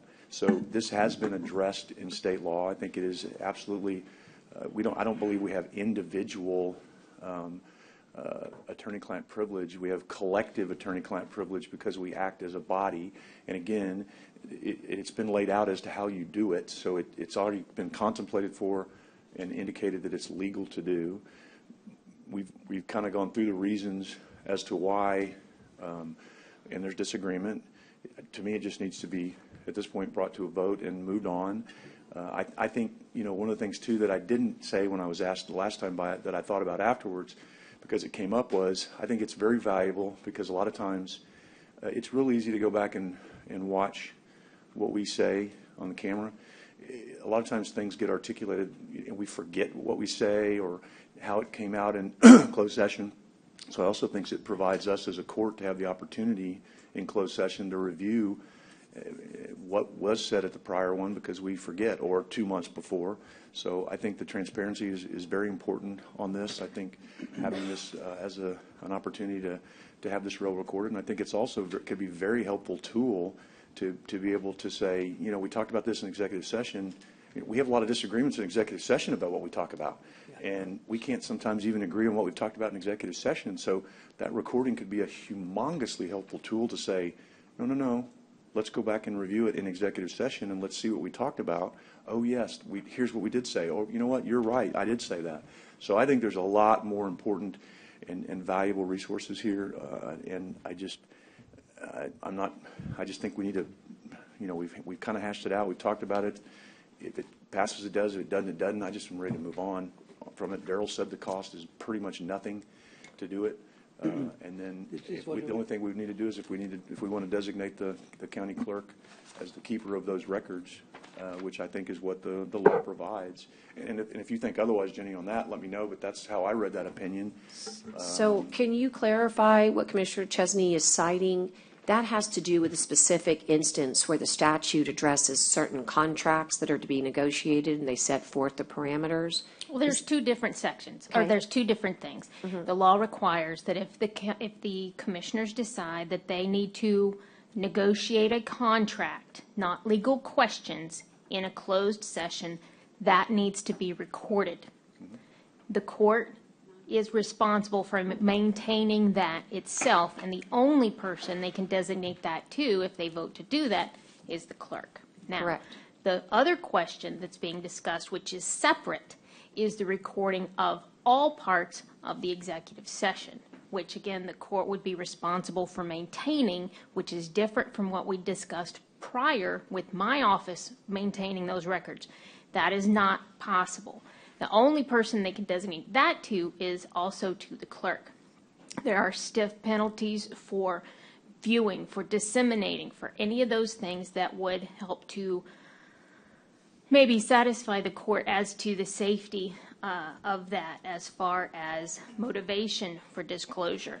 And Daryl would be there to satisfy the court as to the logistical possibility of maintaining. And where in statute does it refer to the second piece of it? So recording of executive sessions? Yeah. That's back in the Open Meetings Act that we were looking at before. So, but where does it say that we get to waive?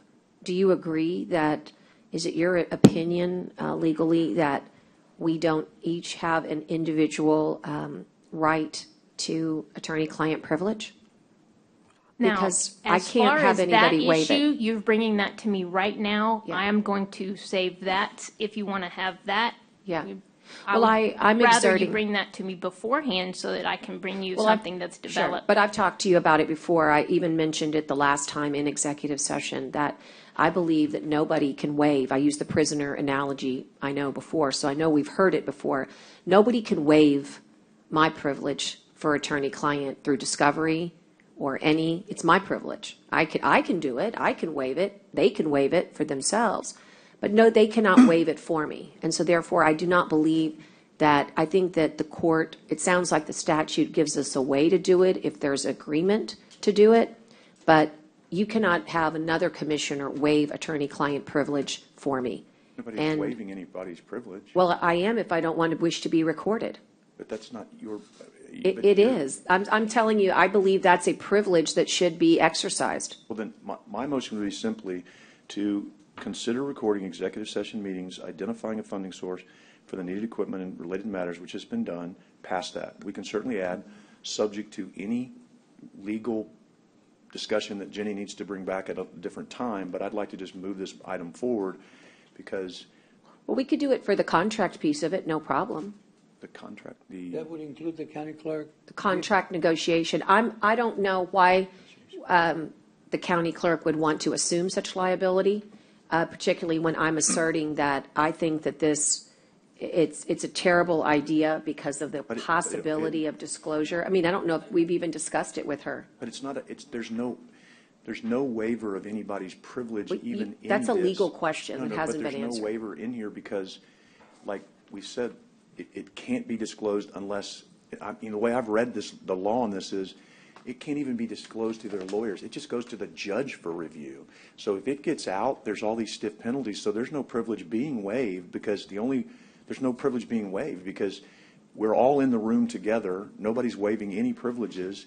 The only way this gets out is illegally or by court order from a judge who gets to review it pretty much in camera. Right. So the problem is this court has, there's this any waiver commissioner's issue. court and courthouse has a pattern and practice of revealing privileged information.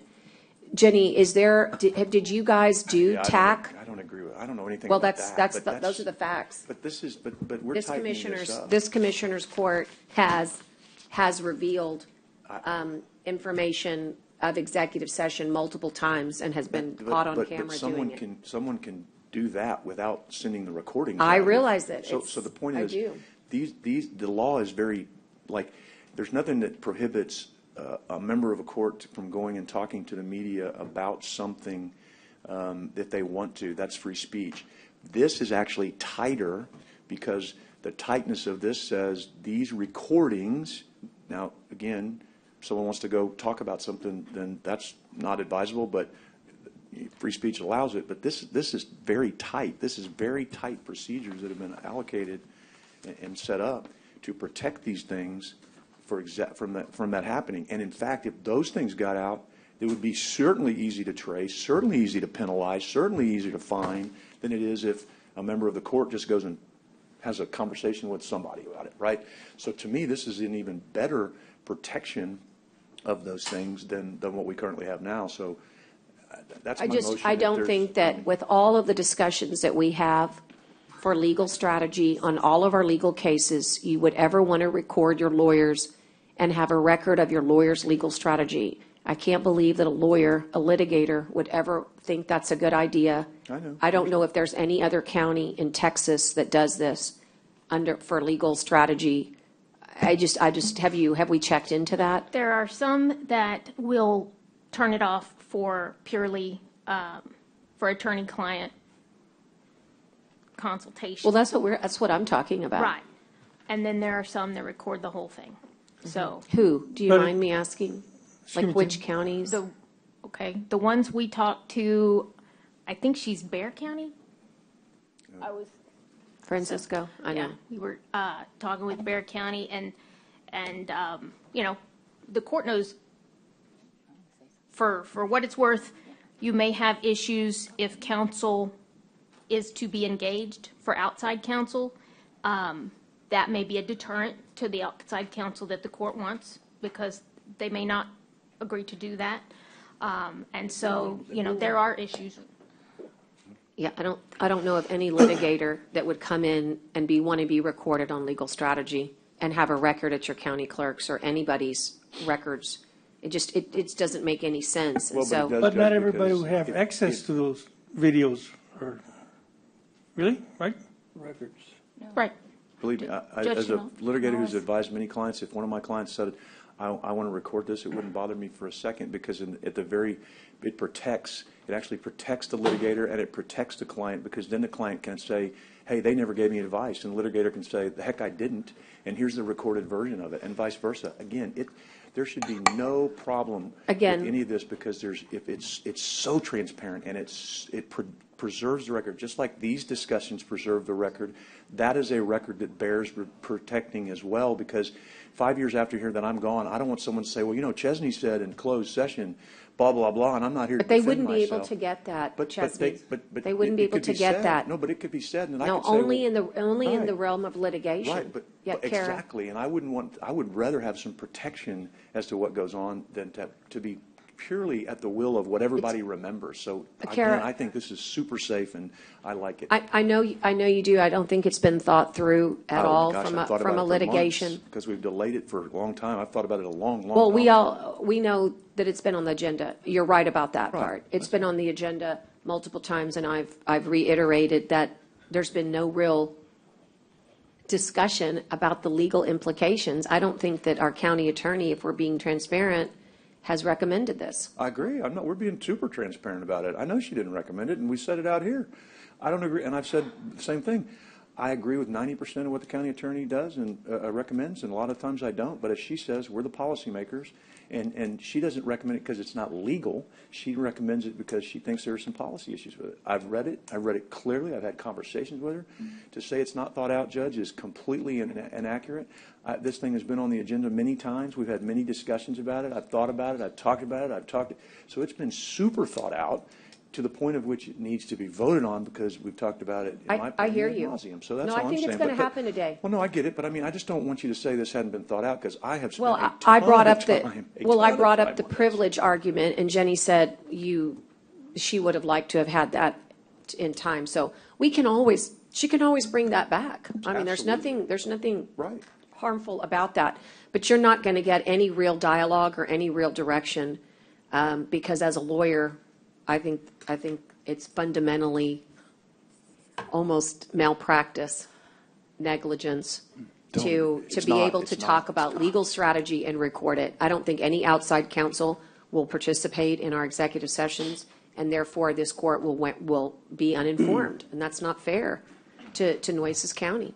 And I don't want anybody else using a legal argument as an adversary to come in and get our perspective, because it would harm us. Yeah, if lawyers aren't willing to back up what they say by recording, I don't want them. Well, that's. Sorry. I mean, that's just. my I don't feeling. think that's a I don't think that's we're a on the fair spot assessment. all the time. We have to back up everything we do, because everything we do is right here for the public. So, Commissioner, Everything those lawyers let me ask do Kara. ought to be She absolutely wanted ought to be weigh held in. accountable. Commissioner, let me ask Kara. She has been waiting. Go ahead. Oh, thank you. So regardless of how you vote, but I can assure you, I do have a track record of following the law. And I can assure you that anything that is kept I'm the custodian of the records, it will not get out. I can assure all of you. Because that is a proven track record, and we'll keep it in the safe under lock and key. And I have confidence that you will. To it unless a judge orders it.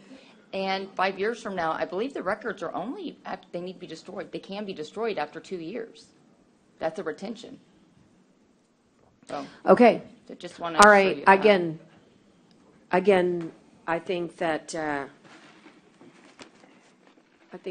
you've given us some background and information, and probably what we should do, because anytime you do something like that, just write a policy. If it passes, you need to have a policy so it's recorded, and people know, hey, this is how I handle this particular item, and this is who has access, and try to tackle it from that policy perspective. Judge, and I would also, as part of that motion, add that the county clerk be designated as the keeper of those records, so that that's clear as part of the motion as well. And I don't know who seconded it. Sorry, I don't know if that's acceptable to whoever seconded it. I can't remember. Did you make the motion? Yes, yeah, I'll maybe. second it. Pardon? I'll Okay. second. Oh, thank you. I have a Robert's Rules question. Can it be brought up for reconsideration if you abstain? The Or winning just in party, the affirmative? if it's in the same meeting, the winning vote side needs to bring it up. If it's at the next meeting, anyone can bring it up. Anyone can bring it up in the next meeting? Okay. Because the sessions, it can only be brought up within the same session. And these court meetings are structured so that each individual court meeting is a complete session. Unlike committees who meet annually for 5 days in a row, those would be where you couldn't bring it up the next day, because it's the same session. These court meetings are all their own session. I'd like to review that. That's not how we've ever operated so. before. So I'd like to review that. Could you provide me? Well, that? that makes a big difference on how I vote, Commissioner. No, that's what I want to make sure. Yeah, I'm And sorry, my understanding also is an abstention is right. legally a no vote too. So I do want to. No, make sure. that's one question, but hers is even more. No, It's- right, but I mean, my understanding has always been an abstention is not a no vote, but it acts like a no vote. Well, it means you're not here, technically. Yeah, It's not really a no Well, vote. It's right, you're the not here. practical effect of it is a. It's not a no, just you're not here.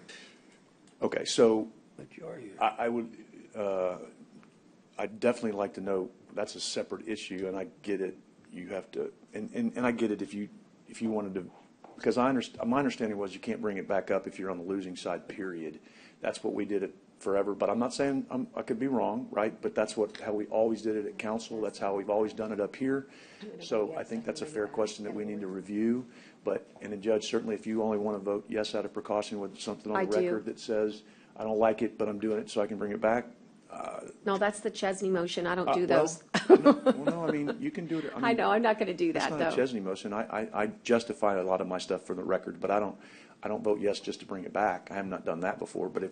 Well, I want to be able to bring it back once I get better legal advice, because I do think it's How about this? concerned. If you want to bring it back and you want to vote another day, I'll bring it back for you as courtesy, and I'll say that on the record right now. If you want to ever discuss it again, I'll bring it back. But No, if you're I not- think, I appreciate that, but I only trust, How about just. it's okay, Brent. I appreciate that offer, but I'll just vote yes, and I'll bring it back myself. I like doing things myself. How about- Thank you. Or that's fine, Judge, if you want to do Okay. that. Or I can put it right now as a motion to bring it back. It's That'll okay, make you feel Brent. better. No, I appreciate that. I okay. know what you're doing, and I'm okay. I'll do it myself. Thank Just you. trying to I know what you're trying to do. Trying to get you to I be able to got discuss it the way you I want to. got it. I got it. I know exactly what you're trying to do. I'm good. Thank you for your generous offer. I'll just go ahead and call the vote. All those in favor signify by saying aye. Aye. Aye. Wait, who was the second? I think He Commissioner was? Hernandez. Okay. All those in favor signify by saying aye. Aye. Aye. Okay. It's like chess around here. Let's go to the very next one. It's item number 17, and that is this is an executive session request, Jenny. I'll move this to executive session. Which one, 17? 17. Oh, I didn't know that was back on. This was Commissioner Hernandez put this Okay. back on. Okay. Item number 18 is executive session, and I'll just let you know there's nothing, we're going to actually just Judge- pass on it. There's no update. On 18? Yeah, On we put 18? it on as precaution. So do you want- Item- are you tabling it? Yes, Or do you need tabling to? it. Yes, thank you. You're going to want to know a date. I'm not going to be able, You can how about just- August 29th? Well, you can just indefinite, just put it on when you want All right, it. indefinite. Yeah. I'm Okay. told that by the end of the month, we should have the update. I'll just do. What number is that? August Oh, sorry, 29th. I'm going to stay out of it. 18? I'd like to have it back on at Well, it- 17th or at the end of the month because The end of the month. I got some other related matters, so. Okay, August You wanna discuss it? 29th? That's fine with me. I just- 31st. Okay. Motion and a second. All those in favor signify by saying aye. What was the motion To bring finally? it back. On? Well, I said the last, Whenever we meet. whenever it Okay, is. that's fine. I'm That's fine. confused That's as to fine. 29th. That's fine. The last meeting in August. Whenever is the that better. is. 'Cause I know All we right. have some- Yeah. Item number 19 and 20 also are contracts that have been requested by the court manager to go to executive session. But we have a copy of them, right, guys? Yes, Okay. I do. And then the next item is 21, and this is when we talk about the date. So we are scheduled for the 31st, and Commissioner Gonzalez, you're invoking the rule? No, no, What- no. That was the one where I think we have to meet for partial because of the budget, right, Dale? The bills, Or what was the, the medical. I thought whatever we do on, oh, I'm sorry, the budget's not till September 7th, I'm sorry. Correct. But the public, was there something on the public hearing or? There is if on the 17th, y'all propose a rate higher than the no new revenue tax, we were required to publish notice and have a public hearing on On a regularly scheduled. Well, no, it could be any day you need, but it has to be a public hearing. I thought okay, which is the one that has to be on a regularly scheduled meeting? That's the 17th and then the 7th. Okay, so then. Not the 31st. Okay, so then. So August 31st. We'll be ready for the 17th? What's that? We'll be ready for the 17th as far as. 17th is when you're going to propose a rate, Not to exceed. not to exceed. It's the not to exceed rate, not the actual rate. Ceiling rate. The ceiling rate. But so then again, on item number 21, our regular scheduled meeting, our posted and noticed meeting is August 31st. Right. And so that's the next date. And Commissioner, you're not going to be here. I have a medical appointment I can't miss. All right, you have a medical appointment, and so therefore, we're going to have, are you asking for a meeting on the 29th? 29th or the 2nd, one of the two. Well, hold on, I cannot do the 2nd. Okay, 29th, be fine. I'd have to get with the other commissioners right now. Can you? I'm available on the 29th or the 2nd, Judge. But you said no to the 2nd, so I'm available on the 29th. Commissioner Hernandez, are you available on the 29th? It's a Monday. Yes, I believe I am, Judge. All right, and Commissioner Modis, would you happen to look at your calendar? Would you be available on the 29th? Yes? Okay. All right, the consensus is that we will move the regular meeting, and we will post a special meeting for the 29th due to the medical appointment of Commissioner Gonzalez. So Okay. basically, the motion would be to move the August 31st meeting to the August 29th. That would be the motion. Is there a second? Second. Okay, all those in favor signify by saying aye. Aye. Aye. All right? Aye. Okay. And now, I'm going to, say that again?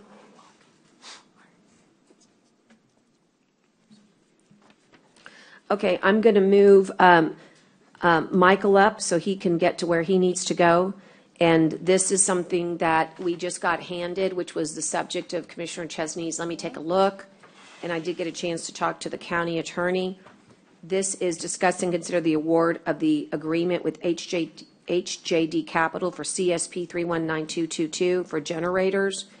And Jenny can help Michael, but go ahead and tell us this contract has been negotiated by both parties? Yes, it's been negotiated by both parties, agreed to, and also reviewed by legal. And we got the final version that we sent to y'all this morning. Okay. And if y'all want particulars on it, I'll give you kind of the overview. The overview I think that'd be good. This included the original infrastructure construction that we had talked about. There was a piece that we added in a recent court where the court authorized NRG Engineering to redraw the piece on the auto shutoff switch, which they completed. And then we were asked to get a quote from HJD for that service, as well as a price for the resilience piece. And so they provided a quote back to us, and that price was very low. I want to say $32 for the $31,200 for the auto shutoff piece that we added to the project. Got it. So that's not a substantial increase in scope to the project. So we're able to move forward with that today. This is a low bidder? Yes.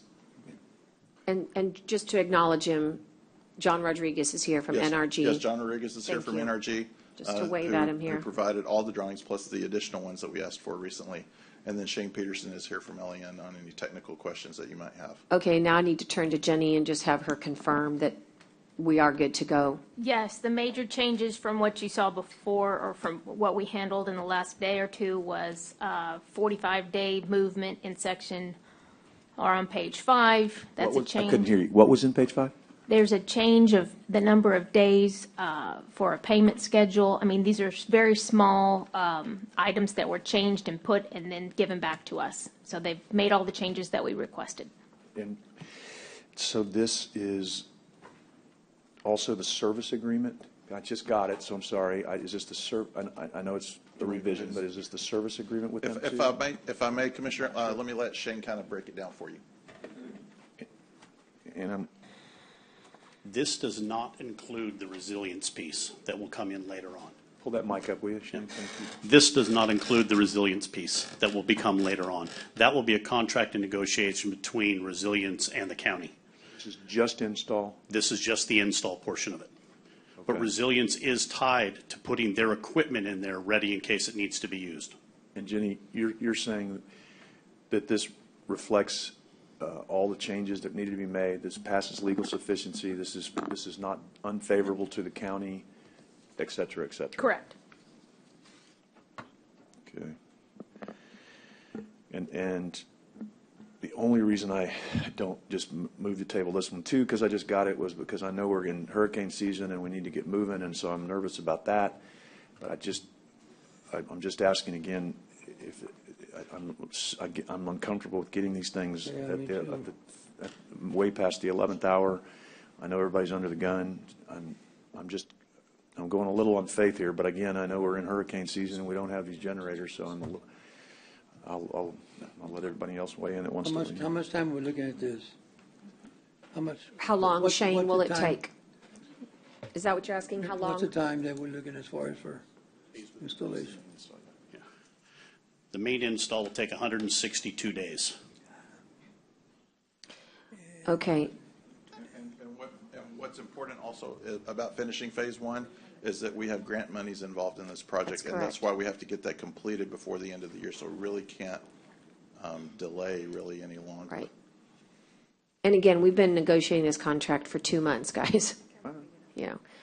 Okay. All right. Well, I think it's important that that Jenny got those changes done, and you're recommending that we move forward. Yes, we're recommending All right. approval. And there's no financial change? And there's no financial change. And forgive me, is this the one where we went back and put in the?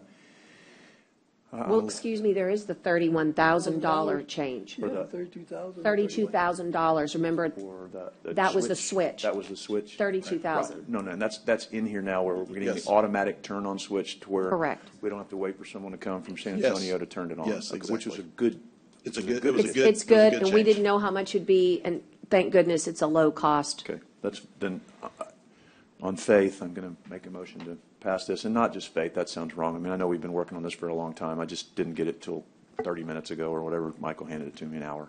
Yeah, and I'd just like to give a big thank you to Kent and Jenny's office. He worked really hard on, under very short time constraints, to get this properly reviewed before we brought it before you. And again, I do want to reiterate, this is coming in under the budgeted amount that we Yes. had budgeted, which is outstanding. This is coming in with a better product because of the automatic turn-on than what we projected. And I know everybody has been working real hard on this, and I too appreciate the purchasing and the county attorney's office on this. I do think this is a really big step in the right direction for this county to have these put in place, and I think this is definitely a success for this court. So I would move to. I have a question. I would move to. I got to make the right motion. Hold on. I would move to. I can't find the item. Sorry. 3C1. C1. That's why I can't find it. I would move to pass the execution of the agreement with HJD Capital for CSP number 31922-22 infrastructure construction for emergency generators for Nueces County Courthouse, Main Jail, and Jail Annex. That's my Seconded. motion.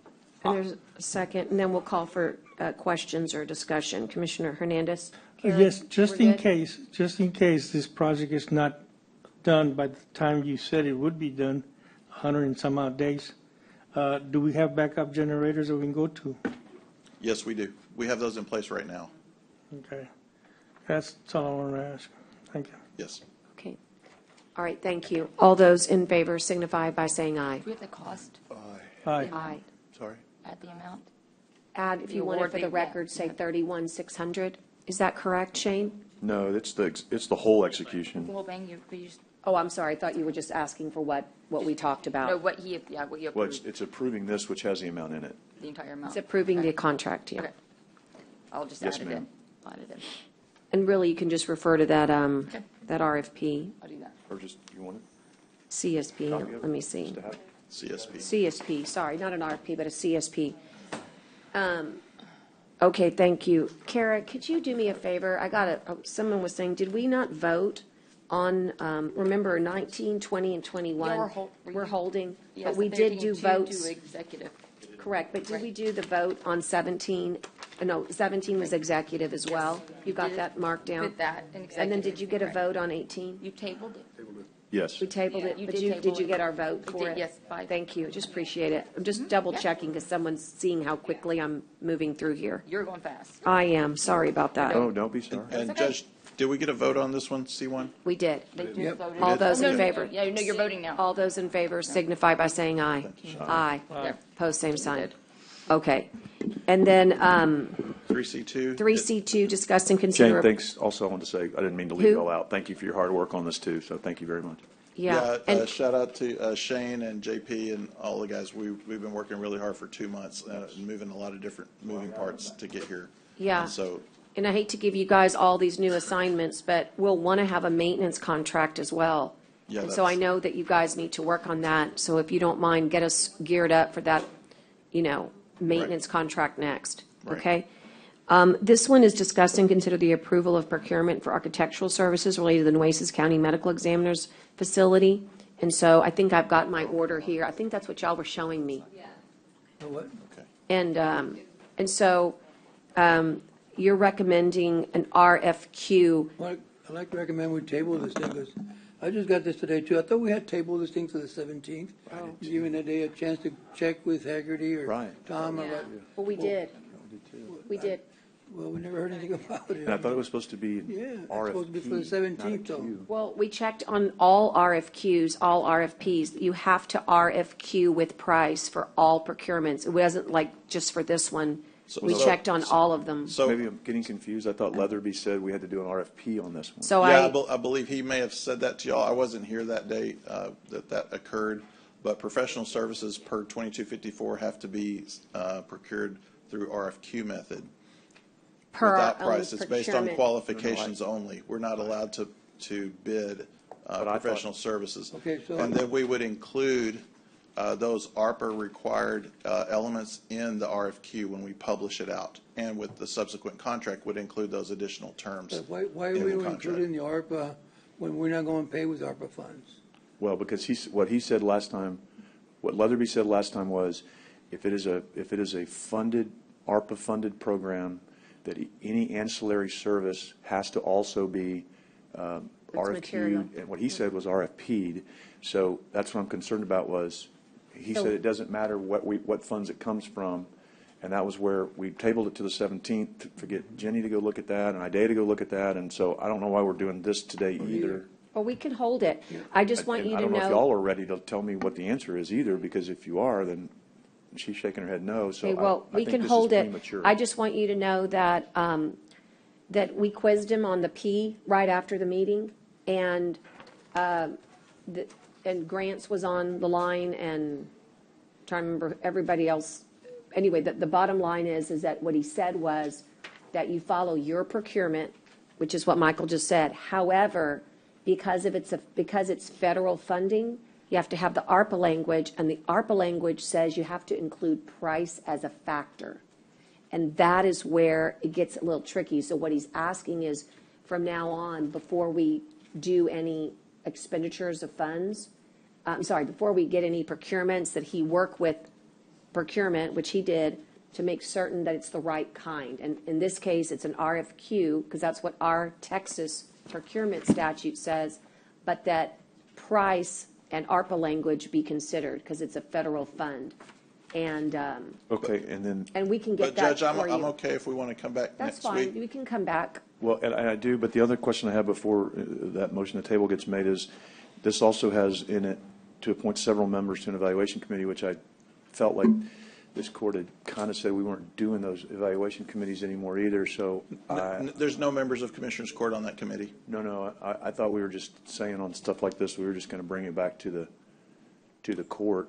Y'all never said that. What y'all said was that you made a rule of your Commissioners Court rules that said no member of Commissioners Court shall participate on a selection committee. Right. And I've honored that by not bringing any of your names on these lists. So the judge is not on there. It's just going to be Ida, Juan, and myself, I believe. Right, but I thought we had talked also about doing away with any kind of thing that wasn't. But I get it maybe it was more on the construction or on the construction type projects where we said we didn't even want to have. On a construction project, that's going to be like an IFB low bid item, and there's no committee on that. We just get the bids in my office, and I come back and bring them to the court, and we show you here were all the bids, and here's the low bidder, and then we'll have the engineer of record plus the county engineer come and tell you why they support or not. That's fine. That's fair. I stand corrected. I know we talked about on the construction projects. Then that's fine. I don't love the committees, but whatever. Go ahead. It's fine for now, but that's fine. Okay, so we're going to bring it back on the we're going to bring it back on 17th. Is everybody done talking? And I'll make a motion. If not, I don't want to quash any discussion. So, hold on. Everybody okay? Judge, you okay? Yeah, and I think, Ida, what we need is a document that you can circulate so that it talks about the right. And this is just what happens when you have federal funds, right? We got to follow our procurement, the Fed's procurement, and so price will be a factor. We need all that documented so that we can get it to everybody. And for our purposes, judge and court, when we are evaluating the process or the, anything going forward, we have to know at the very beginning, what is the funding source? Because if you are using ARPA for part of that, then that does change the analysis. I think that's the intent. I don't know where to. I don't know where we got everything. From the beginning, we said no ARPA funds. From the beginning, we never said we're going to do ARPA. It was either my funds or, we had one has already had something set aside. So, I don't know where this got. Every time we talk about it, we talk about ARPA funds for the architect, but it was never there. But I think. Juan, do you have anything to add to this? I'm sorry, Commissioner. I was talking to you. Conversation, but sorry about that. So what was the question? I'm sorry. Do you have anything on the architect? We never said any time, any point. we were going to use ARPA funds for the architect. No, sir. No, we never, that was never discussed that ARPA funds were going to be used. I think the only thing that was going to be used was for the on the construction site. Yes, sir. But no funding for the architectural part of it. And Juan, right, and just so you know, on the federal funds, we're going to get the information, but even if you use non-ARPA, if it's in conjunction with using ARPA, you have to follow the procurement.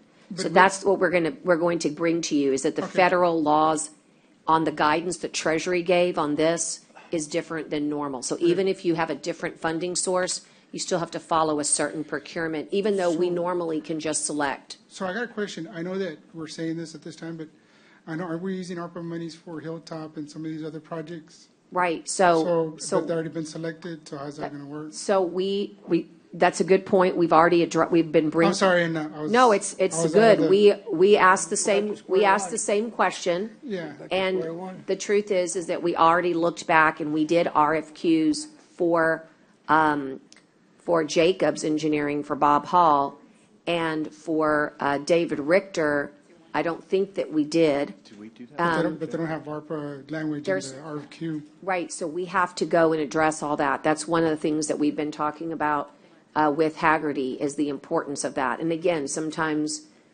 it's the devil's in the details. So you're right. All of those are being reviewed. We've actually looked at them. No, you're absolutely right. Just kind of making sure. I want to make sure too, because if you're right, we're going to bring one back, got to bring all of them back. That's correct. The only thing I wanted to share with you is that. Yeah, we did bring that up, right, on the ARPA stuff. But did we RFQ Jacobs? We did. Okay. We did RFQ. I specifically asked him about Bob Hall, and we're good there. Okay. But the one thing I wanted to share with you is, hold on, let's see. Oh, the architectural fees. So typically 10% is not out of the realm for an architectural fee. So I'm just curious. Whoa. Architect, maybe an engineer, not just architect. No, architectural fees usually run about 10%. Of a 10% of a project. Really? No. That's no. I'm sorry, Commissioner. Are you suggesting that it's not 10%? It depends on the size of the project. It does, but I'm saying, do you have a range for us on this one? I'm just asking. Typically, it's 10%. Could be 8. Judge, if I threw a number out, you wouldn't know. Would you no, mind? I know, but I just don't want to influence. Well, plus it could skew the process too.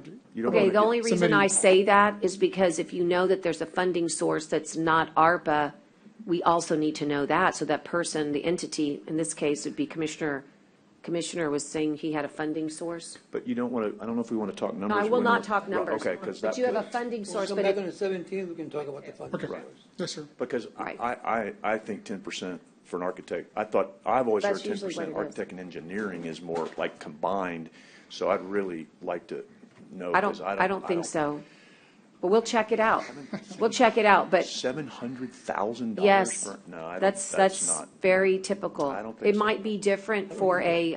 Let's talk general terms, Juan. Let's don't talk about this one. So let's ask general terms. What in general terms have you seen for architect and engineering combined percentage-wise? In general terms, I'm just throwing a number out. Don't talk about this project. Just general terms. I'm just going to throw it out.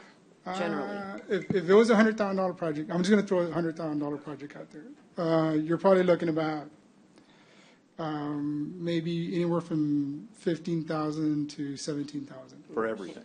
For everything. For a $100,000 project. Yes. Well, that's 15%. No, but for engineering and. For engineering, you got architectural engineering. You got the multiple disciplines in there.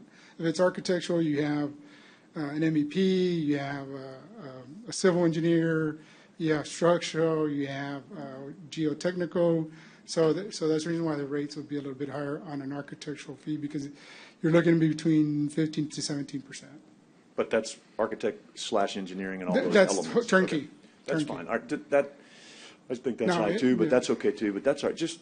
I'm just kind of throwing, but it depends. I mean, So I'll be honest with you. I mean, we've built a lot of things in this community, and anywhere super high. 12%, but I've seen it. Reasonable, 8 to 10%. And I think if you start asking, and I'd like for you to do that one, ask your architects. You've got Govind here.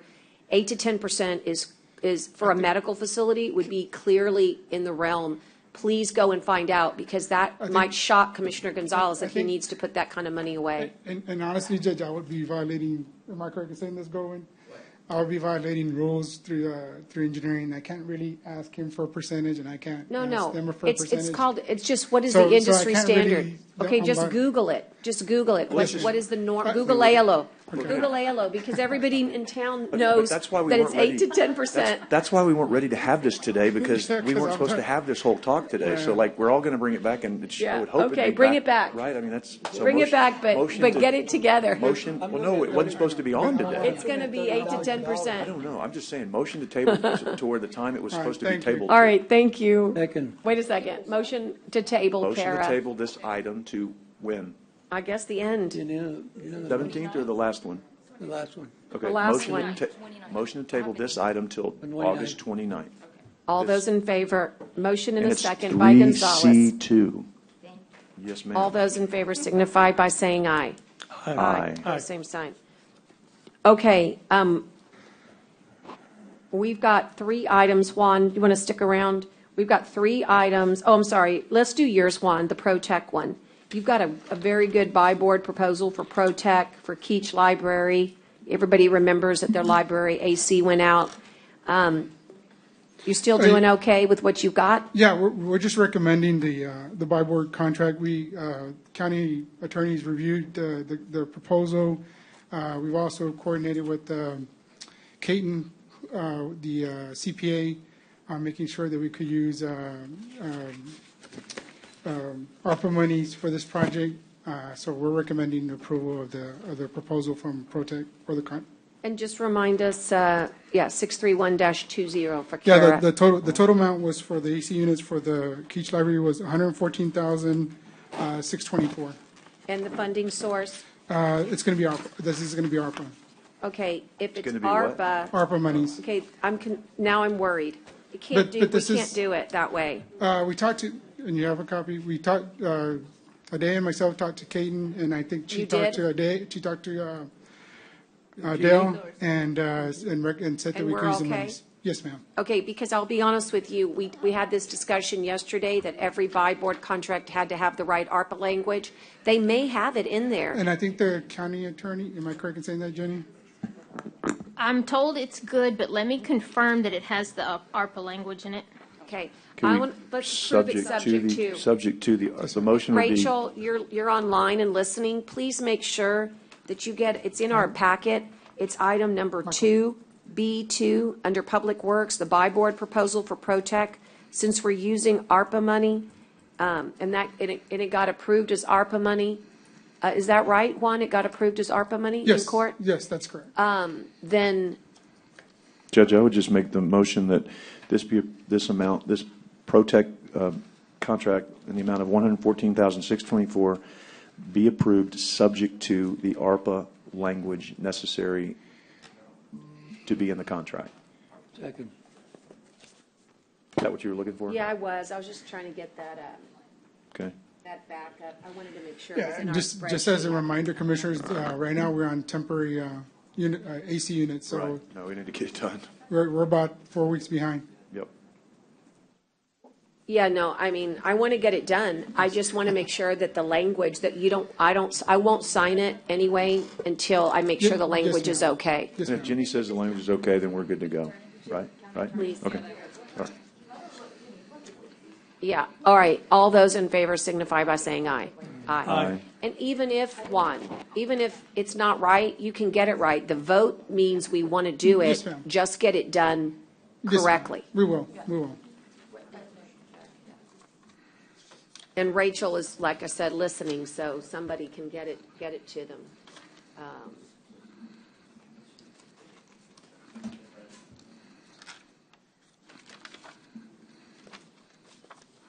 I happen to have the summary, the SLFRF summary. And Rachel, this is for you. It's on there, okay, Juan? So that's good news. We're good? Okay. Okay, it says HVAC upgrade 114,624, which tells me they've looked at it. Now it's just a matter of the language, okay? Okay. All righty, let's go to the next one, which is the engineering services contract with Govend Yes, Judge and Commissioners, this is just, Development, sorry, Govend Development. this is just, since right now we don't have a mechanical, electrical engineer on board, Govend Engineering will be assisting us with an engineer, electrical or mechanical, to oversee journal our projects, to make Okay. sure, to assist us with any help. You can that we call need. on them if you need them. Yes, ma'am. And what about the funding source for this? The I think the funding- court gave it to you, right? Yes, ma'am. The funding source was, we're going to be using. It was approved in court. Sir? Right. It was approved in court. That's right, It was just the already funding approved in source. court. We're going to be using some of our monies that we're going to be saving from. That's right, salary. I'm Salary. sorry, Judge, this is number 3? Yeah. Okay. Okay, So moved. there's a motion, is there a second? Second. The motion is to This- pass. the item. motion I is know, to- I know. And then one quick item on the agenda item, and it was my bad. There was a description was on there that we're going to be using the project manager that was approved in court a while back. But on our end, we put the language wrong on the discussion, on the description. But it's not, it's going to be monies that are going to be used from our salary.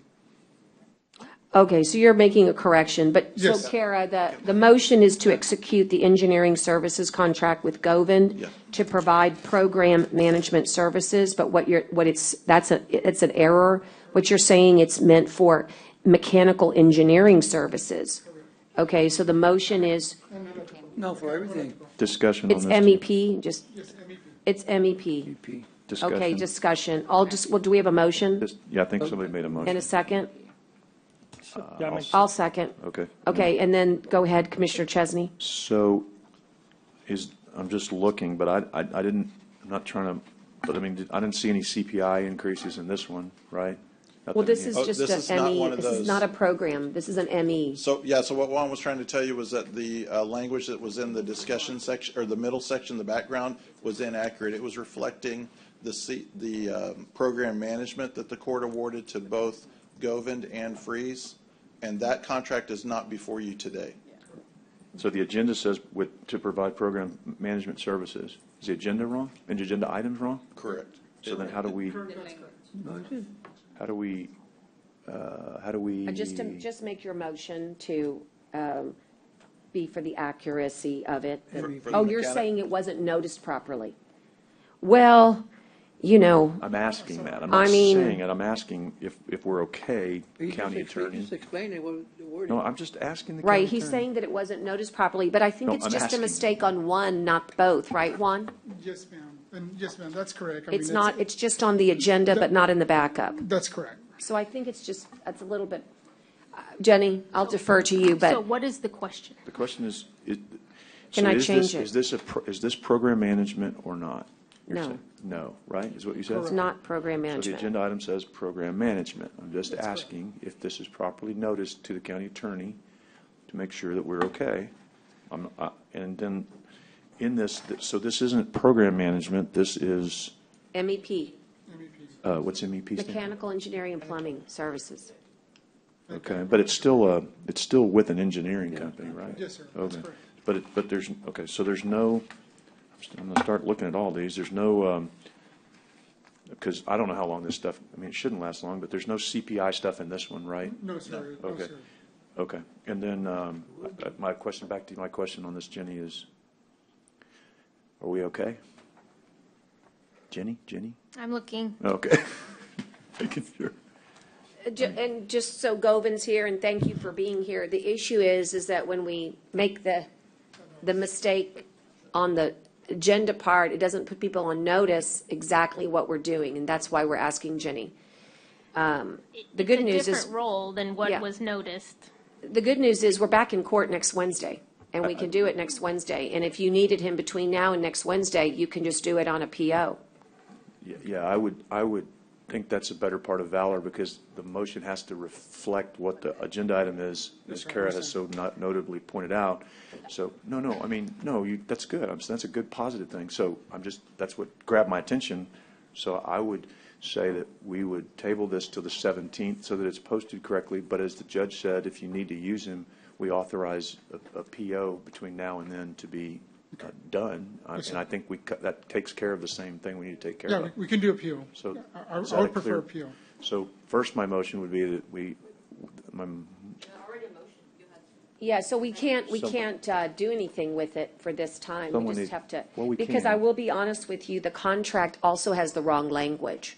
right, so Judge, someone needs to potentially. I rescind the motion. Okay, so then my motion would be to provide, then my motion would be to provide a PO for whatever work is needed between now and next week, so that we can keep the process rolling, period, like I'm voice texting.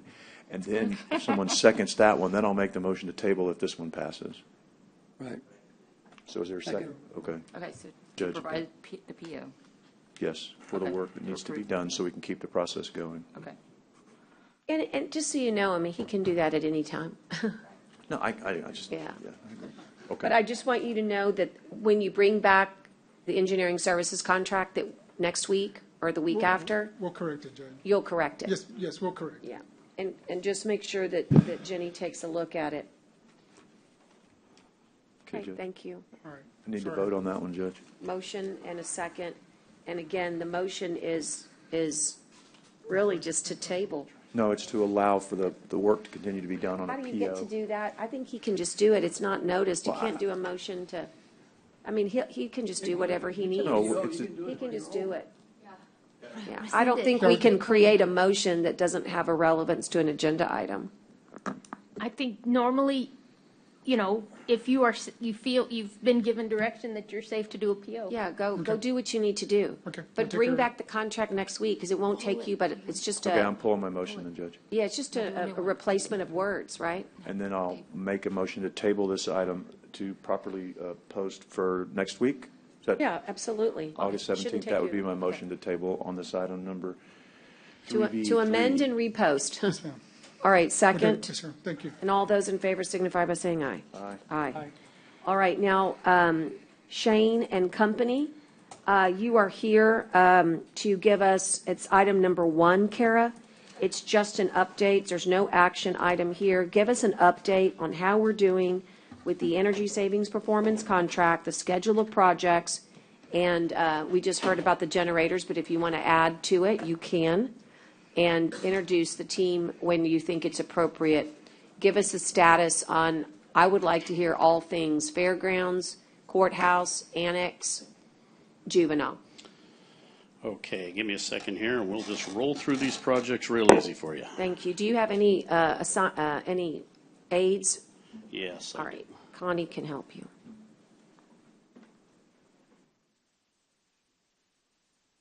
The only file on there? I'll just pick one at random. Sure, all you're going to show us the contract that we've already approved. PowerPoint? That's it.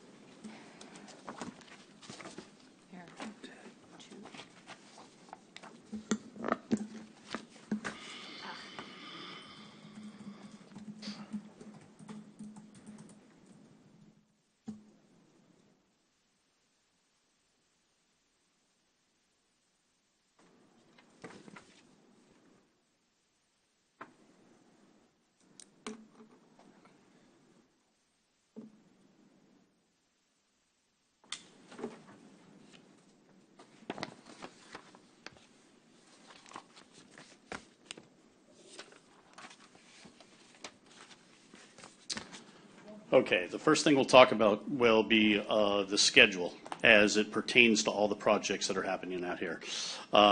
This schedule originally started in August 23rd, 2020.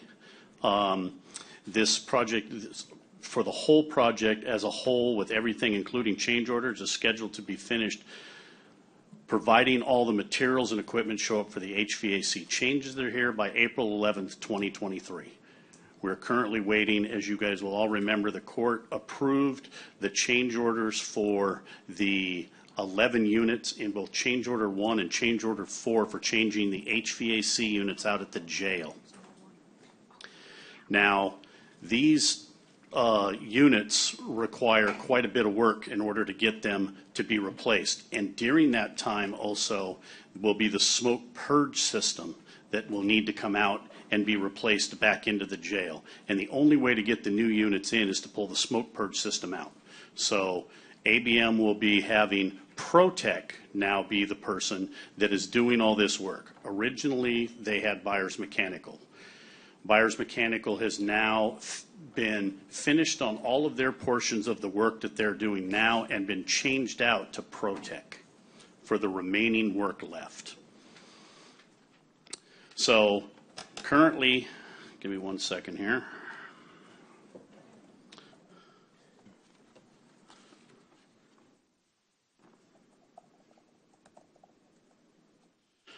Currently at the jail, the lighting has been completed, the new dishwasher has been installed. ABM has removed buyers from any more of the work on the jail. The jail has given the rest of the work to Protec, installing 27 VAV boxes.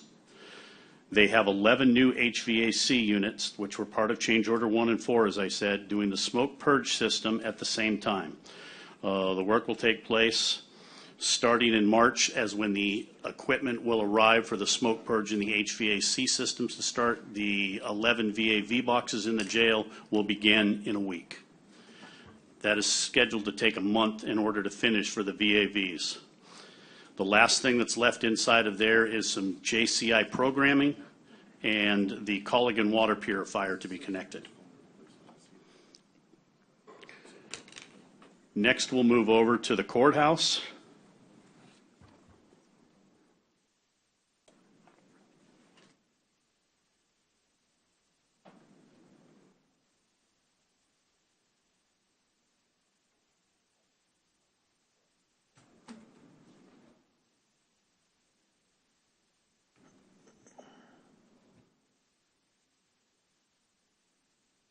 Give me 1 second here, because Okay. my computer has a tough time running through here for all this.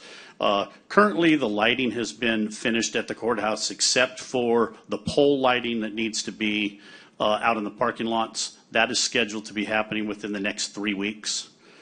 The transformers, there are currently 6 that have to be finished replacing. The transformers have arrived, and ABM's contractor will be starting the install next week. And then the boilers that are part of this thing were just certified by the state yesterday. So now when you walk into the boiler room, they currently have the red state sticker on them. We just had the engineer of record walk this project, and we're waiting for his write-up for everything that's happened between the courthouse and the jail for any install work for ABM's contract. Next, you go to Galahar Juvenile Center. Galahar Juvenile Center has had the roofing completed. The roof has been walked. It has not been signed off yet. We're still waiting for the final 4 letters, but it was walked with the windstorm engineer, the engineer of record, the manufacturer, Johnson Manville, and the contractor, and everybody has signed off, certified that the installation is correct and complete. So as soon as we receive those letters, then they'll be turned into Public Works. The final thing that we've asked for as part of the process is we've asked them to flood the roof to make sure there's no ponding on the roof at any time. We do know that it's possible that there is some rain coming. If the rain does come, they will go up there and mark out the spots to show that it dissipates water within a 24-hour period per John Manville's installation inspections. The next portion is the parking lot to Galahar. There are 3 phases to this. There is the back parking lot that is being replaced by the roofing contractor because it got torn up, and that will be paved, and that's supposed to be starting in the next couple of weeks for that portion, basically the end of the month. The next portion is the front half of the project. The front half of the project is going to have to be broken down into 2 parts, and that is in order to allow for people to still park for the building.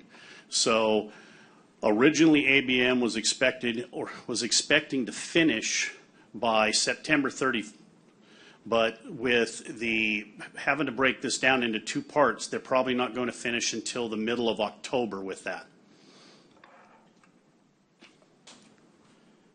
The lighting has been completed at Galahar. It has been inspected and signed off. I walked that and turned on every single light with Rocky. And then that completes everything that's going on at Galahar. The next one would be McKenzie Jail Annex. McKenzie Jail Annex is currently waiting on the final punch list walk work to be done by the contractors. And then we also had the walk with Ron Wheaton, the engineer of record. We're waiting for his final report. Once that is done, then there'll be a walk with the county in order to sign off everything for finished. We have brought up some items already that needed to be addressed. Some of them have been addressed. Some of them have not been addressed yet, and are expecting to have everything addressed by the middle of September. Next would be the fairgrounds. The fairgrounds currently has Phoenix 1 doing the water intrusion work. That work is expected to be finished by the end of the month. They're expecting the window frames and the glass to show up next week, and they will install the 11 windows. They have currently finished all of the water intrusion work for the banquet hall, and they are working on Berry Pavilion right now and putting the band around that goes between the metal building and the brick.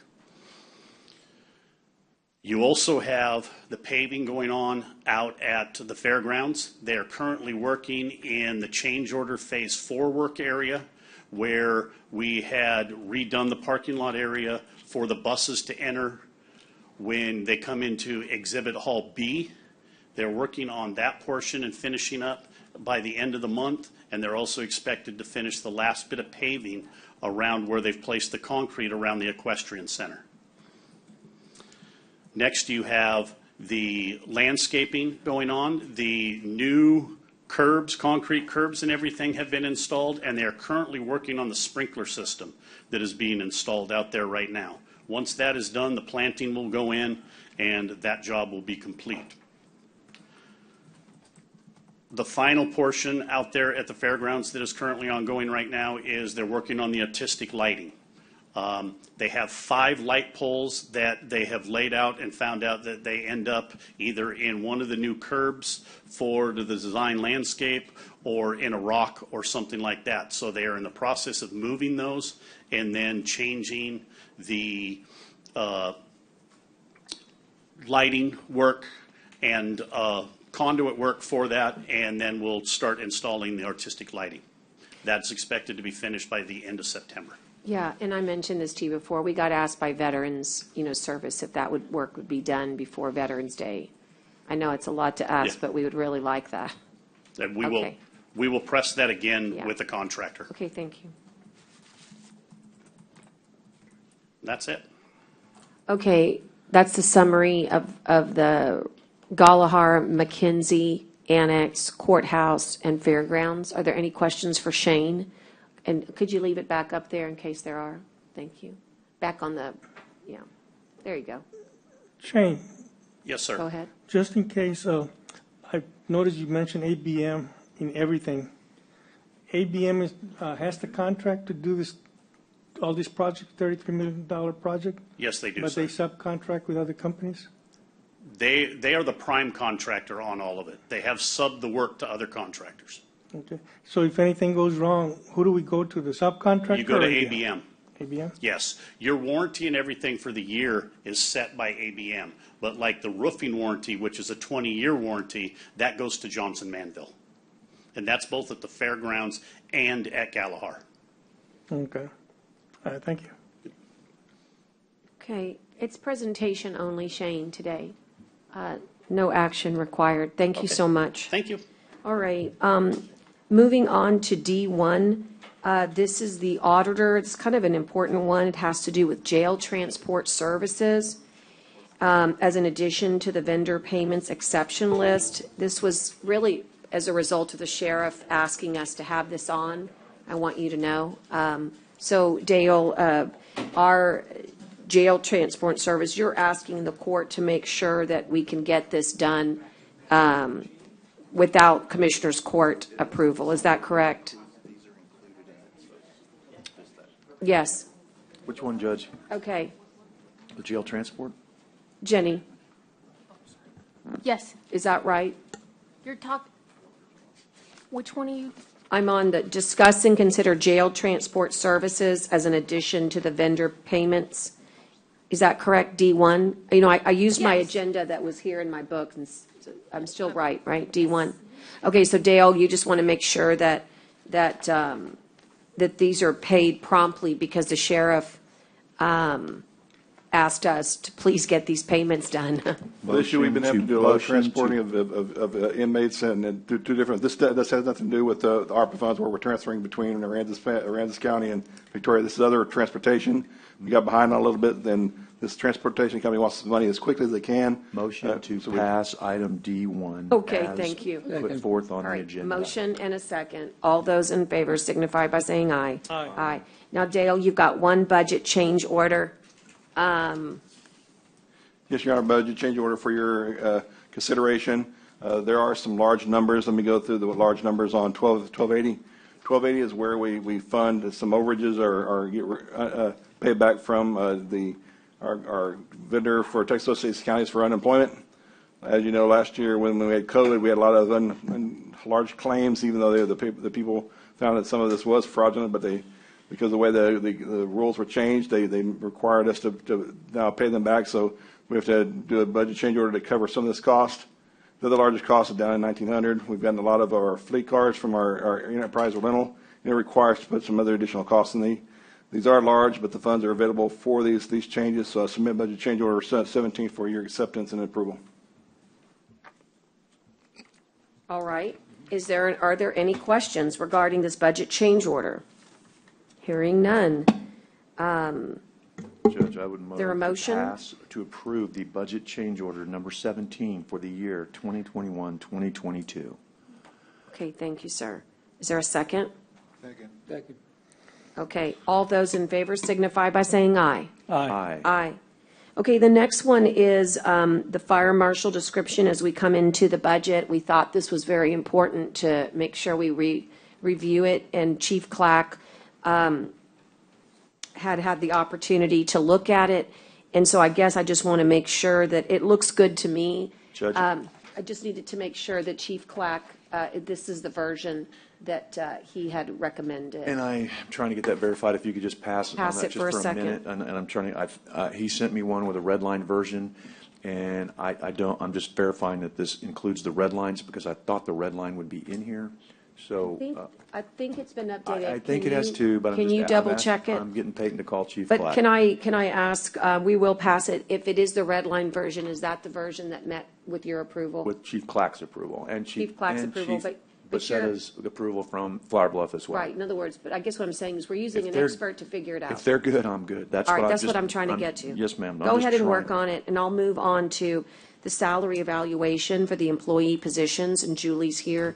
This is for the county attorney's office. This is inside our personnel manual, section 3. And Julie, can you come and tell us how you would go about doing this?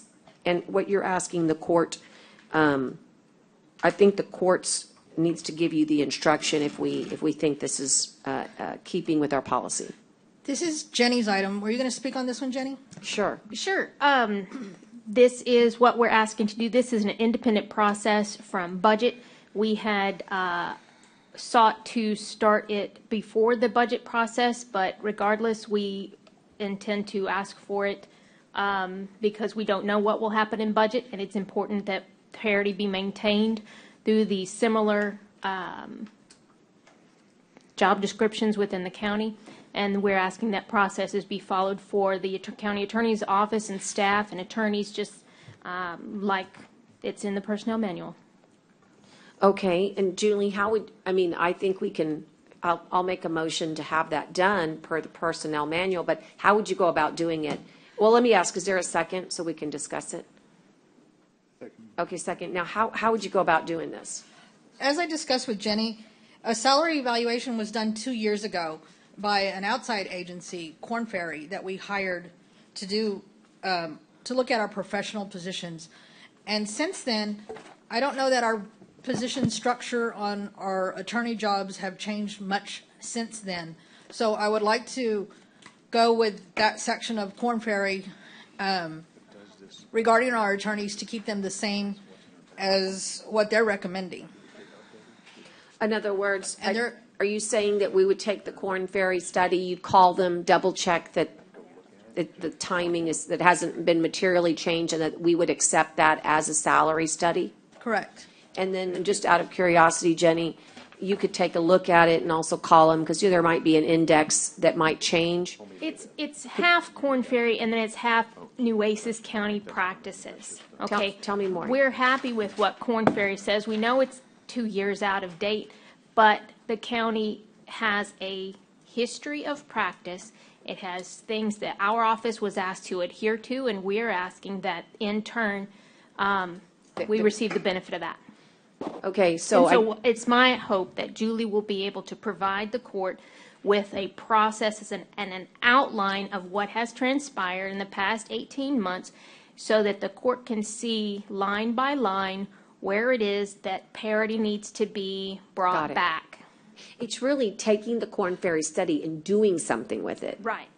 Okay, so I think the motion that I have is to direct you, and again, it's per the personnel manual, to take the study that exists, but now we need a document that says, now if you're going to follow this study, right, this is what court you need to be doing. Is that correct, Jenny? It's it really, more than really, that? it's equally the Nueces County Personnel Manual. Korn Ferry helps show nationally where there's parity. It also, where there's discrepancy, excuse me. But it is within Nueces County that we're asking for parity, and that's the measurement that is important to us. Now, Your Honor, for just one clarification, as we go through our budgeting process, what we're considering talking about right now is being addressed and being added to it in our budget discussion. And as long as it is, that's great, but the personnel manual provides for this to happen independently of budget. So if it were, and again, we did ask for this to start, and we've gotten to, it's taken us a little while to get to this point before budget. I just want to make Basically, sure what that it is keeping jobs that are similar at the same pay schedules, same pay rates. So like a senior clerk 2, for instance, I'm just going to say the tax office is the same pay as a senior clerk 2 in the district clerk's office. Our grounds workers at inland parks is the same as a similar position in coastal parks. Depending on what they do, right? So, but the attorney thing should be a little easier to do because of if what we need is an instruction to bring something back to us to look at, which is really what I asked Jenny for the other day when it came up, was I wanted to see it anyway. So if this is just an instruction to bring it back and let us look to see where the discrepancies are between the two offices, then I'm all for that, if that's what we're doing today. Because I've already asked Jenny for that information anyway. I think the whole court needs to see it too. So if you want an instruction that says bring that back, I'll make the motion to instruct the Human Resources Director to perform the salary evaluation for employee positions within the county attorney's office as contemplated in the personnel manual and compare them. Kara, get after him, Kara. Really, you wanted it, you got it, and compare them to, no. But compare, oh, you made, okay. But did you second it? I yield to you. No. The Did judge you already second? made the Was there a motion. second? I apologize. I didn't hear your motion. No, I take it back then. What was your motion? Go ahead. Go ahead. I like yours. No, what was it? Comparing it to the DH? No. I'm sorry. Oh, compared? No, we didn't add that piece You of can it. amend it. That's all I We was can going to amend say. it. Okay. That's fine. I'll amend it to. And I would. And compare it to the DA's office? And just compare it and show us what the. Because those are our only other lawyers. Right. That's all I was asking. Okay. I'm sorry, And is there a second? You have a second. I should have asked it as amendment to your motion. I Yeah. apologize. Okay. Second is. I heard it over here. Second. Okay. You're okay with that? I got you all right. No, if that's. I wasn't sure Brent had second. I didn't. I was just, no, I was just asking, can we amend that? Accept, does the motion maker accept that amendment? That's all. She I should have does. asked. My bad. All right. All those in favor signify by saying aye. Aye. Pose same sign. Okay. Good practice. The next one is the supplemental pay for the interim office administrator. And Julie, make sure that we understand that this is not the current brand-new position, and tell us what your recommendation is here. this one was also asked for by the medical examiner's office, and they're asking that the supplemental pay that was already granted to their employee Minerva Rios as the ME coordinator to be extended through August 19th. She had already received it through July 17th, so they wanted to pay her from July 18th through August 19th. Yeah, I'm sorry. I've slept since then. Why are we doing that? I don't. Because of the vacancies that were in the medical examiner's office, she had to step it up and take some action to handle the day-to-day activities of the administration department. And we already have a new administrator, so this is just for that very specific amount of time, very small amount It's of through time. August 19th is what they're asking for. How much is it? It's $280.80 a pay period, so that would probably make been that 2 pay motion? periods, about Make that $600. motion? Commissioner Gonzalez, I'll second. All right, Commissioner Gonzalez. motion. Very specific. Till August 19th. Motion and a second. The supplementary pay. Through August. For the two 19th, From July 18th. July you said? 18th Yeah. through To August August 19th. Second.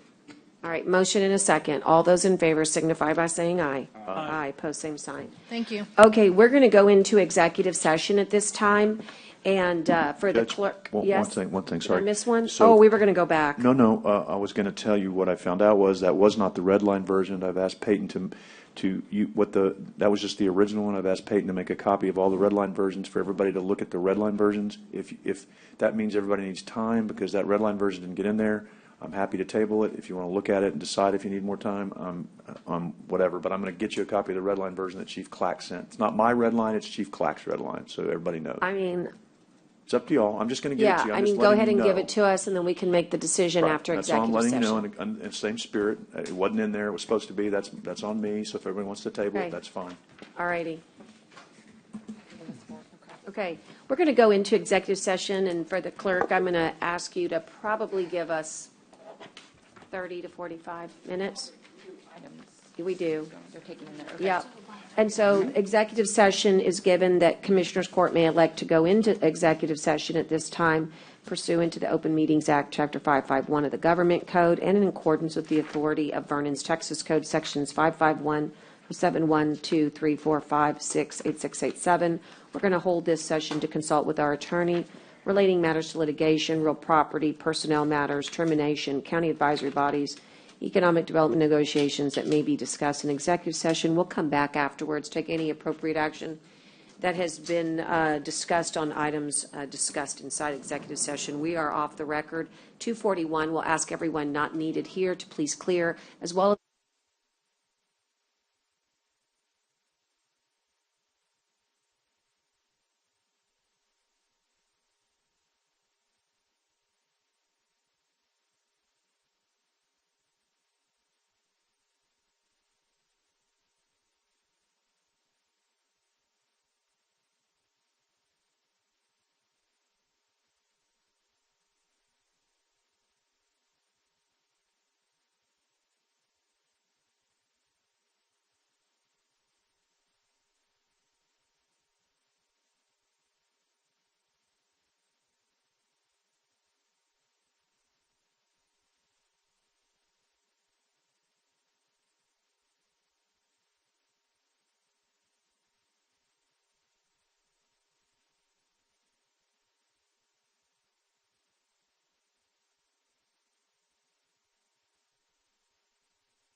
come back on the record here.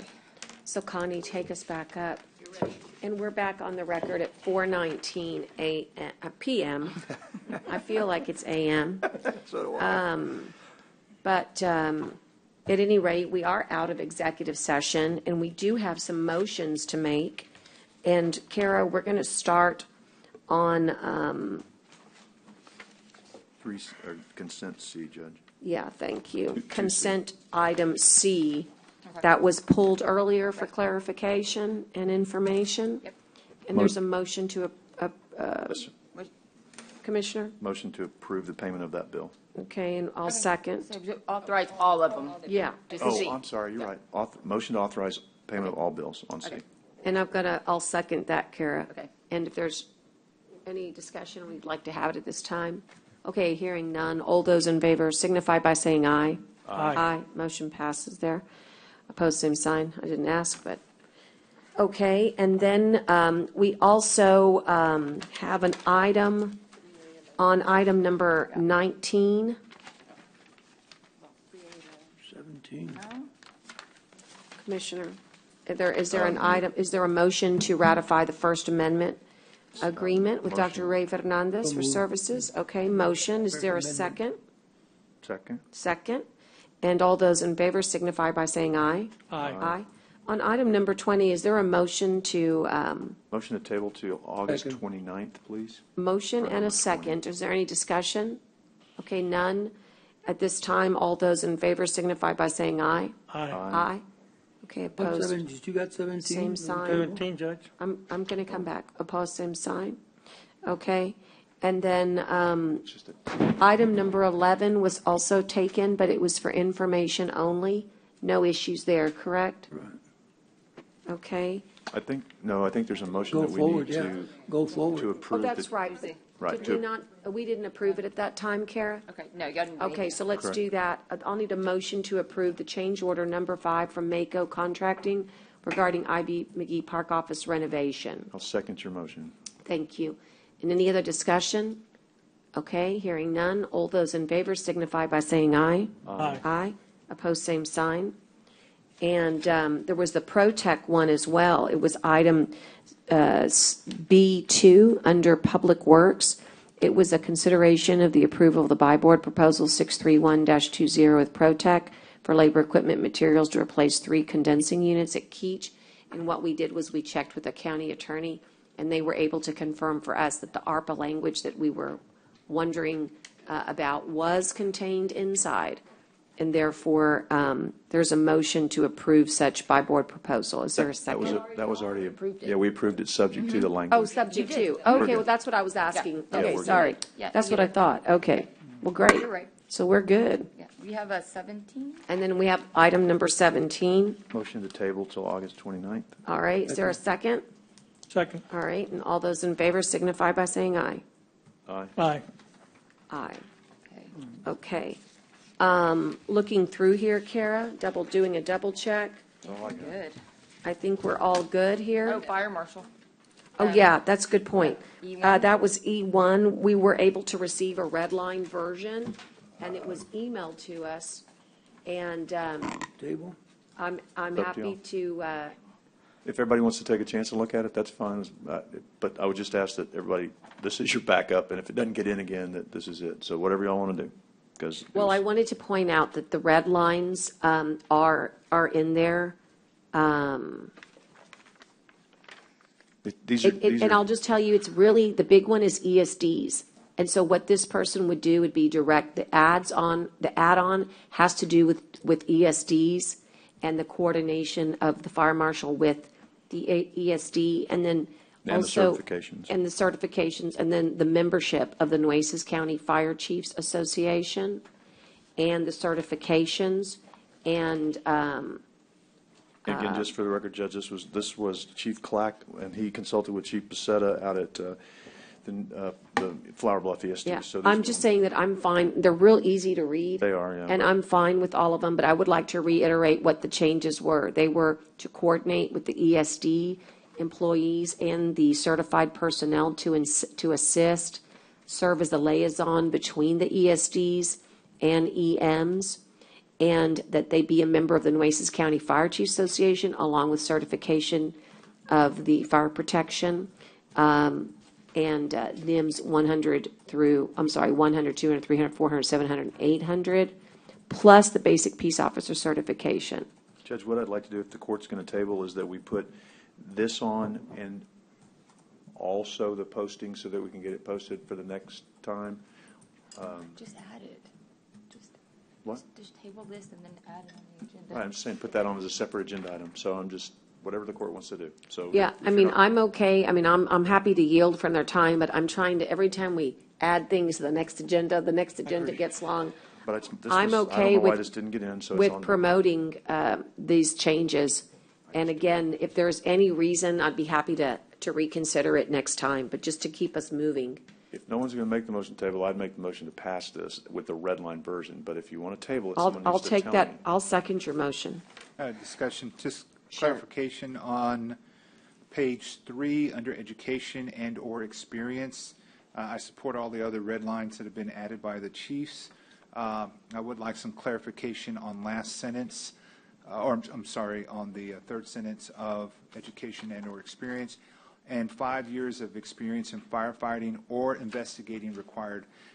Is that criminal, fire, criminal and/or fire? What? What kind of investigating are we talking about? Because I think that kind of. I think he meant fire, but I agree with you. Can add the word fire? Can we I add the want word? fire added in there. Let's If add that's the what we word. want, I want it Let's in there. add the word fire. Okay, I would, so I would, let's see. On paragraph, I would amend my motion to include the red lines as well as adding the word fire investigating in addition to the experience. So it's either one or another, either 5 years of experience in firefighting or 5 years of experience in fire investigating. That would be, I don't remember who made the motion, but I would accept that as part of the seconder, or if I made it, I can't remember who did. Okay, I There did, again, but I you don't- can be the second. Okay. Okay? And all those in favor? Wait. Okay, Carol's asking something. go ahead. I do have a question. So when you, it's vague about the red line items and it wasn't a part of the agenda, can you give us, that way for the minutes, it can be, so Sure. people Iday's got can 'em. see what the difference is. We can Yeah, include it that's- with my sure. minutes. So then- Absolutely. Yeah. So basically, the motion made by the judge would be to accept, and that I second it, would be to accept the red line version provided by Chief Clackett-Facetta with the additional word fire in front of the word investigating on page 3, under education experience. And what I'll do is make sure with Iday that we get a clean copy Right. to HR with both of those additions. And I'll make sure when I, sign off on it that it's got all of, I look at this one plus the additional words. I think that's a good catch. Just to be Good job, complete. John. Okay, and all those in favor signify by saying aye. Aye. Aye. Post same sign. Okay. And I think you heard it, that we'd like to see the posting next time. Or really, I'll send it to you'll Peyton. make that request. Yeah, I'll get it on. Okay, now, do you want to take a quick look again? See if we're all good? I think we're all good. Is everything, those were tabled? No, these were passed. I just Okay. have a question about the one item. Yes, I'd like to bring that back. There was a question about item number 16 regarding the needed equipment. And Which one, Judge? item 16, the clerk wanted to discuss Oh, okay. the equipment piece of the, and so as it relates to funding and the actual type of equipment. Go ahead, ma'am. So I did remember, thank you, Judge, and I remember the discussion where Daryl from IT had said something about a laptop and digitally recording and having to get all this equipment. And so if I'm the custodian, right, of this, I think, if you don't mind, I'd like to keep it as simple as possible. I think recording it on a laptop digitally and having all this equipment, that really just plays into, some fears of it getting leaked out, right? And so I think the simpler, the better, which is a cassette, and they still sell them, by the way, because you only keep it for 2 years. The fact that they're still selling. They do. They still cassette, good old-fashioned cassette recorders with the microphone. I was on Amazon while you were in executive session, and it's simple. And I also think, you know what, we could buy a safe I will have the combination. My staff, we're the only ones, and we can keep it here. Right after executive session, in front of everyone, take the tape, mark it for executive. You can sign off this is a certified copy. We put it in the safe. And it's, you know what, and it's there, and it's transparent, and it's safe. And It that's just just means an idea I have. you or someone I just from your think office would have to be in there recording that, so, in the executive session recording that, so Okay. that would be the intent. Look, I don't care how it gets recorded. I mean, and if you're the one that's going to be charged with it, if that's what you Right. want to do, that's fine Well, with me. And I don't want to risk it, because remember, it falls on me, and I'm going to protect it. I'm going to protect that recording. Right. And it's not only the law, but it's the right thing to do. And you would be the only one with a combination? Correct. But the safe will be here. Okay. Right. So Safe would be where? it could be back here. I don't know. No, we need it back here. I don't want a safe in the back hallway. You're supposed Why? to keep it. You keep it. No, you keep it. You got all that locked up stuff. I do, but- Yeah, no, I don't. And we can talk. Can we? I would prefer that. Yeah, I don't want it. I don't want anybody to think Thank I got you. the combination somehow. Yeah. So I don't want to. Well, we can do your thumbprint. I don't want. I just don't want it. I don't want it back here in an open hallway. Who knows? I didn't say. I meant in the. No, But I here in the think courtroom. if In the you're going to keep courtroom. it, you keep But I'd it. rather- I think if you're going to keep it, you keep it. You being the county clerk. I mean, you lock up stuff now, so it's safer if it's locked up in your office. So anyway, do we need to change anything in regard to the motion that was made? Was it not clear? I mean, Well, you I need to be in think. executive session. You need to record it. You need to keep it. So was that Well, I not just clear? know y'all had already had Dale. I'm not Dale. I'm sorry. Daryl was Care if you're looking gonna, into it. I mean, anybody have any objection to it? So What, I don't think we Daryl? need to I spend know. money if we don't have to. I mean, I don't think it's that not going okay? to cost a lot. okay. So do we need to clarify the motion? I would think so. Okay, so what does it need to clarify? So that we're not going to go through IT. It's just going to be a primitive device that records and that will be stored in a safe with only the county clerk's ability to open that safe. So moved. Second. What she said. All those That in cover favor? it? Does that cover it? I think that does. How are we going to do the recording of it? And all of this And has you're to going be, to have to be in there to record it. You or whoever, you're going to have to be in there to record it. no, she can't be in there to record it. Why? Yeah, it's going to be, should be in court. That was the Custodian whole of it. idea. She has to, there's a chain of custody issue. She can't be responsible for it if someone hands it to her that didn't record it. Well, that breaks the privilege right there. No, she's a county employee. Jenny? Unless she has an interest counter to the county, she's an employee that you could choose to have in the room. Absolutely. Yeah. Because I don't want someone to say, well, we gave you the wrong tape, Yeah. and then that gets. Well, I That's mean, true, all because you that's have to actually do true. is, well, okay, so I think that's, How about subject to, unless there's something that prohibits her from being in there, the county clerk I would make a motion, the county clerk be in there to record that, because I don't want anybody having to hand it to her that someone then accuses well, so, of. I mean, you could have a deputy in here for all that matters. I mean, I don't think it's a good idea to have another elected official in here. I don't think it's a good idea. I think She's that bound by protects her. attorney-client privilege. Use the records. Well, but the deputy has to be in here then, Judge, too. Well, Deputy's another employee. again, what I'd like to do is get some guidance from TAC. Let's call Texas Association of Counties and let's see what they recommend. Again, I'm regards to making the that, I mean, motion subject to legal, I'm making the motion. Record, she needs to be here. Right. I don't want anybody touching it but whoever the record keeper is. So I'm making a motion subject to any legal thing that Jenny finds that's a problem, that she be in here. I've never heard of this, but I just don't think I don't think that was contemplated in the statute, and I don't think you can create that And that's, again, executive session. I mean, we have to be very careful.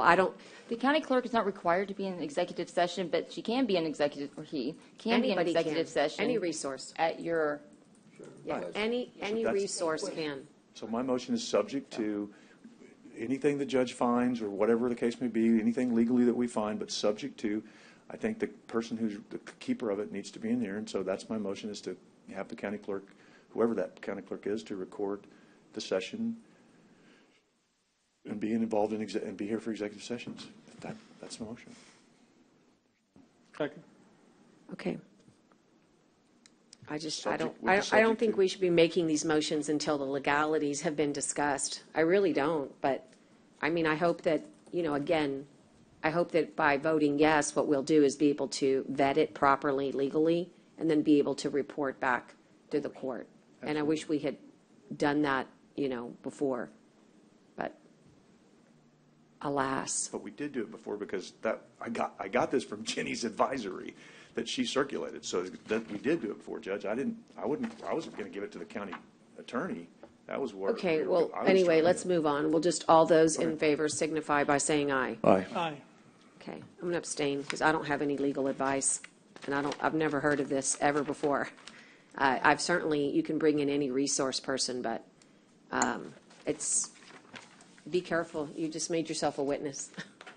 That's the To problem. what? To anything. She did not make herself a witness. She's Yeah, covered by attorney-client privilege, Judge. I don't. She did not make herself a witness. She's Not covered everything by- we discuss in here is attorney-client privilege. Of course it is. No. That's executive session is. Well, It has to be all attorney-client for privilege. It's contract executive session. negotiations, there's things in here that, well, Judge, again, it's all attorney-client privilege. Do you have any problem being a witness? She's not a witness. No, Don't- but the judge says she is. No, she's not a witness. She don't even.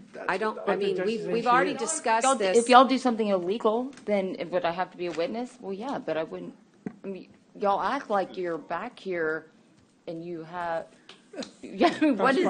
There's You don't want us privileges. to hear nothing. There's certain privileges. Well- First of all, Well, executive I'm a duly session- elected official that I I know. do know that the Th- public that's trusts right. me, so But- I but would there's- not question but you're whether not- or not I can. No, And but, you're very but important. Kara, Thank it's a you. good idea to get some background before we make major changes that have never been had before. We can always have any resource here when we have an agenda item, but I don't think it's unprecedented to have another elected in here all the time. Actually not, because there are several clerks that go into executive, It's already. We've So never it done just- it here, though.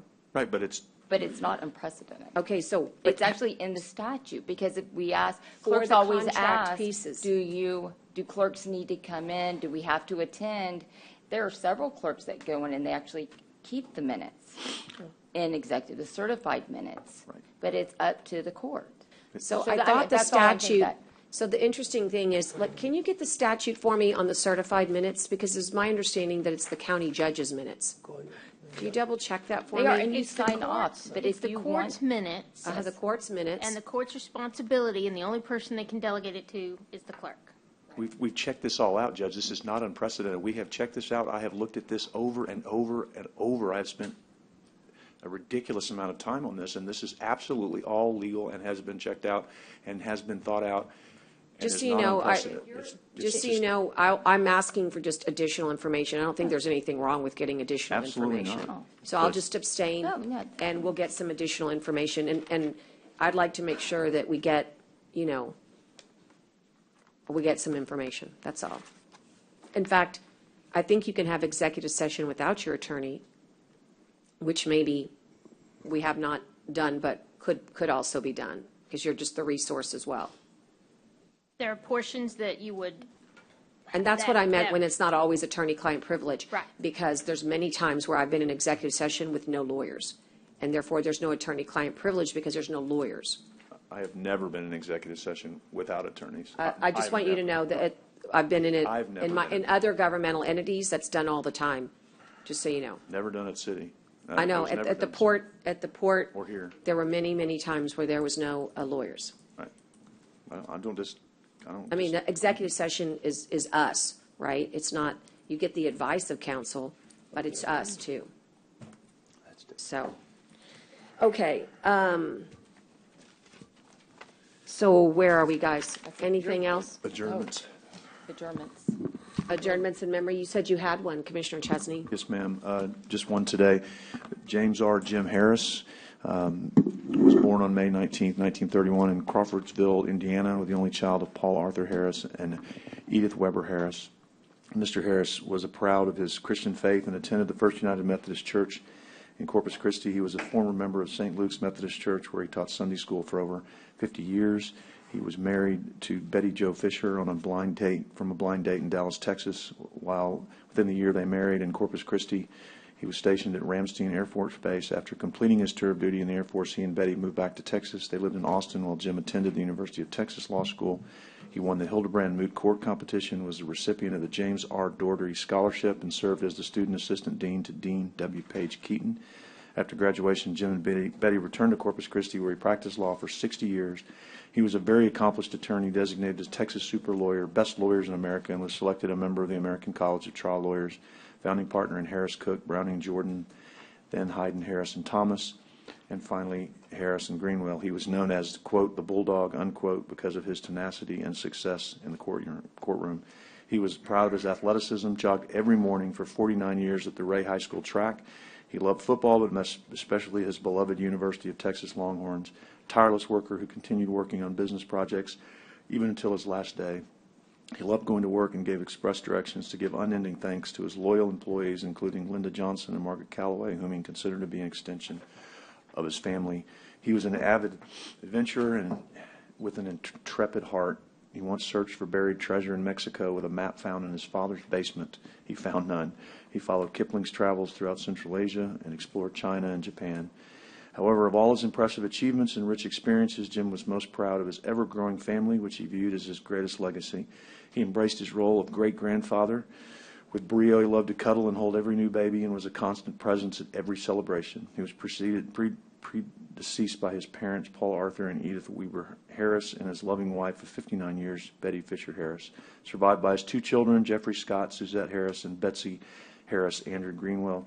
His 7 grandchildren, William Fisher, Meredith Harris, Elizabeth Greenwell, Christiana Elizabeth Harris, Mary Abigail Travis Keel, Frances Caroline Harris, Christopher Michael Bethany Greenwell, and Andrew Edward Mary Page Harris. He was especially proud of his 8 and counting great-grandchildren. He will be fiercely missed. Cheers to a life extraordinarily well lived. Our condolences to Betsy, their family, Jim, Andrew Greenwell, and all of those touched by Mr. Harris. And he was indeed, as Judge Canales knows, a bulldog in regards to his tenacity and success in the courtroom. Condolences to the Harris family. Amen.